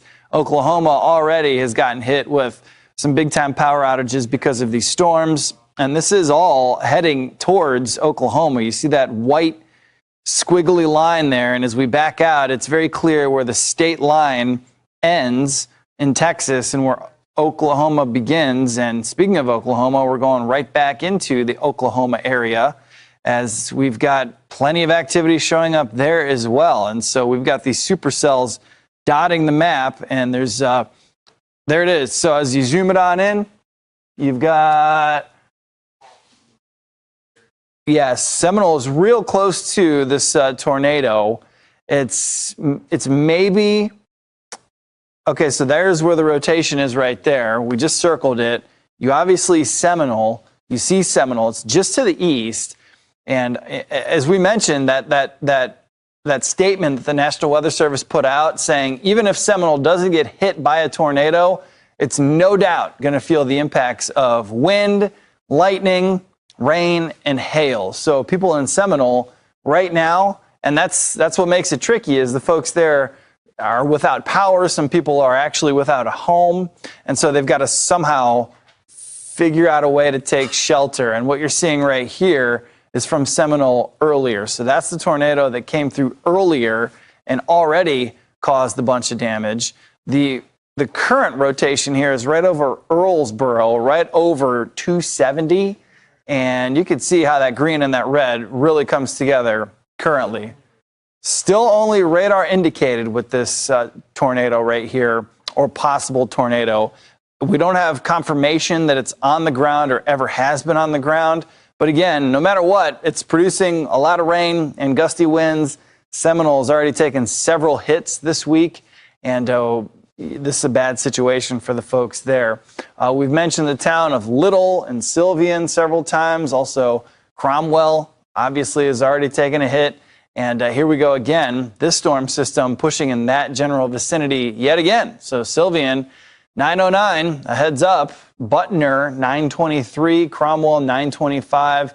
And Schoolton, right at about 929. The storm system is making its way right into your neck of the woods, as we've got also severe thunderstorm warnings flashing up with this storm as well. As not only do we have the tornado aspect of this, we've also got gusty winds, upwards of 50 miles per hour. Heck, we even got, it looks like a flood warning going on in there as well. So that's with the green polygon. Okay, and just like that, boom, this is an observed tornado. So this is an actual tornado on the ground headed towards Sylvian, Butner, Cromwell, and Schoolton. And so if you didn't want to take the storm seriously before, you definitely should now, as there is a confirmed tornado on the ground. Folks in Seminole, obviously you need to definitely be in any kind of safe place that you can. This isn't rolling through Seminole right now. It's just to the west here. It's just over there towards 270, but it is 6 miles away. And, you're going to feel the impacts of a tornado that's 6 miles away. Look at that hail. This is actually live video of hail coming down in Crowell, Texas. Man, and that's what we mean, right? You don't have to be right under the tornado to feel impacts. So that hail is coming down in Cromwell, Texas, and that's nasty. I mean, it looks like possible, you're probably getting up towards quarter size hail right there, and you see the wind that's whipping around the grass and the weeds on the side of the road. You've actually got cars out there, and so those cars likely taking damage. Those are probably storm chasing cars that are built for this type of situation, but nonetheless, if someone was caught outside driving around, they're getting pelted with quarter-size hail. I don't know if you've ever been in a car getting hit by hail, but it is terrifying. I mean, you can't get away from it, and it's loud, and it feels like the roof could cave in at any given moment, and then you kind of expound that experience with the rain and all of that lightning, and it's definitely not a predicament you want to see yourself in. This is Mark Drees. He's a storm chaser. Mark Drees, yep, he's a storm chaser there in Cromwell, Texas, giving us a live look at the actual hail that is falling out of the sky. And we're back into Oklahoma now, where we've got a debris ball on the ground. So this is back near Seminole, Oklahoma, and we have there it is right there, Earlsboro taking a hit right here. So this is, again, in the Pleasant Grove, Seminole area. It's just to the west. There's your debris ball. A debris ball is exactly what it sounds like. This is stuff that the tornado is ripping apart. Essentially, at its very core, that's what's going on here. So a debris ball is pieces of houses and barns and possibly cars that are ripped apart, and they're swirling around the tornado at the surface. And so that's what we're indicating there. That's what the debris tracker is indicating on our products here at Fox Weather. We've got strong rotation. So everything that we're seeing continues to confirm the fact that we've got a tornado on the ground. and it's ripping up stuff, it's creating damage, and it continues to move to the north and east. We've got extreme rotation now showing up here with this. You see the legend here. Once you get into the yellow, that means we've got extreme rotation. So the folks there in Earlsboro really going to see some damage here. This is a nasty situation. You hate to see this. We hate to report this here at Fox Weather, but the folks in Earlsboro not going to be waking up to what they had this morning when they woke up in their town. All right, so looking further down the road here, this is starting to move into a populated area as well. You see how the topography changes. The color here is a little darker green, so there's more grass, more fields, more woods. Now we're starting to see more development as it continues to push eastbound here. You've got 377 running along there. Looks like Pleasant Grove, you're going to stay out of the crosshairs of this storm. This is headed, though, right towards Little and then eventually Sylvian and Cromwell by 9:18 and 9:35. Hopefully, we don't see this type of rotation as it crosses over Interstate 40. And again, if you know anybody that uses 377 this time of day in between Little and Seminole, make sure that they know that there's an actual confirmed tornado headed that way, as this is the real deal. This has been confirmed on the ground, meaning someone has actually seen this. A reliable source has seen that a tornado has come into contact with the ground. We've seen the debris ball show up on our debris tracker. And so this is a dangerous, life-threatening situation. So you got to get in your safe place here. If you're in Little or Sylvian, make sure you're in a bathroom on the first level of your floor. Yeah. So Cody, you get in my ear saying that debris ball is huge now. And so not only, we're not just seeing green and yellow show up, but we've got the blue. That's about as high of a reflection as we're going to get. So this is absolutely a dangerous situation. This is a huge debris ball, really throwing buildings and parts of structures up into the air, and we're able to see that. So what we're doing here with our debris tracker is we're scanning the atmosphere for non-meteorological items. So all this flat yellow all this flat red, this is just regular stuff in the atmosphere, rain, whatever. And you can see this area is covered up in rain, but we're not getting any kind of blue or yellow or green to show up. So these are all kind of spherical things that we would normally see during a storm. This, however, this is not. This is pieces of wood, a car, whatever the tornado is ripping up and lofting into the atmosphere is showing up right here as a debris ball. And that is right where we, on radar, regular radar, are seeing a hook echo, which shows you that we've pinpointed exactly where the tornado is now, just to the south and east of the center of Earlsboro, right there along 270, and this continues to push to the north and east. Wow. I mean, this is like a textbook hook that you're seeing. It almost looks like a fish hook. And so this is serious. This is serious stuff, guys. Make sure that you are, and as I was saying earlier, try to get, hopefully you have a basement. I know a lot of these structures in this part of the country have a basement strictly because you need a basement in this atmosphere because this is where tornadoes show up more prevalently in the nation. But if not, make sure that you are going to get into your lowest level bathroom, someplace without a window or windows, a closet, a pantry, whatever you have to do to keep yourself sheltered from windows and possible breaking glass. Do that, because this is an actual tornado, possibly moving into some of these towns here very soon and causing some big time damage. And the lightning is just unbelievable here. It's like you can't tell where one strike stops and another one starts.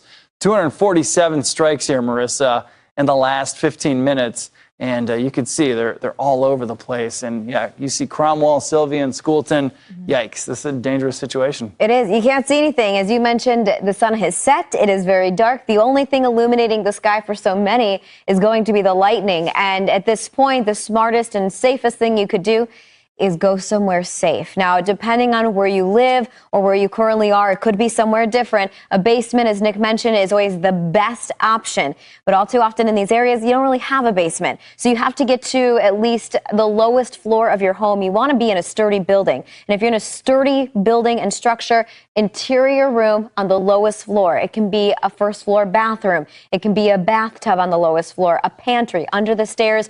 Bring blankets. Make sure you're crouched down, covering yourself with pillows, blankets. Sometimes we say mattress. It's not always the easiest thing to bring along in an emergency situation. We also talk about wearing shoes and a helmet. It seems silly, but if you're walking through debris and it can be shards of glass and nails, that's why you want your shoes. You want your helmet to protect your head. That's a safety thing. If you take a direct hit on your head, that could be dangerous, if not deadly. So those are the things we talk about. And if you're in a mobile home, get to a safe shelter, a sturdy shelter. And if you have time to react, do it now. If you're in the path of that tornado Nick was just talking about. Noticing when we look at the severe stats currently as we bring you up to speed, we have 7 tornado warnings. And at one point, we had 2 tornadoes on the ground, one in Oklahoma, one in Texas. Noticing 12 severe thunderstorm warnings, 22 total warnings, and we now have 3 flash flood warnings because some of these storms are just producing torrential rainfall. And if they're not moving too fast, that's what's leading to some flooding. In the past 15 minutes, look at this stat, 8,000 lightning strikes. That's the first time I've seen that large of a number in 15 minutes in quite some time when we've been tracking severe weather outbreaks. We have 146,000 people under warning. So notice it's actually not a huge number of people compared to what we've seen even on Monday. But within these communities, we've been seeing these tornadoes pop up in relatively rural areas. But it doesn't take much the continuation of these paths to lead into communities, as we saw with Seminole. So let's just go ahead and check in on what we're looking at. So we'll take it back into Oklahoma. All this activity is to the east of Oklahoma City. We'll take it over to Seminole. So you have 2 tornado warnings. The one off to the northeast is still radar indicated at this point. The one further off to the southwest, this one is what we're going to talk about over Seminole. This one actually confirmed and observed. So that's the one that we're going to talk about right now. Oh, I do see that. Okay, so what you're looking at is if we go to this warned area here and you look at the circulation, so coming out of Seminole on the northeasterly side, you can see actually, so Cody's going to rewind it, take it off to the northeast with that circulation. Actually, yeah, Cody, if you look further. So over Harjo is where you see it. This is about where it was confirmed. And as it continues to head northeast, you can see that rotation still spinning, but also off on the northeast side, that rotation still. That's where it was first confirmed, right? Earlsboro. So it was first observed near Earlsboro right here. This is the one we're looking at, but you can see out of the northeast, you can also pick up on some circulation there. So 2 areas that we're watching right now, both to the north of Seminole, but both of some concern at this point. Now, I haven't seen a statement on the second one, but here's what we have. We have a tornado warned storm, and we have one that has actually produced a tornado, and at last update, that tornado was on the ground. The other one at this point would be radar confirmed, but you have a very dangerous situation on your hand. Let me just go ahead real quickly and check to see if they updated. So out of Pottawatomie County, okay, so that one was canceled. So we're taking it again into Seminole. So that's going to continue with this warning. Yeah, right here. So we still have a debris ball. This is the one that Nick showed you. It was very vibrant debris ball. It was that blue shading, which is the brightest you can get, one of the best indicators that you have that when you have a tornado on the ground, it is actually hitting objects. It is hitting things. And in its path, that debris gets lofted up. You can see that debris ball actually start to fade away a little bit. And that's not to say the tornado pulled up. It could be that. But it could also just be that maybe it went to more of a rural area where it didn't have as many things to hit. So there's 2 caveats to that you have to look for. What you really want to look at are the winds and that potential for rotation. And again, we're also seeing that off to the northeast of Seminole. So Seminole, you already got hit once tonight with a tornado. National Weather Service will go out and assess all that damage. These got very close and are very close. And in Seminole, we saw a lot of folks in recovery mode trying to assess all the damage. You have so many people without power at this point, so many areas where you had the potential of gas leaks and down power lines, and now you have this vicious storm that's going to be moving right to the north of you. So 2 areas of concern, and again, we still have the one that we were watching that was confirmed, and now we have the one off to the north that is not producing it. Not much of a debris ball, but this is where it would be, where we had that second area of rotation. And Cody's going to circle that one. So that one, Not sure which highway. This is Highway 377. Here's Little, and here's Sylvian, a community that we were talking about just a few hours ago with the first tornado that went through. Now you have a second area of rotation. And this one is still radar indicated, so it doesn't seem that anything has been observed with that one yet.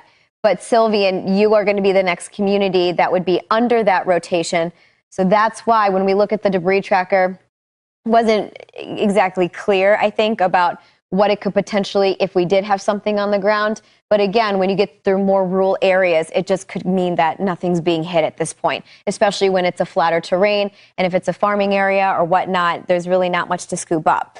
So this would be over Cromwell by 9:14. So about 30 minutes or so over Cromwell, Schoolton by 9:18, Bearden by 9:26, Castle 9:39, and Okaba by 9:45. These are all communities Nick and I were just talking about a few hours ago with the first tornado that went through. Want to remind you what you have on your video. That's video out of Crowell, Texas. So Texas is the other area that we've been watching where we did have a tornado on the ground as well. So from Oklahoma over to Crowell, getting into the situation, you have these various supercells that are in line with our warm front that's lifting out of Oklahoma, and you have a dry line coming in from the east. Both are triggering very dangerous storms and very powerful storms, and you can see all that rain that's falling there. So again, what we're looking at as we take it back into the 2-hour loop. So this is Oklahoma, what we're looking at on my radar. Cody has given us a 2-hour loop, so it's rewinding.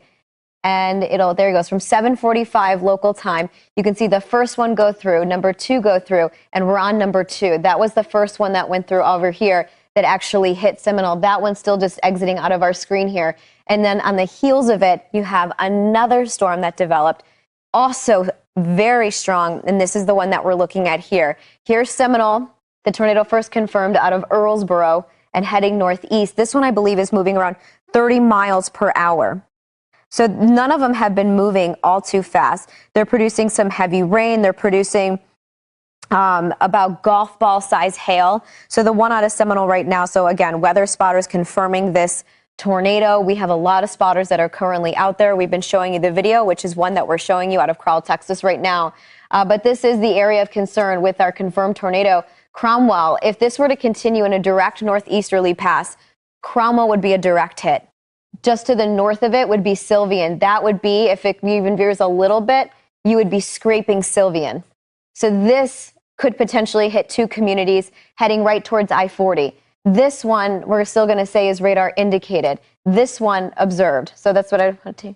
So that's the one I want to take it back to again. So we'll keep an eye here in Oklahoma. We've been talking about Texas, so let's take it over to our Kelly Costa, who's going to update us on the situation there and what we're looking at. Kelly. Hey, Marissa. So just to get our bearings here, I sort of zoomed out quite a bit so you can see what we're talking about. I'm going to show you, and I'm going to zoom in on this tornado warning right now. That is in north central Texas. I'm going to zoom way in so we can see exactly what we're looking at. Now, this is in effect for Wilbarger County, Texas, until 9:30. This tornado warning has been confirmed multiple times. In the latest update from the National Weather Service just minutes ago, they are still saying that this is a likely tornado we're talking about. Once again, Wilbarger County in Texas until 9:30. And I don't even have to go to the velocity to be able to see where this area of rotation is. You can clearly see that hook echo right there, just to the south of Parsley Hill and just off to the west of Grayback and to the northwest of Huttenholler Crossing. This one is moving to the east-northeast right around 30 miles per hour. I'm going to put the velocity on it just to confirm with you. We got that area of rotation. There it is. Now I'm going to jump back just so you can see a clear image. East-northeast right around, was it 30 miles per hour? Let's jump this. There we go. All right, Midway Crossing. This area of rotation is going to get to your location by 9:11. And by the way, this is the last minute you are going to want to be in your safe spot. This isn't when you need to start getting your kids, getting the pets into your safe location. This is the absolute latest time you need to be in your safe spot. Grayback 9:14, Rock Crossing 9:17, Harold 9:31, Electra 9:43, and Haynesville 9:45. Notice anything after 9:30, not a guarantee you're going to get a tornado warning because this particular one expires at 9:30, but it's a possibility. What does this mean? If you're in these locations, you really just need to stay with Fox Weather and stay updated just in case the National Weather Service does extend this. And this one we've been tracking for quite a bit of time. And once again, this has been confirmed multiple times. Latest update from the National Weather Service is saying that this is still a very likely tornado. Let's get really, really close here just so we can get a hyper-local look at this area of rotation right over Parsley Hill. If you are living in Parsley Hill, you need to be in your safe location. This is also to the east of Talia now, so if you're in Talia, you are in the clear. This is Route 70, just to get our bearings even more, and this area of rotation is just to the southeast of that. So this has been a confirmed tornado. Latest update from the National Weather Service is that it is still a very likely tornado. Now, we have had that tornado warning that was started in the Texas Panhandle and moved into areas of southwest Oklahoma. I'm just going to check on this one for you as well. There we go, zooming in here. This is for Greer County, Oklahoma. That continues until 9:15. This is for radar indicator rotation and some serious hail that we're talking about as well. That one goes until 9:15 your time. Here is Russell. You're included in that. Now, I know you're probably looking at this tornado warning and thinking I'm not really seeing much heavy rain, but let's put on the velocity and boom. You can see that area of rotation clear as day. Remember, you don't need heavy rain in order to get areas of rotation. Yes, a lot of the times it's with that. So this is moving to the east around 40 miles per hour. That area of rotation just to the north of Russell, just to the south of Reed. I'm going to close out of this. I'm going to move a little bit outward so I can put a track on this. East around 40 miles per hour. Here is that area of rotation, stretching it out 40 miles per hour and putting a track on that. Mangum 907, Hester 912. Remember, this goes until 9:15. Not to say it's not possible. These locations won't get a tornado, but you're not included in the tornado warning as of yet anyway, or at least of this time before it expires. That's at 9:15. So anyone I'm about to tell you is you need to stay weather aware over the next half hour to an hour. City View 919, Blair 920. This isn't when the storm's going to get to you, by the way. We're tracking the area of rotation. We're tracking that area that we are most concerned with, right? Warren 931, Lone Wolf 932, Centerville 940, Babs 945 is when that area of rotation is going to get to your location if it continues on its current path and its current speed. Hobart 945, Roosevelt 947, and Cold Springs 948. Let's get another hyperlocal view of this area of rotation. I did the same with the other. Just to get our bearings here, here's Route 9. We got Route 283.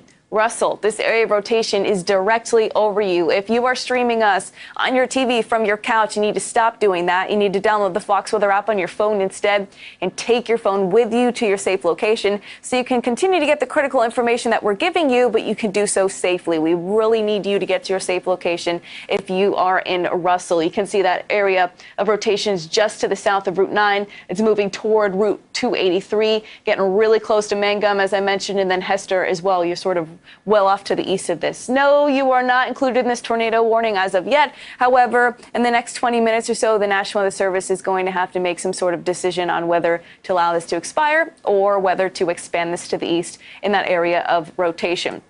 So this is the area of rotation just to the north of Russell and just to the southwest of Mangum. Back to you.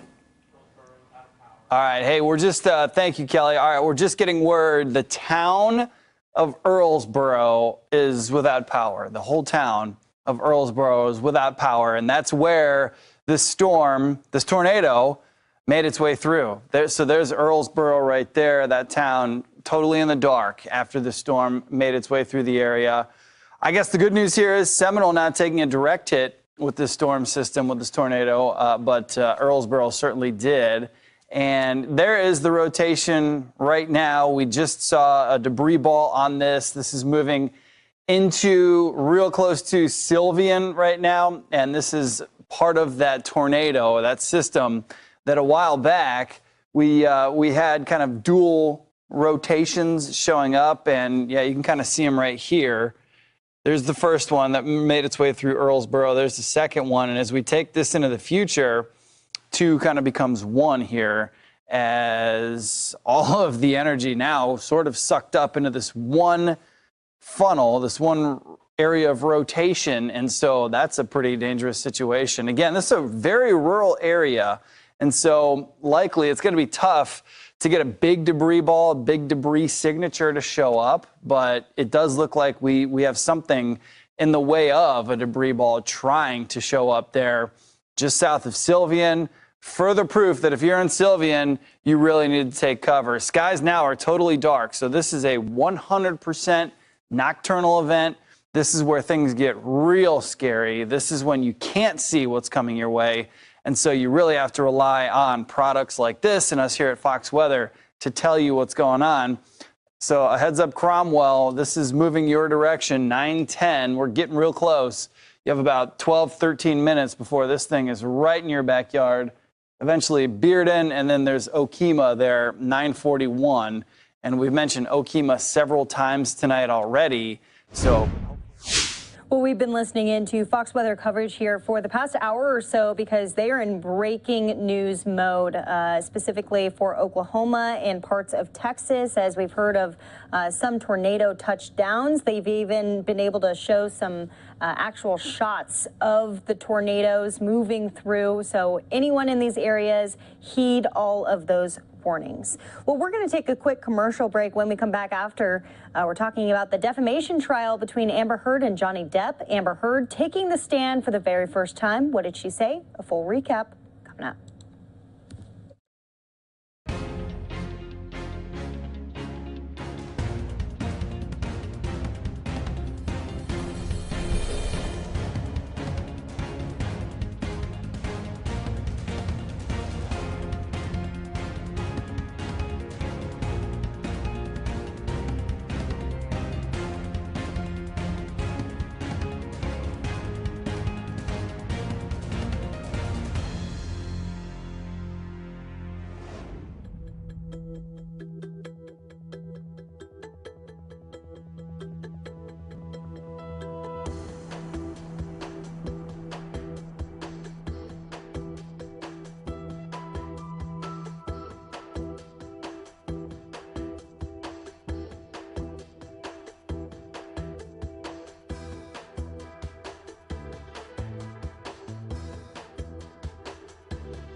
I am here because my ex-husband is suing me for an op-ed I wrote.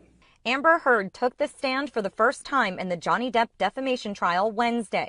Speaking in front of the jury in the Virginia courtroom, Heard claims much of the abuse she endured by her ex-husband occurred when the actor was under the influence of drugs or alcohol. At times, the actress became emotional when she described their turbulent relationship. I just didn't know what else to do. I didn't know what to say. I didn't know how to react.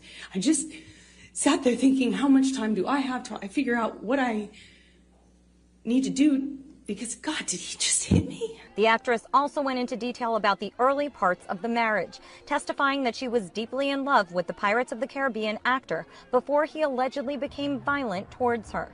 I was so in love with this person because when it was good, it was so good. You've never felt love like that. At least that's how it felt. So much. Some legal experts say Amber Heard's testimony could shift the course of the case, making it difficult for Depp to secure a victory in the ongoing trial. All she has to do is not appear cuckoo for Cocoa Puffs and articulate that at least on one occasion he struck her and she's a victim of domestic violence and thus had every legal right to write what she did in the op-ed piece. Depp is seeking $50 million from Heard, accusing her of tarnishing his career. Earlier in the trial, he testified that his goal is the truth. In Hollywood, Ashley Dvorkin, Fox News. Well, we want to bring on our own legal analysis. Nicole DeBoer joining us here on the line. Nicole, this is what we've all been waiting for. Amber Heard to take the stand in her testimony today, breaking down, getting emotional. How do you think this could have swayed the jury? I think it's possible that some people will find her compelling. The facts of the circumstances that she testified to were indeed horrific. On the other hand, I think that this jury was prepared for her testimony with Johnny Depp's expert, who explained that she was very likely to take the stand ultimately and have colorful, vivid language, and that we could expect this type of descriptive testimony from her because of her personality disorder. So it will be interesting to see who believes that it is part of her story and who believes it is something that is true. Well, let's be honest, this was all expected. Much of the testimony today contradicting what has come out from Depp's legal team. Do you think this is going to be enough? The way that she explained it, you really hit the nail on the head. Extremely descriptive. You know, if it lands with some of these jurors, it will be enough. The reality is that for Depp to prevail, he has to get these jurors to agree that what she said was false and therefore defamatory. So if she was able to convince any of these jurors, then Depp has a problem with his lawsuit. I wanted to point this out because I've found this interesting in the testimony from not only Amber Heard, but also Johnny Depp, both of them highlighting how great it was in the beginning, how great their relationship was, and then things changed. She recounted the first time that she was slapped, allegedly slapped by Johnny Depp because she was pointing out a tattoo on his arm, which said wino, and then he eventually slapped her and then slapped her again and again and again. But they kept going back to the fact that it wasn't always that way. What is that? What is the strategy behind that? I think that she is trying through her testimony to explain why she stayed, why she was in a relationship that was violent, and why she might have continued to be in that relationship, despite the fact that she's now alleging abuse. The real question will be whether or not the jurors believe it to be true. Yeah, and we don't know what those jury members are thinking inside of this courtroom. They're listening to testimony with no outside influence, so they're not hearing any of our discussions or anything of that fact. But things will continue here, and we'll hear more description from Amber Heard. I want to go into Amber Heard's performance because we've talked about this in the past, the theatrics of all of it. We have two actors going up against each other, and some might say that she is a great actor and is doing that up on the stand. I think there's a real risk that the jurors are interpreting her testimony as a performance. And if that's the case, then her credibility is really out the window. In my opinion, one of the big contrasts in this case was the difference between the testimony that we saw. Depp's testimony was understated, sort of level, even in the face of cross-examination, which in my opinion, really just for Depp anyway, did not land anywhere. There were no heavy hits by Amber Heard's team in terms of cross-examination. Now we're going to find out whether or not Depp's lawyers are able to land any points with their cross-examination of Heard. Will she, though, respond to some of the tough questions that were, proposed by the Depp legal team, including, well, yeah, we all remember the defecation situation on top of the bed, the makeup mix-up, her admitting on tape that she was hitting Johnny Depp. Do you think all of those major headlines are going to be brought up and she's going to respond to them? She's going to have to. Yeah. These things are already a part of the trial. And in contrast to Depp's testimony, which was fairly level throughout, hers has been very, very dramatic, which lends itself, of course, to the idea that it might be a performance. It will be very telling how she responds to hard cross-examination questions about some very graphic and sensitive points that that Depp's team has already made.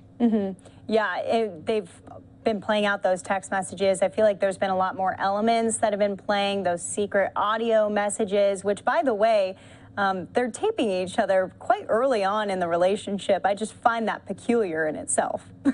No doubt. And as this case started, as you may remember, it was just such a concern to me that this couple would be airing what would ultimately be such very dirty laundry so publicly for a lawsuit. And it just seemed to me that there could be no winners. I have to say that after hearing Depp's presentation, his legal team really did an effective job of painting her out to be a master manipulator. And she's going to have to do a great deal throughout her testimony and ultimately cross-examination to overcome the damage that Depp's team has done to her case. Well, we've had Amber Heard up on the stand. She got emotional right when she stepped up there, mentioning why she's in this case and what she plans to explain to the jury.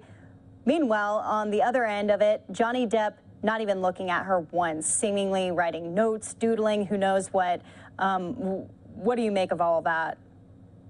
I think that he probably received instructions from his lawyers, don't respond. You're not testifying from counsel table by the faces that you make. That's never an ideal situation to be effectively really communicating as the person being talked about with the jury through your own activity at the table or facial expressions. So he's found himself something to concentrate on that isn't her, is not the stuff that she is saying about him, so that he does not telegraph what he's thinking to this jury while she's testifying. So you think that she might be trying to provoke him in a sense? No question. I think that, we are certainly watching him as he sits there at counsel table, listening to these horrific things that she's saying. You can bet that the jurors are absolutely watching him as well. And that is definitely something that a good legal team will prepare their client for. As a jury sits and listens to testimony on the stand about the other person, they want to see what the other person is doing. How are they reacting?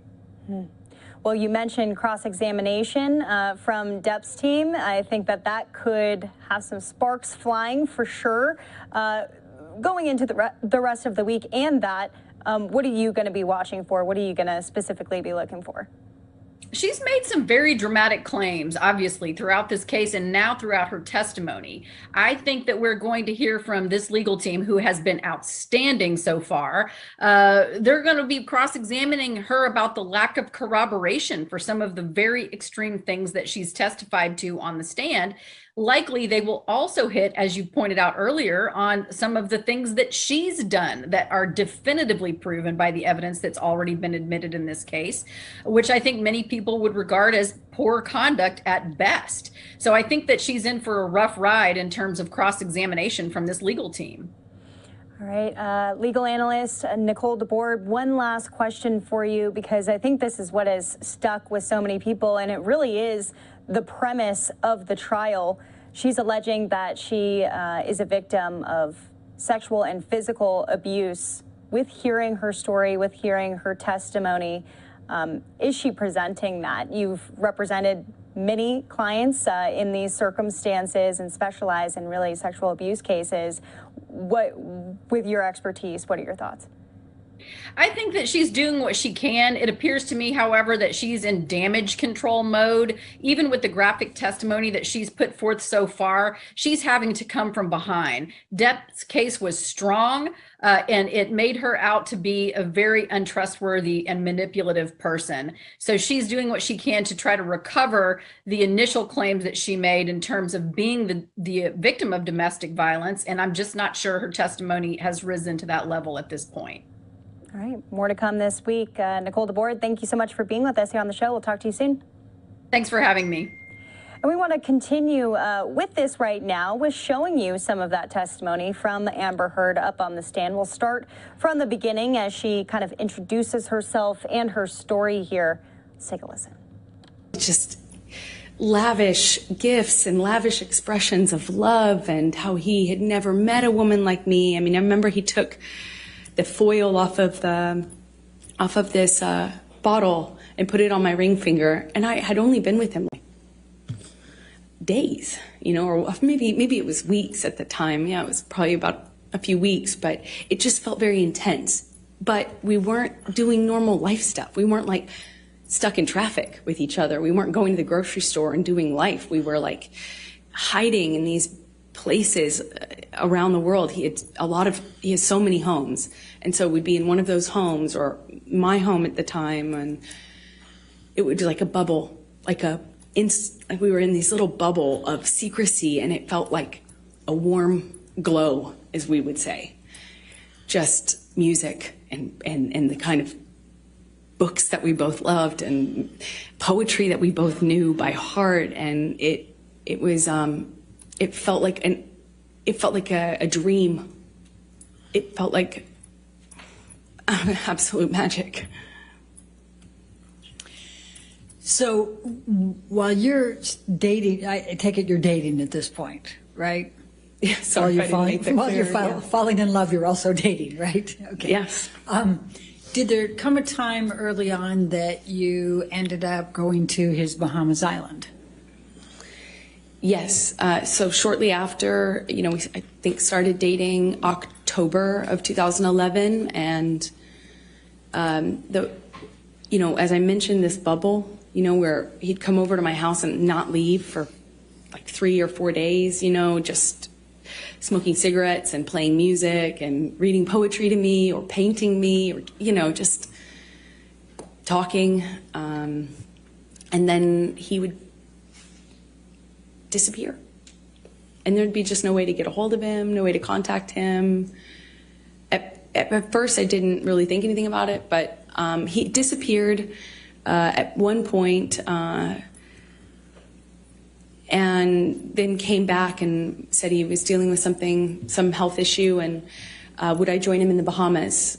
And I think that's when I learned he had an island, and I was on a trip with a friend of mine in Spain, and it was for the holidays, and I kind of rerouted my trip so I could come and land in LA landing in Miami instead of LA, so I could go and meet him on the island. And he had Keenan come and meet me on that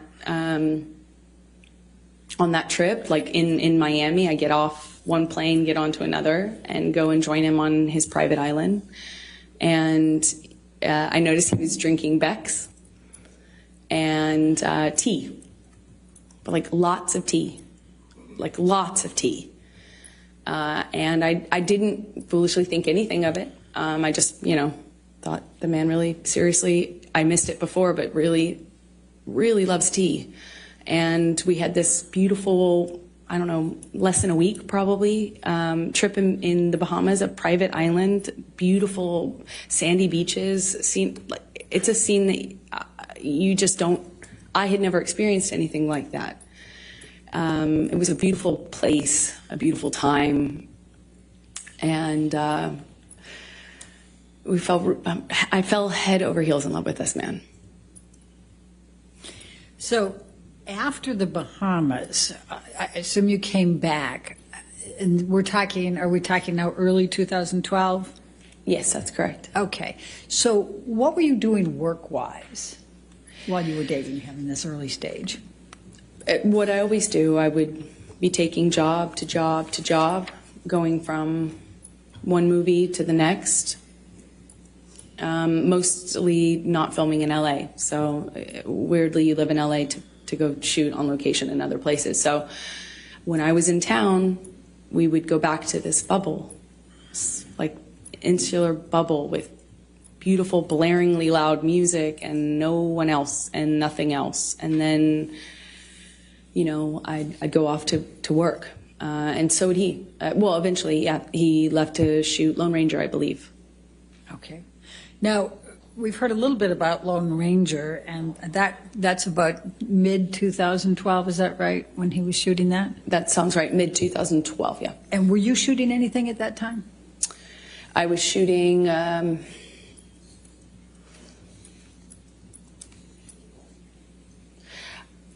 Machete Kills? I believe I was shooting Machete Kills in Austin. I had a small part in a Robert Rodriguez film that shot in Austin. Okay. But I think Johnny was shooting and then having some time off, and there was just a lot of travel, a lot of movement. So. Okay. And so what, if any, visiting did you do with Johnny while he was on his set for Lone Ranger, and where was he? Well, he was filming all over the Southwest, and at some point I came to visit him and on one of his locations, and I would stay in the house because I couldn't really, occasionally I would leave with his security guards, but I didn't really have anything to do but visit him for a few days. So I'd cook and kind of stay at home and paint or whatever and wait for him to come home and have dinner ready. And we would have these little bubbles, but kind of scattered throughout the Southwest as he was filming. And at the time, Johnny had, when I first arrived at one of these locations, it was the first time that Johnny told me that he had a health issue, something with his liver, and that he wasn't, that's why he was not drinking. He was drinking a lot of tea, like a lot of tea. Okay. And so we've heard a little testimony about boots. What, if anything, did you do to help Johnny with his boots? Well, I mean, I suppose that I took off his boots and it made an impression on him, and I was happy to, anything I can do to show love. Certainly how I felt about him. But if he wanted to take off his own boots, he certainly could. Did you buy Mr. Depp any knives during that time period? Objection leading. Sustained. What, if anything, did you do with respect to knives during the time period you were with him in the Lone Ranger? Objection leading. What, if anything? Overruled. Johnny had a thing for turquoise, and that eventually, being in the Southwest, it can happen really quickly. I also too really love turquoise, and he has he loved knives. He loves a lot of things. When Johnny loves things, he does it a lot, and lots of it. So he had these daggers that he had given me that they were beautiful in design, and they're, long curved daggers. And he just talked a lot about knives, had a knife and gun collection, and was quite proud of it. And at some point, I don't really remember exactly when it was, but at some point I picked up what I thought was a really beautiful turquoise handled knife. And I had it engraved with a saying that Johnny would say to me all the time, which I, thought was romantic, as funny as that is to say now. And what was the expression, the saying? Until death, hasta la muerte in Spanish. Now, by the time that you're visiting Mr. Depp during his shooting of Lone Ranger in the June through August 2012 timeframe, what, if any, relationship has he developed with your family? Oh, well, starting really early on, Johnny was so kind, so generous to my family, but especially my mom and dad. He met my dad, and my dad's a big personality. He's a rowdy guy, and Johnny just all of a sudden, I had never noticed, Johnny have a southern, all of a sudden Johnny had this southern accent and was really like buddies with him, and they really seemed to get along very well. They're, just like instantly he was giving my dad gifts. He gave him guns, he gave him knives. They had this, Johnny just really just showered my dad, and my dad's a working man, salt of the earth guy, and he was just like, floored. He's getting all these amazing gifts and being invited to come onto these locations, and Johnny's this big movie star, and my dad was just like, I think my dad would have married him himself, not if I hadn't. And he just instantly, he gave my mom jewelry, brought her out to come and see me while I was visiting Johnny on Lone Ranger in some part of the Southwest. I think it was Colorado. He gave her this beautiful turquoise necklace, and they were definitely taken by him. And what, if any, relationship had Mr. Depp forged with Whitney by this time, your sister? I believe the relationship came a little bit later as they got to know each other, but he did the same thing with my sister and just really found a bond with them that, you know, was you know, he tried to do anything and everything he could to make them feel like special, and they did. You know, my mom, my dad, and my sister. And what, if any, relationships did Mr. Depp form with your friends? Well, Johnny is so generous and can be this really, like, overly generous almost, you know, like showering you with gifts and compliments and just, I mean, like, you know, and he has access and means to really, you know, we're not talking about giving you a card.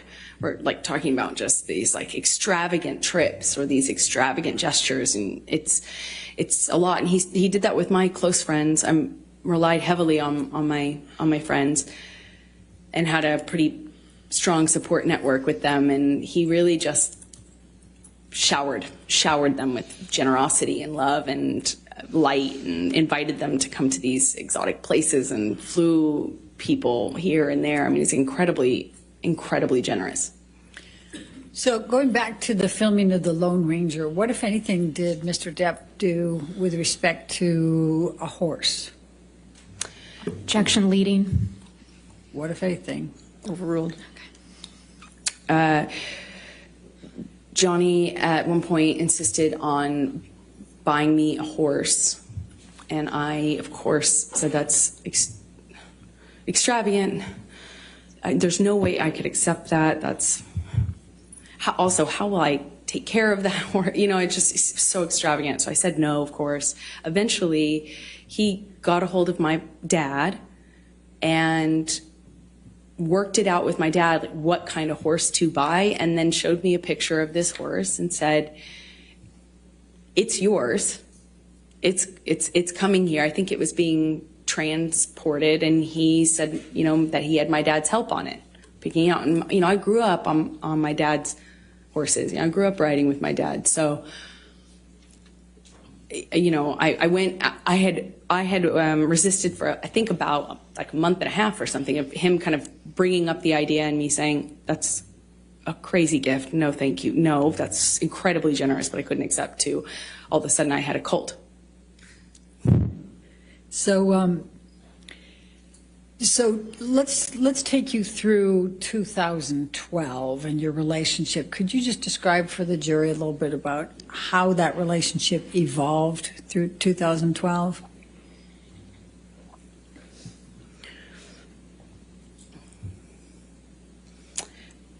It was always intense. It didn't become intense. It almost started that way. When I was with him, you know, I felt that electricity in my body. I felt like butterflies. I couldn't, you know, I couldn't see straight practically. It was just, you know, I was head over heels in love, and he felt like that to me.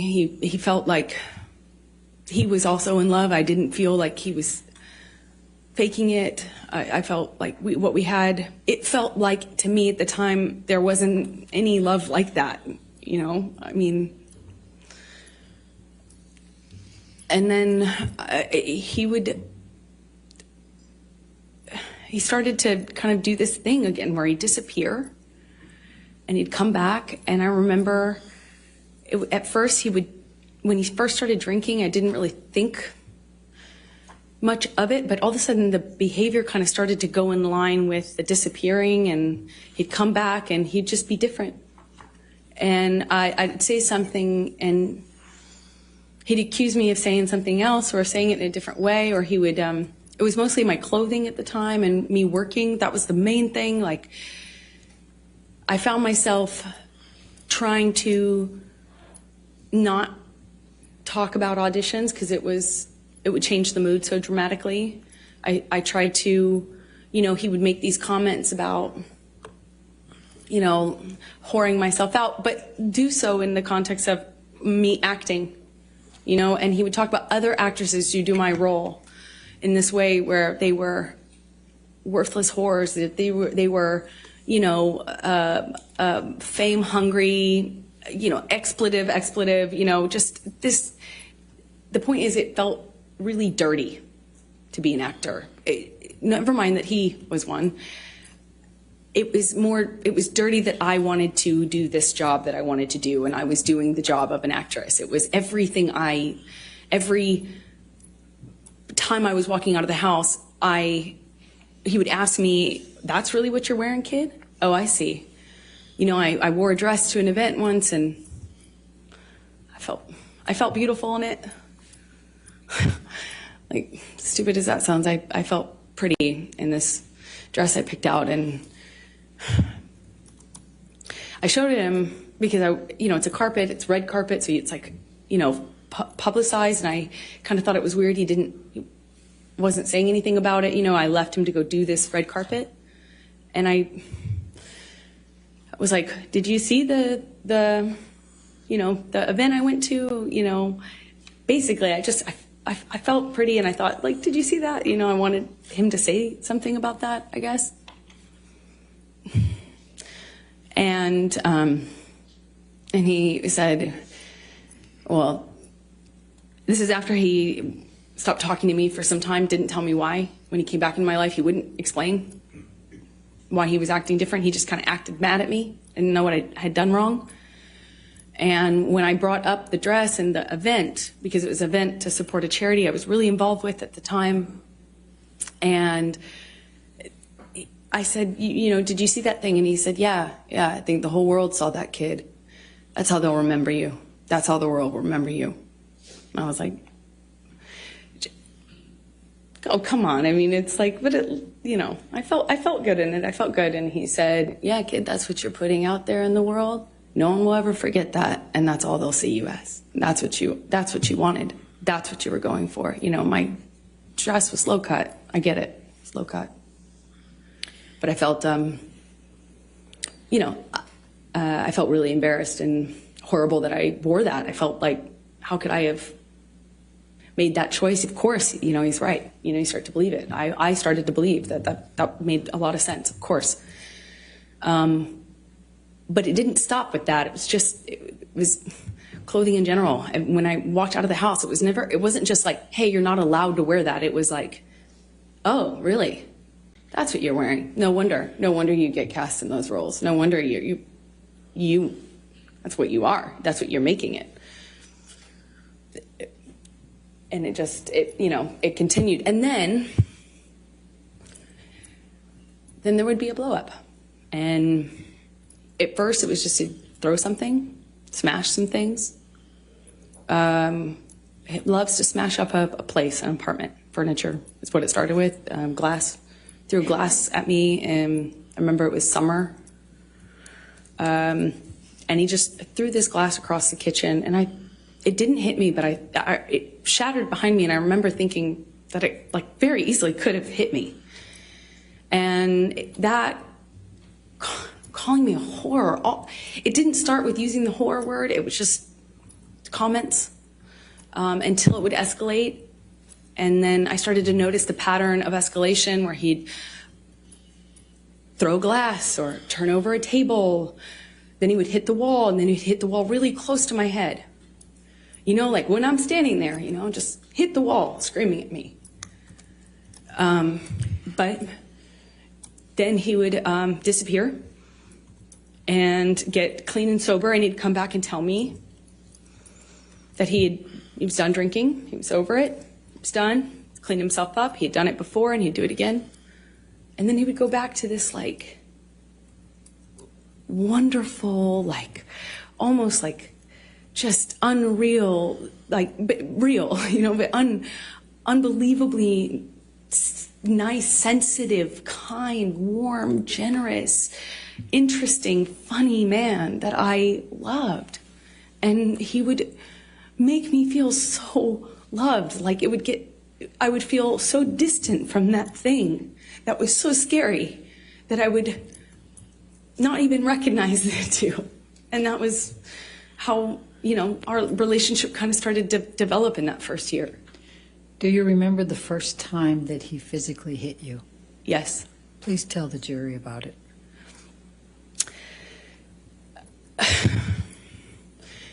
It was it's seemingly so stupid, so insignificant.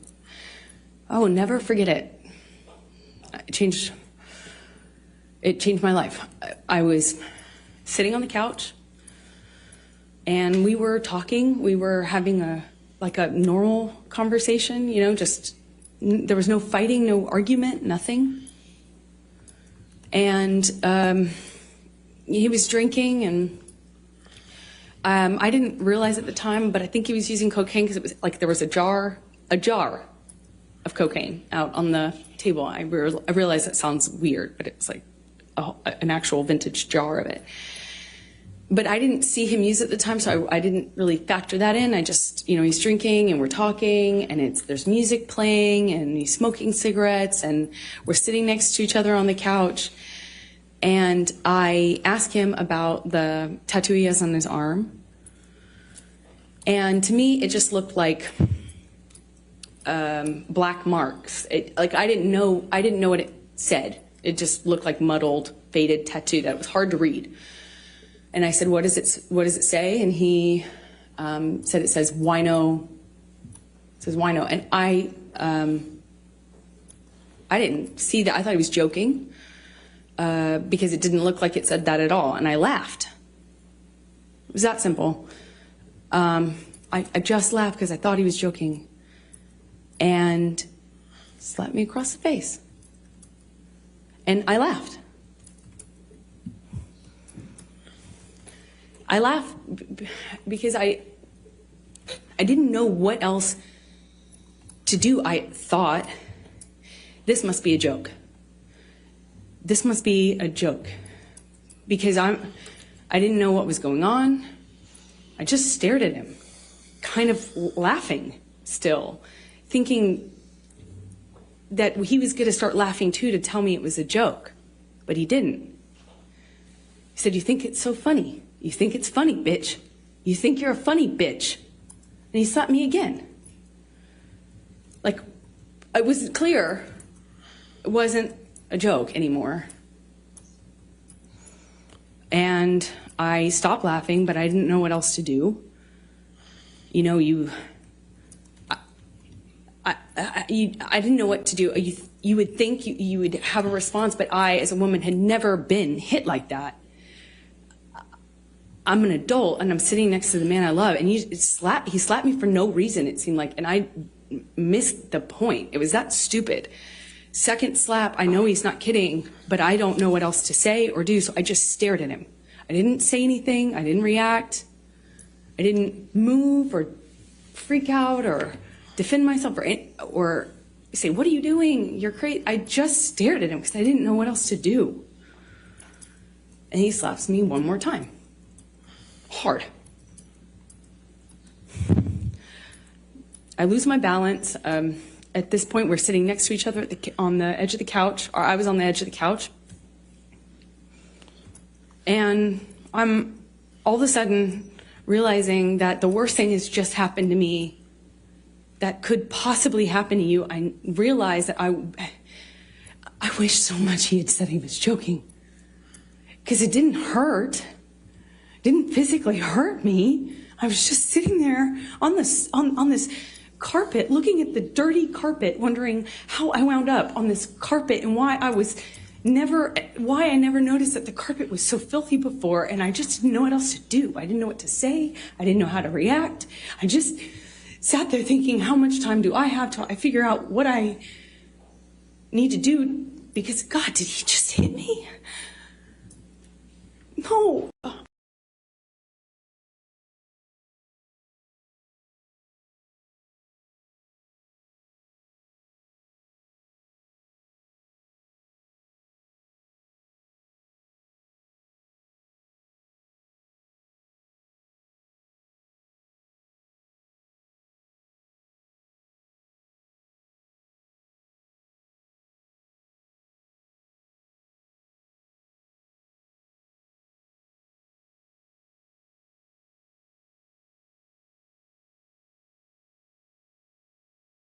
I didn't have words. I didn't know what to say.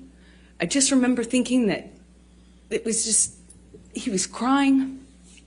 He seemed so sorry, but I knew I couldn't just forgive him because right? That means it will happen again, no? You know, like I've seen the health class videos, like everyone else.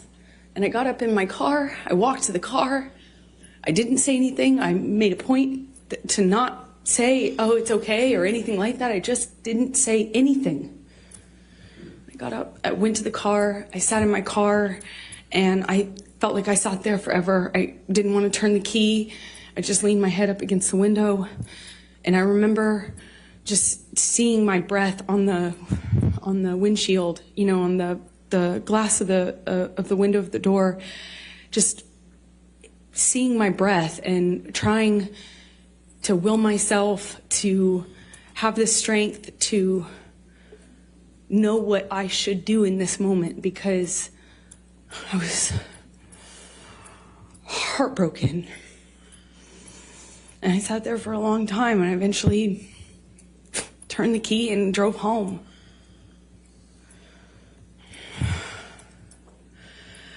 And what did you do after that? I don't know. I don't remember what I did when I got home. I don't remember.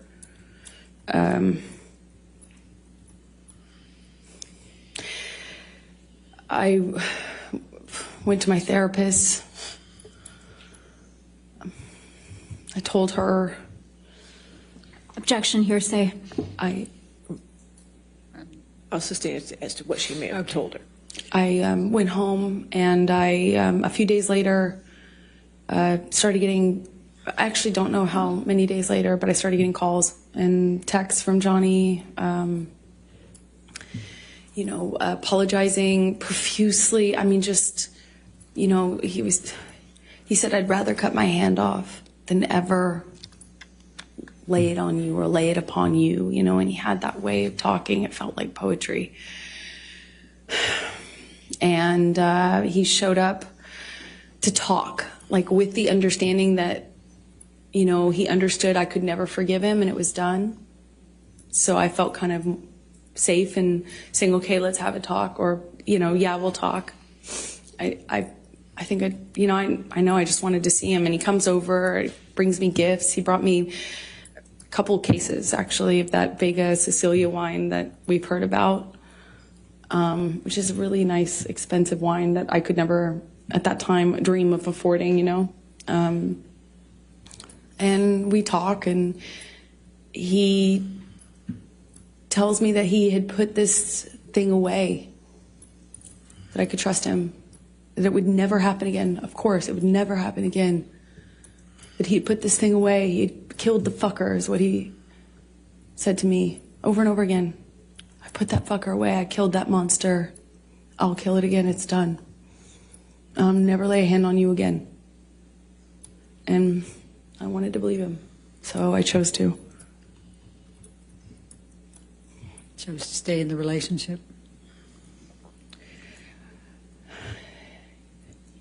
Yeah, I did. I believed it,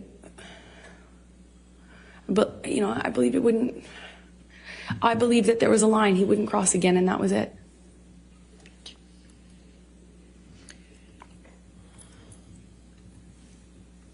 And so you stayed, correct? You stayed in the relationship?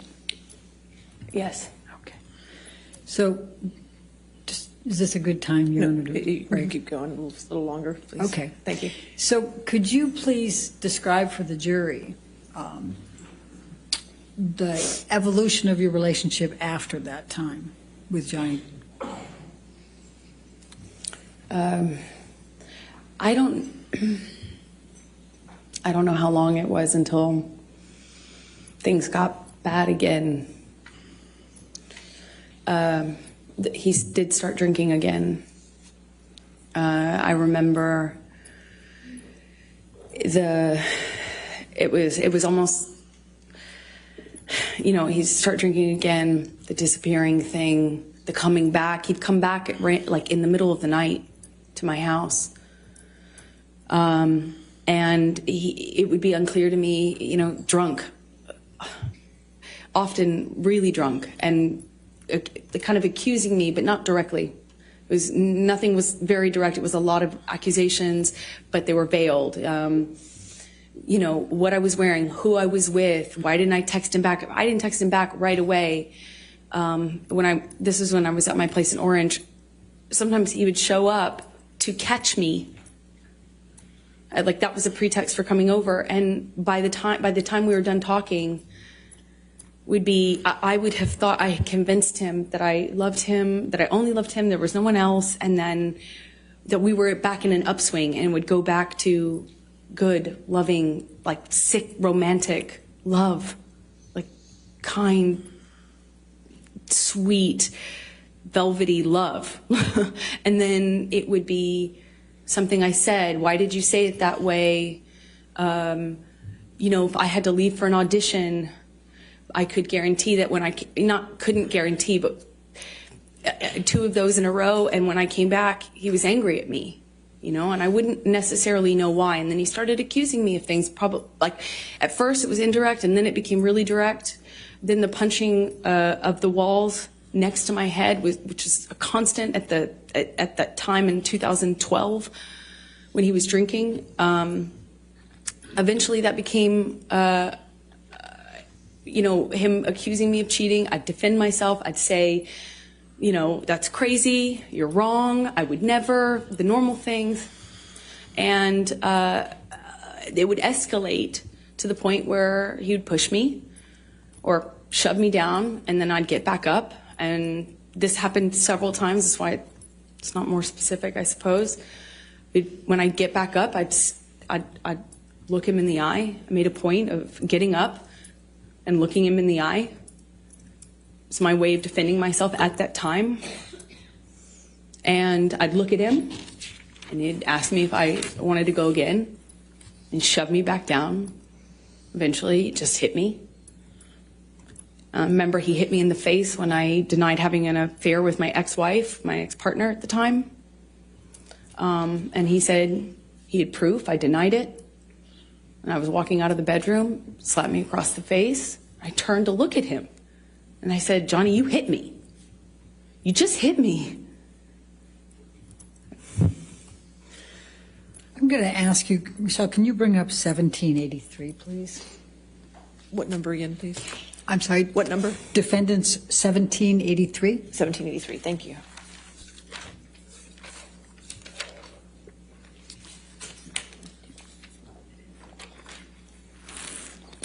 Do you recognize this picture? Yes, I do. And could you tell us what it is?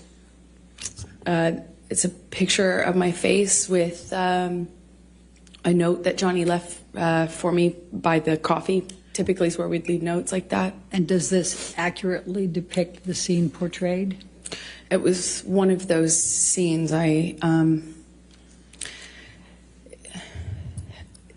As embarrassing as it sounds now, I don't know which scene this came from. There was a lot. It escalated quickly, fast, and it became. Amber, let me ask it a different way. Is this a picture of you? Is it an accurate picture of you? Yes. Your Honor, I'm going to move the admission of 1783. Your Honor, we have an objection. May we approach? Sure.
Will you please describe for the jury some of the cycles you had with Mr. Depp through 2012? So in 2012, the violence was pretty, relative to what it became, pretty, slapping, backhanding. Well, it went from this eggshell kind of, you're walking on eggshells, nothing you're doing is kind of right, but you don't know what you're doing wrong. And then I was doing something wrong clearly, but it was unclear within the scope of an argument what I was defending myself against. So it would shift from a rumor he had heard that I was with a friend, or I had been photographed standing too close to a male person. That was a person I had had something with, and I was lying to him about, and it would be eggshells, accusations, and then he would explode. It started with throwing things, destroying the property, and screaming at me. I remember the screaming at me was the worst, because I kind of always felt like I had done, I had to defend myself. I had to tell him so he didn't think these things were true. And sometimes, he would shift accusations while I'm trying to dispel one accusation. He'd start another one, and nothing I could do to calm him down. It seemed like I'd walk away, and that would make it worse. I remember in my apartment in Orange, he would grab me by the hair, or he'd grab me by the arm, pull me into him, scream at me that way. He'd smash things around me, then he would smash things very close to me, and then he would just hit me. And it started with slapping, and it got to be like repetitive slaps where he'd hold me in a position and slap me multiple times in a row. Then it would be, eventually I later would either push him off of me, or I'd try to hit his hands away from me. I'd try to, not in 2012 so much. At that time, I was mostly, my defense was, I'd go some other place. Like, I don't know how to describe that. I'd focus on something else. I'd stand up, look at him, try to stand up to him that way. Later, I adopted other kind of strategies to deal with it, but at the time in 2012, he'd have this blowout, and then he would leave, disappear, and I'd be committed to not talking to him. I'm done with this relationship. I can't take it anymore. I said that so many times. And then he'd come back, clean and sober, telling me either he had a chip. He didn't have any chips, but he would say, I've gone to meetings. I have a sober companion now. I'm doing this program. I'm reading this. I'm doing this. And he was done with drugs and alcohol for good this time. And he'd come back in my life, and with the combination of him being sober and having gone through this horrible thing where I felt like my heart ripped out of my chest, like a relationship ending is hard, I think, for anyone, but ending under that circumstance is really painful. And so when he'd come back, it would almost feel like a solution to that. And it would feel great, and we would be good again, and he'd be extra nice and extra apologetic and extra loving, and then we'd be back in the good bubble, the warm glow. And eventually I'd get bored, and then I'd see him drinking again. When I started to get upset, noticing the pattern of the violence going with the drinking and drugs, then he started sneaking it. So it became less clear, and I'd have to look for clues as to what he was on. So I just knew how to react, Johnny on speed is very different from Johnny on opiates. Johnny on opiates, very different from Adderall and cocaine Johnny, which is very different from Quaaludes Johnny. But I had to get good at paying attention to the different versions of him. 2012, I was in the beginning stages of this, just learning these patterns. I was just learning that drinking kind of correlated with the violence. And did you confide in anyone about these issues you were having? I think she Objection, can hearsay. I think she can say if she told anybody. As long as she doesn't say what she said. Right, Go ahead. right. All right. So did you tell anyone? Yes, I did. Who did you tell? I told my therapist. I eventually told my mom. And let's go ahead and take a look at Defendant's Exhibit 150. 150.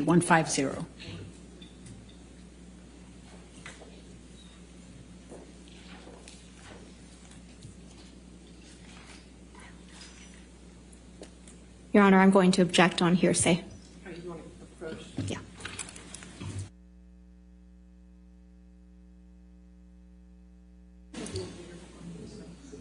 I'm sorry. I apologize.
Why did you decide to confide in your mother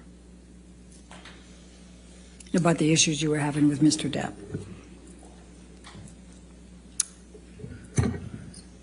I think I felt safe talking to my mom because I knew that she understood these dynamics and she wouldn't judge me for staying with him, for loving him, even though this was happening and was happening to me. I knew she would understand. And when approximately did you start confiding in your mom about your issues with Mr. Depp and physical abuse? Objection, hearsay, compound. I sustain as to compound. When did you start confiding in your mother about the abuse you were suffering at the hands of Mr. Depp? I was confiding in her from the very beginning about the abuse, the psychological abuse, the kind of control, the disappearing, the not knowing where he was, then he'd come back and sometimes in the middle of the night, the constant accusations, like that sort of thing I talked to her about probably from the very beginning. The fact that I was secret, I had to hide. I couldn't tell any of my friends that I was with him for a long time because he told me everyone would blame me for the split with him and his partner. So I had to kind of sneak around and kind of get brought to his house, typically in a secretive way. And then he'd come to mine in a secretive way. And it was just all very, so very isolating. And I confided with her at the very beginning on that sort of thing. And then later opened up to her about some of the violence. I did it gently. First I just wanted to have someone to talk to about how scary it was. The rage and the uncontrolled violence, the rage that this man had, and why it was Objection, pointed Your at Honor. me. Hearsay. May we approach, please? Okay. And we're going to take a quick commercial break as we are watching the Depp-Heard trial. We'll be right back.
It's been difficult for so many people tonight. Yeah, and this isn't the first night for some people, as we had a round of severe weather come in Oklahoma on Monday, and so some spots have seen this being the second round of severe weather already in this short week. And so, yeah, it's been a busy night as we monitor the potential for severe storms in the middle of the country that is ongoing here as we carry it over into the 11 o'clock hour here on the east and the central time zone.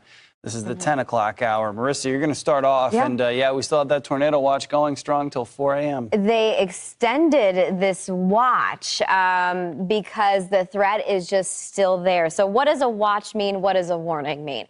A watch means you need to watch for a warning. It means you have all the ingredients in place. You have the instability, you still have some of that shear, and you have the potential for seeing some rotation in these storms. So a watch tells you, and I'm talking to you in Wichita Falls, Graham over towards Lawton, Velma, Kelvin, Stigler, Clayton. If you see your community in southern Oklahoma and then in this northern part of Texas, it means that before you go to bed tonight, what's your plan?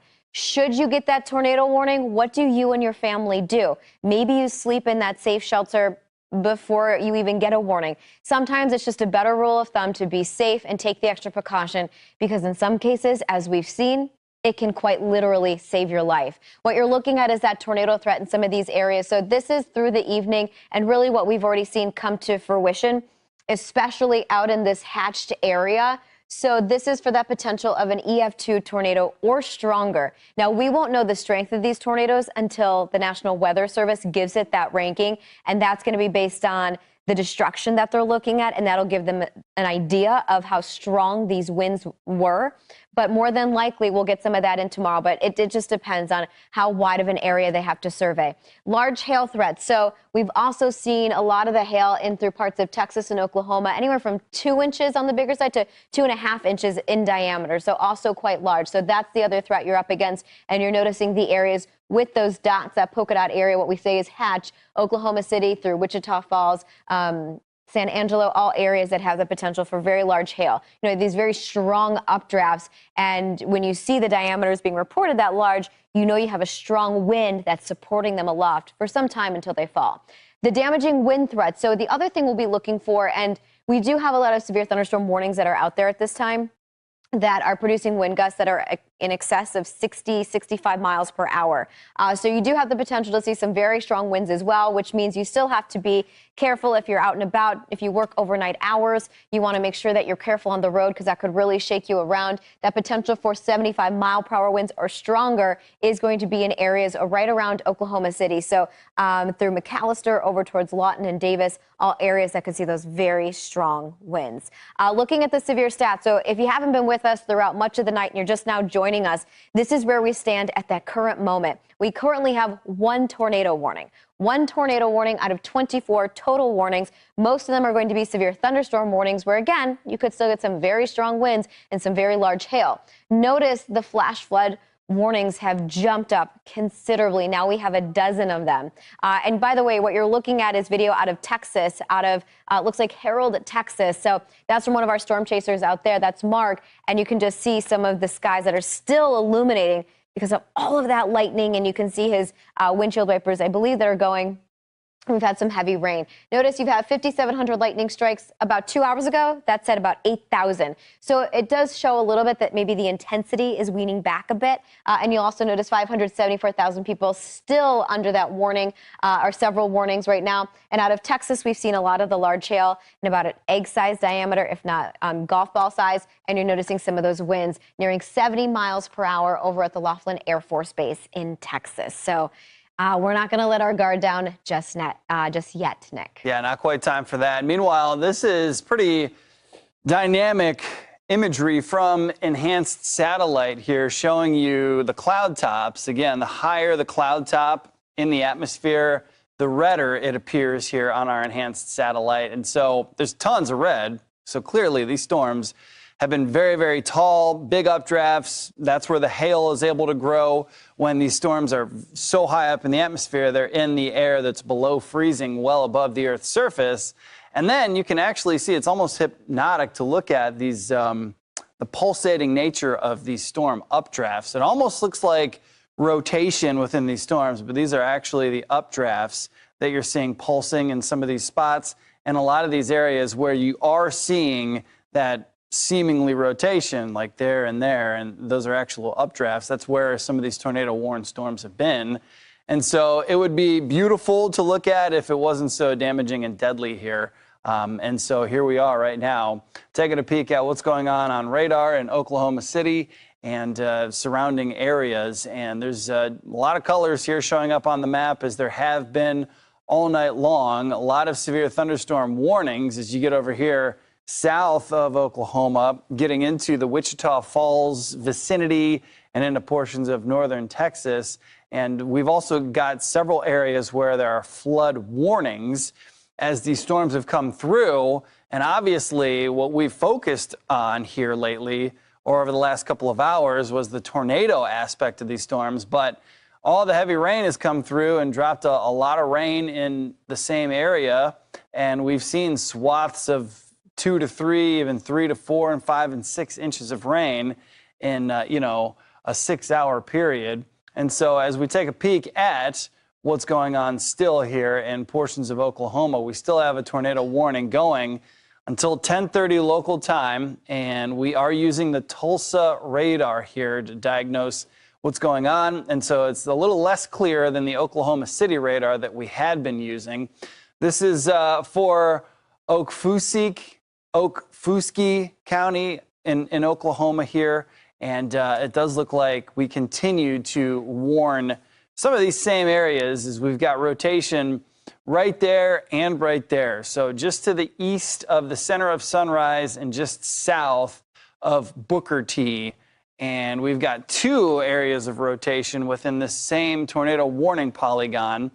They continue to push east-northeast. So Shuttler and Henrietta and Salem, you're the next 3 big cities downwind, or I should say upstream from these storms. And as we track, we're just going to track both areas of rotation.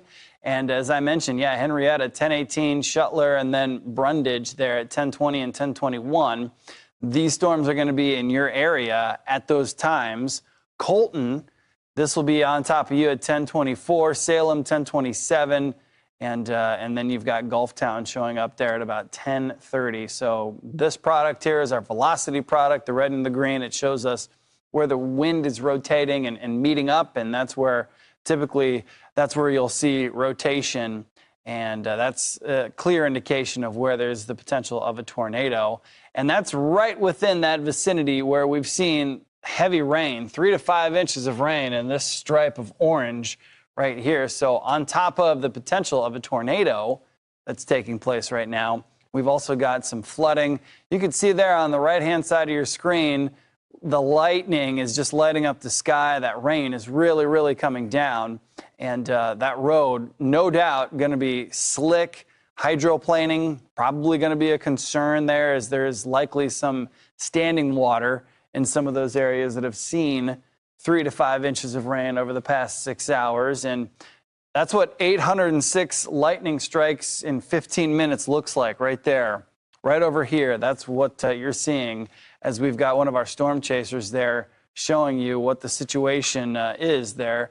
And again, this is what you're seeing there is actually in Texas, but these storms are very similar in nature. Even though we're looking at this storm here in Oklahoma, that storm is made of the same stuff. They're all cut from the same cloth. Category with this, obviously we're dealing with a tornado, and so this is some of the latest information that we're getting on this tornado. This tornado report showed up 2 miles west-southwest of Okemah. We've got some pretty decent hail showing up too, right around Okemah there at 8 and 9/10 of an inch. And so that's getting close to quarter-size hail. And we've had some wind gusts that are damaging, gust of 63 miles per hour showing up there in Okemah as well. And obviously that could do some damage if there's a tree or something on its last leg. A 63 mile per hour wind gust could come through and take that down, no problem. We've had several counties report many instances of power outages. Some counties, like Seminole County, Oklahoma, upwards of 70% without power. And so that's what some of these storms are capable of doing. And there we go. This is the very latest out of Oklahoma. Who's got power and who doesn't? And it's Seminole, and you've got Holdenville and places in and around Prague and Henrietta that are dealing with a lot of power outages, 50 to 75% without power there in Seminole County, Oklahoma. And that's constantly been the area that we've seen with the most devastation. Remember, on Monday, Seminole had a tornado make its way through that city as well. And so this is not just a one-night event that they've been dealing with. They've been dealing with severe weather and the aftermath of that since Monday. Here we go again tonight. And you also see there's a county here in Texas that's around maybe 5 to 10% without power. And so, yeah, Marissa, these storms have really taken their toll on the Central Plains tonight, that's for sure. Yeah, that community in Texas, west of Wichita Falls, that was where we had that tornado on the ground in Crowell. I believe we had Cromwell as well in Oklahoma. So keeping track of all these communities and also important when it comes to severe weather. So let's take it out to the flood concern. So this is a flood watch that runs into early Thursday morning. I want to say around 1 a.m. for many of you. And what we're showing for Oklahoma City, Tulsa, in towards Wichita Falls, which Nick was just talking about, in towards Joplin and Lebanon, Missouri, we're looking at is a flood watch because these areas have already received so much water and they could get another couple of inches on top of that. So this is a look over the past 2 days of what we've seen. And notice south and east of Oklahoma City, where all of these storms have been striking tonight.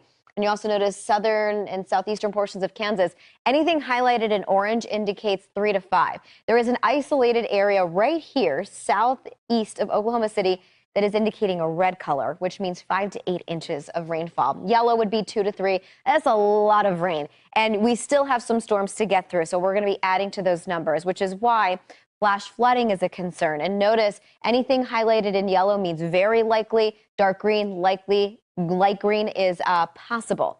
So flash flooding, what does that mean? Well, you could get some very fast, swift moving, rushing water. It takes about 6 inches of fast moving water to actually knock you, a person, over, and about 2 inches that can actually move a vehicle. And that includes SUVs and pickup trucks. So it just puts it into perspective. It doesn't take a lot of water, but water is very powerful. So it's rain still to come. This is a look through Friday. And notice you have areas, again, exhibiting that orange shading in Oklahoma as well as southwestern portions of Missouri there. So another 3 to 5 inches on top of what you already received. And that's why those areas have a good chance of seeing their creeks and streams. You could see some rivers flooding and going and really going above and over. But also you could experience the flash flooding. So if you go through a road and you approach one that you don't know how deep the water is and it's covered, just turn around and go a different way. Rain forecast. So this is for Oklahoma City, and this is going to be through Friday morning. Notice you have another 1 to 2 inches that we're going to be adding. Shawnee, 3 to 5 inches there. Stillwater, 1 to 2. And you're looking at Tuttle as well, 1 to 2 there. So really those higher totals are coming further east of Oklahoma City, where a lot of the storms have been setting up right along that warm front. Here's a look for the future track into Springfield. So noticing you see the storms really head right overhead in the overnight hours, around 3 o'clock in the morning to 4 o'clock in the morning. They're going to be right overhead into Springfield. So we are in Missouri at this point, over towards Lebanon, and you'll notice even towards Ozark. In towards the morning, when you're trying to get out the door and go to work, or maybe take the kids to school, you still have some rain in the area and maybe some heavier pockets, but the severity at least has diminished quite a bit, but you still could get some rain and some storms in through the earlier part of the day, and then you flare up yet again. So don't forget, we have a warm front that's lifting overnight, and then we have a cold front being driven in from the west, and that's what's going to trigger another round of storms in towards the latter part of the day. So you just have to stay very weather aware and know what's happening in your neighborhood, in the skies right above you. And notice as you get into the overnight from Thursday to Friday, maybe some lingering showers, but that's about it. And this is a look at how much rain is to come. So Springfield, Missouri, 1 to 2 more inches on top of what you've already seen. But as you go further, notice off to the north and west, you have the heavier totals that are going to be coming down there, where you could see 2 to 3, if not more than that, in terms of rain that's still to come, Nick.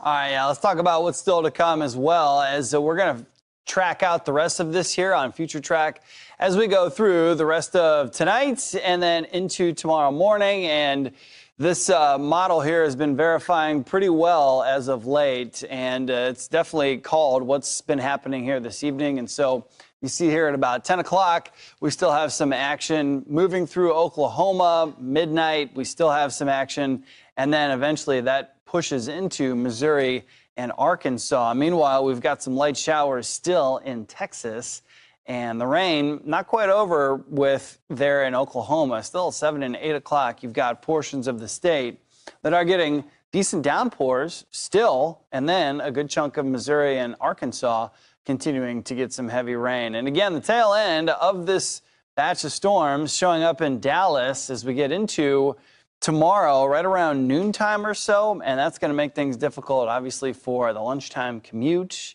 Fort Worth at noon, not necessarily, at least according to this model, seeing the heaviest of the rain, but you can see Ferris and Waxahachie and Alvarado really getting in on some hefty rainfall. Meanwhile, Denton and Decatur, not so much. The severe weather threat for tomorrow shifts out of West Texas and Oklahoma and more into eastern Texas, northern Louisiana, and most of central and southern Arkansas. Again, though, we still have the risk of severe weather as far south as San Antonio, as far east as Baton Rouge, Jackson, Huntsville, and Nashville, and as far north as St. Louis, Missouri. And so that whole area there could still see some activity on radar, and that also includes all of the modes of severe weather that we've talked about and covered tonight. So damaging wind still very much a threat as we get into the day tomorrow. We've clocked in with some wind gusts as high as 68 miles per hour tonight. We could see some more of that from those same towns: San Antonio, Austin, Texarkana, Little Rock, Poplar Bluff. There you go. We'll focus in on Little Rock, Arkansas. That seems to be right in the middle of the bullseye of where we could see severe weather. So yeah, damaging winds, large hail, flash flooding, and lightning. All four of those are likely. So it's almost a clean sweep here on the board. The only lower threat would be the tornado threat, which is good, but tornadoes are still possible tomorrow. And so we've got to watch out for that. We've seen several tornadoes break out tonight, and that threat is just going to continue. Meanwhile, this is Little Rock as we take you into future track, and looks like tomorrow morning things not looking all that bad, but just on the other side of lunch, so about 1 o'clock, we're going to see some pretty hefty rainfall showing up, and possibility is there for some hail, and we're going to continue to watch as the storm dumps heavy rain through 5 and 6 and maybe even 7 o'clock.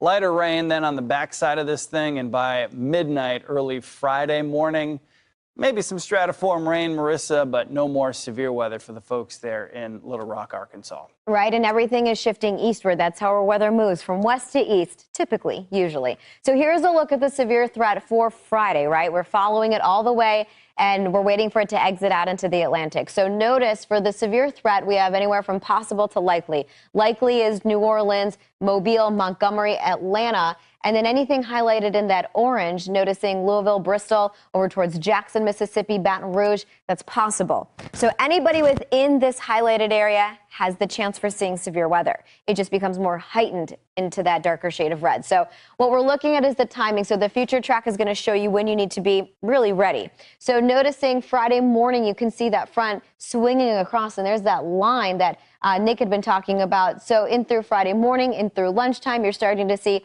a lot of these storms fire up from Charlotte, Columbia, down through Douglas here, and noticing in the back end of it, things are quieting down. Dinner time into the later hours of Friday, it's extending even further to the east into the mid-Atlantic, and then it's eventually offshore as you get into the overnight Friday in through Saturday. So for Atlanta over the next 2 days, you have Thursday starting off with some sun, partly cloudy, 90 degrees. So that's one of the things we're looking at here. So you're going to see the sun come out. That's going to help heat you up.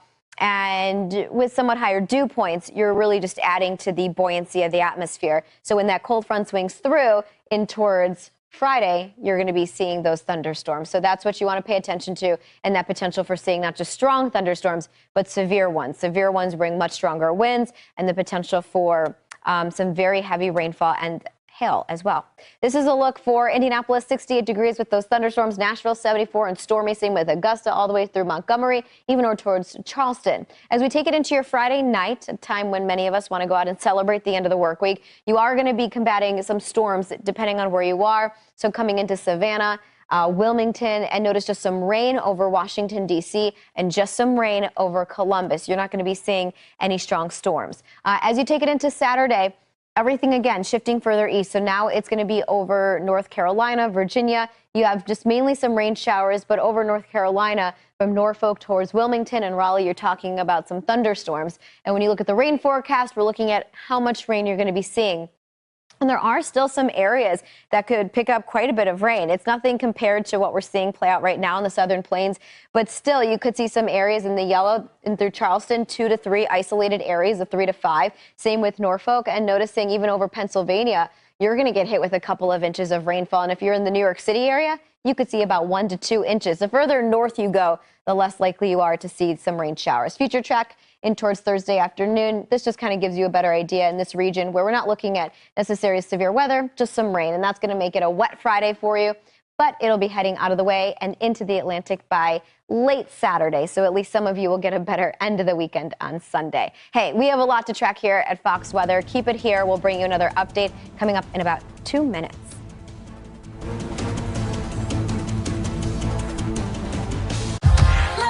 Go-To Bank, the ultimate.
Welcome back here to Live Now from Fox. We have had severe weather through this evening. We were just listening into Fox weather coverage as there are storms sweeping across the South. Crowell, Texas being the main point of focus right now, and the videos and images coming out of there pretty devastating, and already a lot of storm damage out in Oklahoma. You can see the system moving past Oklahoma City and into other locations, including Joplin, too. Missouri going to be getting some of the brunt of that rain and possibly flooding moving through the region. So we'll continue to keep you updated here on Live Now from Fox, but we do want to step away from some of the weather coverage to go into the White House briefing. Press Secretary Jen Psaki talking about a number of different issues facing the Biden administration. That's as the Federal Reserve is hiking interest rates. So here's more from the White House. All right. Just 2 items to highlight for all of you at the top. 2 short items. Today, we announced an upcoming conference on hunger, nutrition, and health. This will bring attention to the burden of hunger and diet-related disease, which were exacerbated during the COVID-19 pandemic. At the conference, we will release a new national strategy to eliminate hunger and reduce diet-related illnesses such as heart disease and eliminate disparities. The strategy will catalyze the public and private sectors around a coordinated strategy to accelerate progress and drive transformative change in the United States. Also, I know the President spoke about this morning, but I just wanted to lightly touch on the fact that during the President's first year in office, the deficit fell by over $350 billion. Again, fell by over $350 billion. And that announcement this morning, his remarks were based on the Treasury Department's revised estimates of the government's financing needs for this fiscal year. The Treasury Department also announced, the President touched on it this morning, that it will pay down the national debt this quarter for the first time since 2016. So I just wanted to note those items, and then Amr, why don't you kick us off? Thanks. I had just a couple on related to the Alito draft opinion that leaked. First is, does the president believe that Justice Kavanaugh and Gorsuch misled or lied to senators about their views on Roe? Well, again, given that while the Supreme Court has validated the document, they have made clear that this is not a final opinion. So the president, I don't have anything to speak to in terms of his views on where members may or may not be, or Supreme Court justices, I should say, may or may not be on a final opinion. And secondly, President Biden again this morning warned that the draft abortion opinion could go beyond the issue and jeopardize other basic rights. And I think this morning he specifically talked about LGBTQ issues, if I remember correctly. Does he want the court, does he think that this opinion needs to be at minimum narrowed?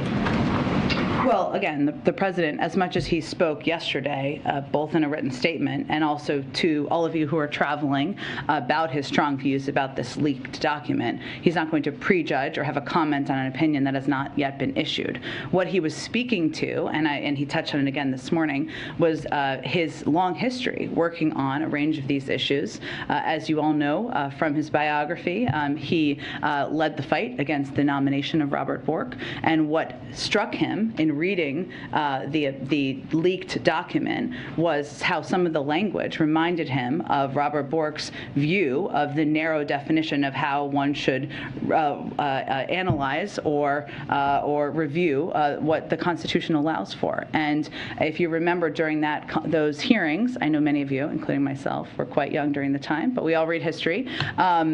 Part of the big debate there, or the big discussion, was the Griswold versus Connecticut case, which was related to privacy and whether married couples should be able to have the privacy to purchase contraception. And so I think what you're hearing play out is the president's own reaction to what he saw in these documents and his view that the protection of privacy and the protection of the ability of women to make decisions about their health care with their doctors, about people to be able to choose who they marry, and to him reading that reminded him of how important those protections are, and that's why you continue to hear him talk about it. Finally, if I could just ask briefly on Chairman Powell. He just said the Fed is limited in how it can deal with supply shocks that have been leading to higher inflation.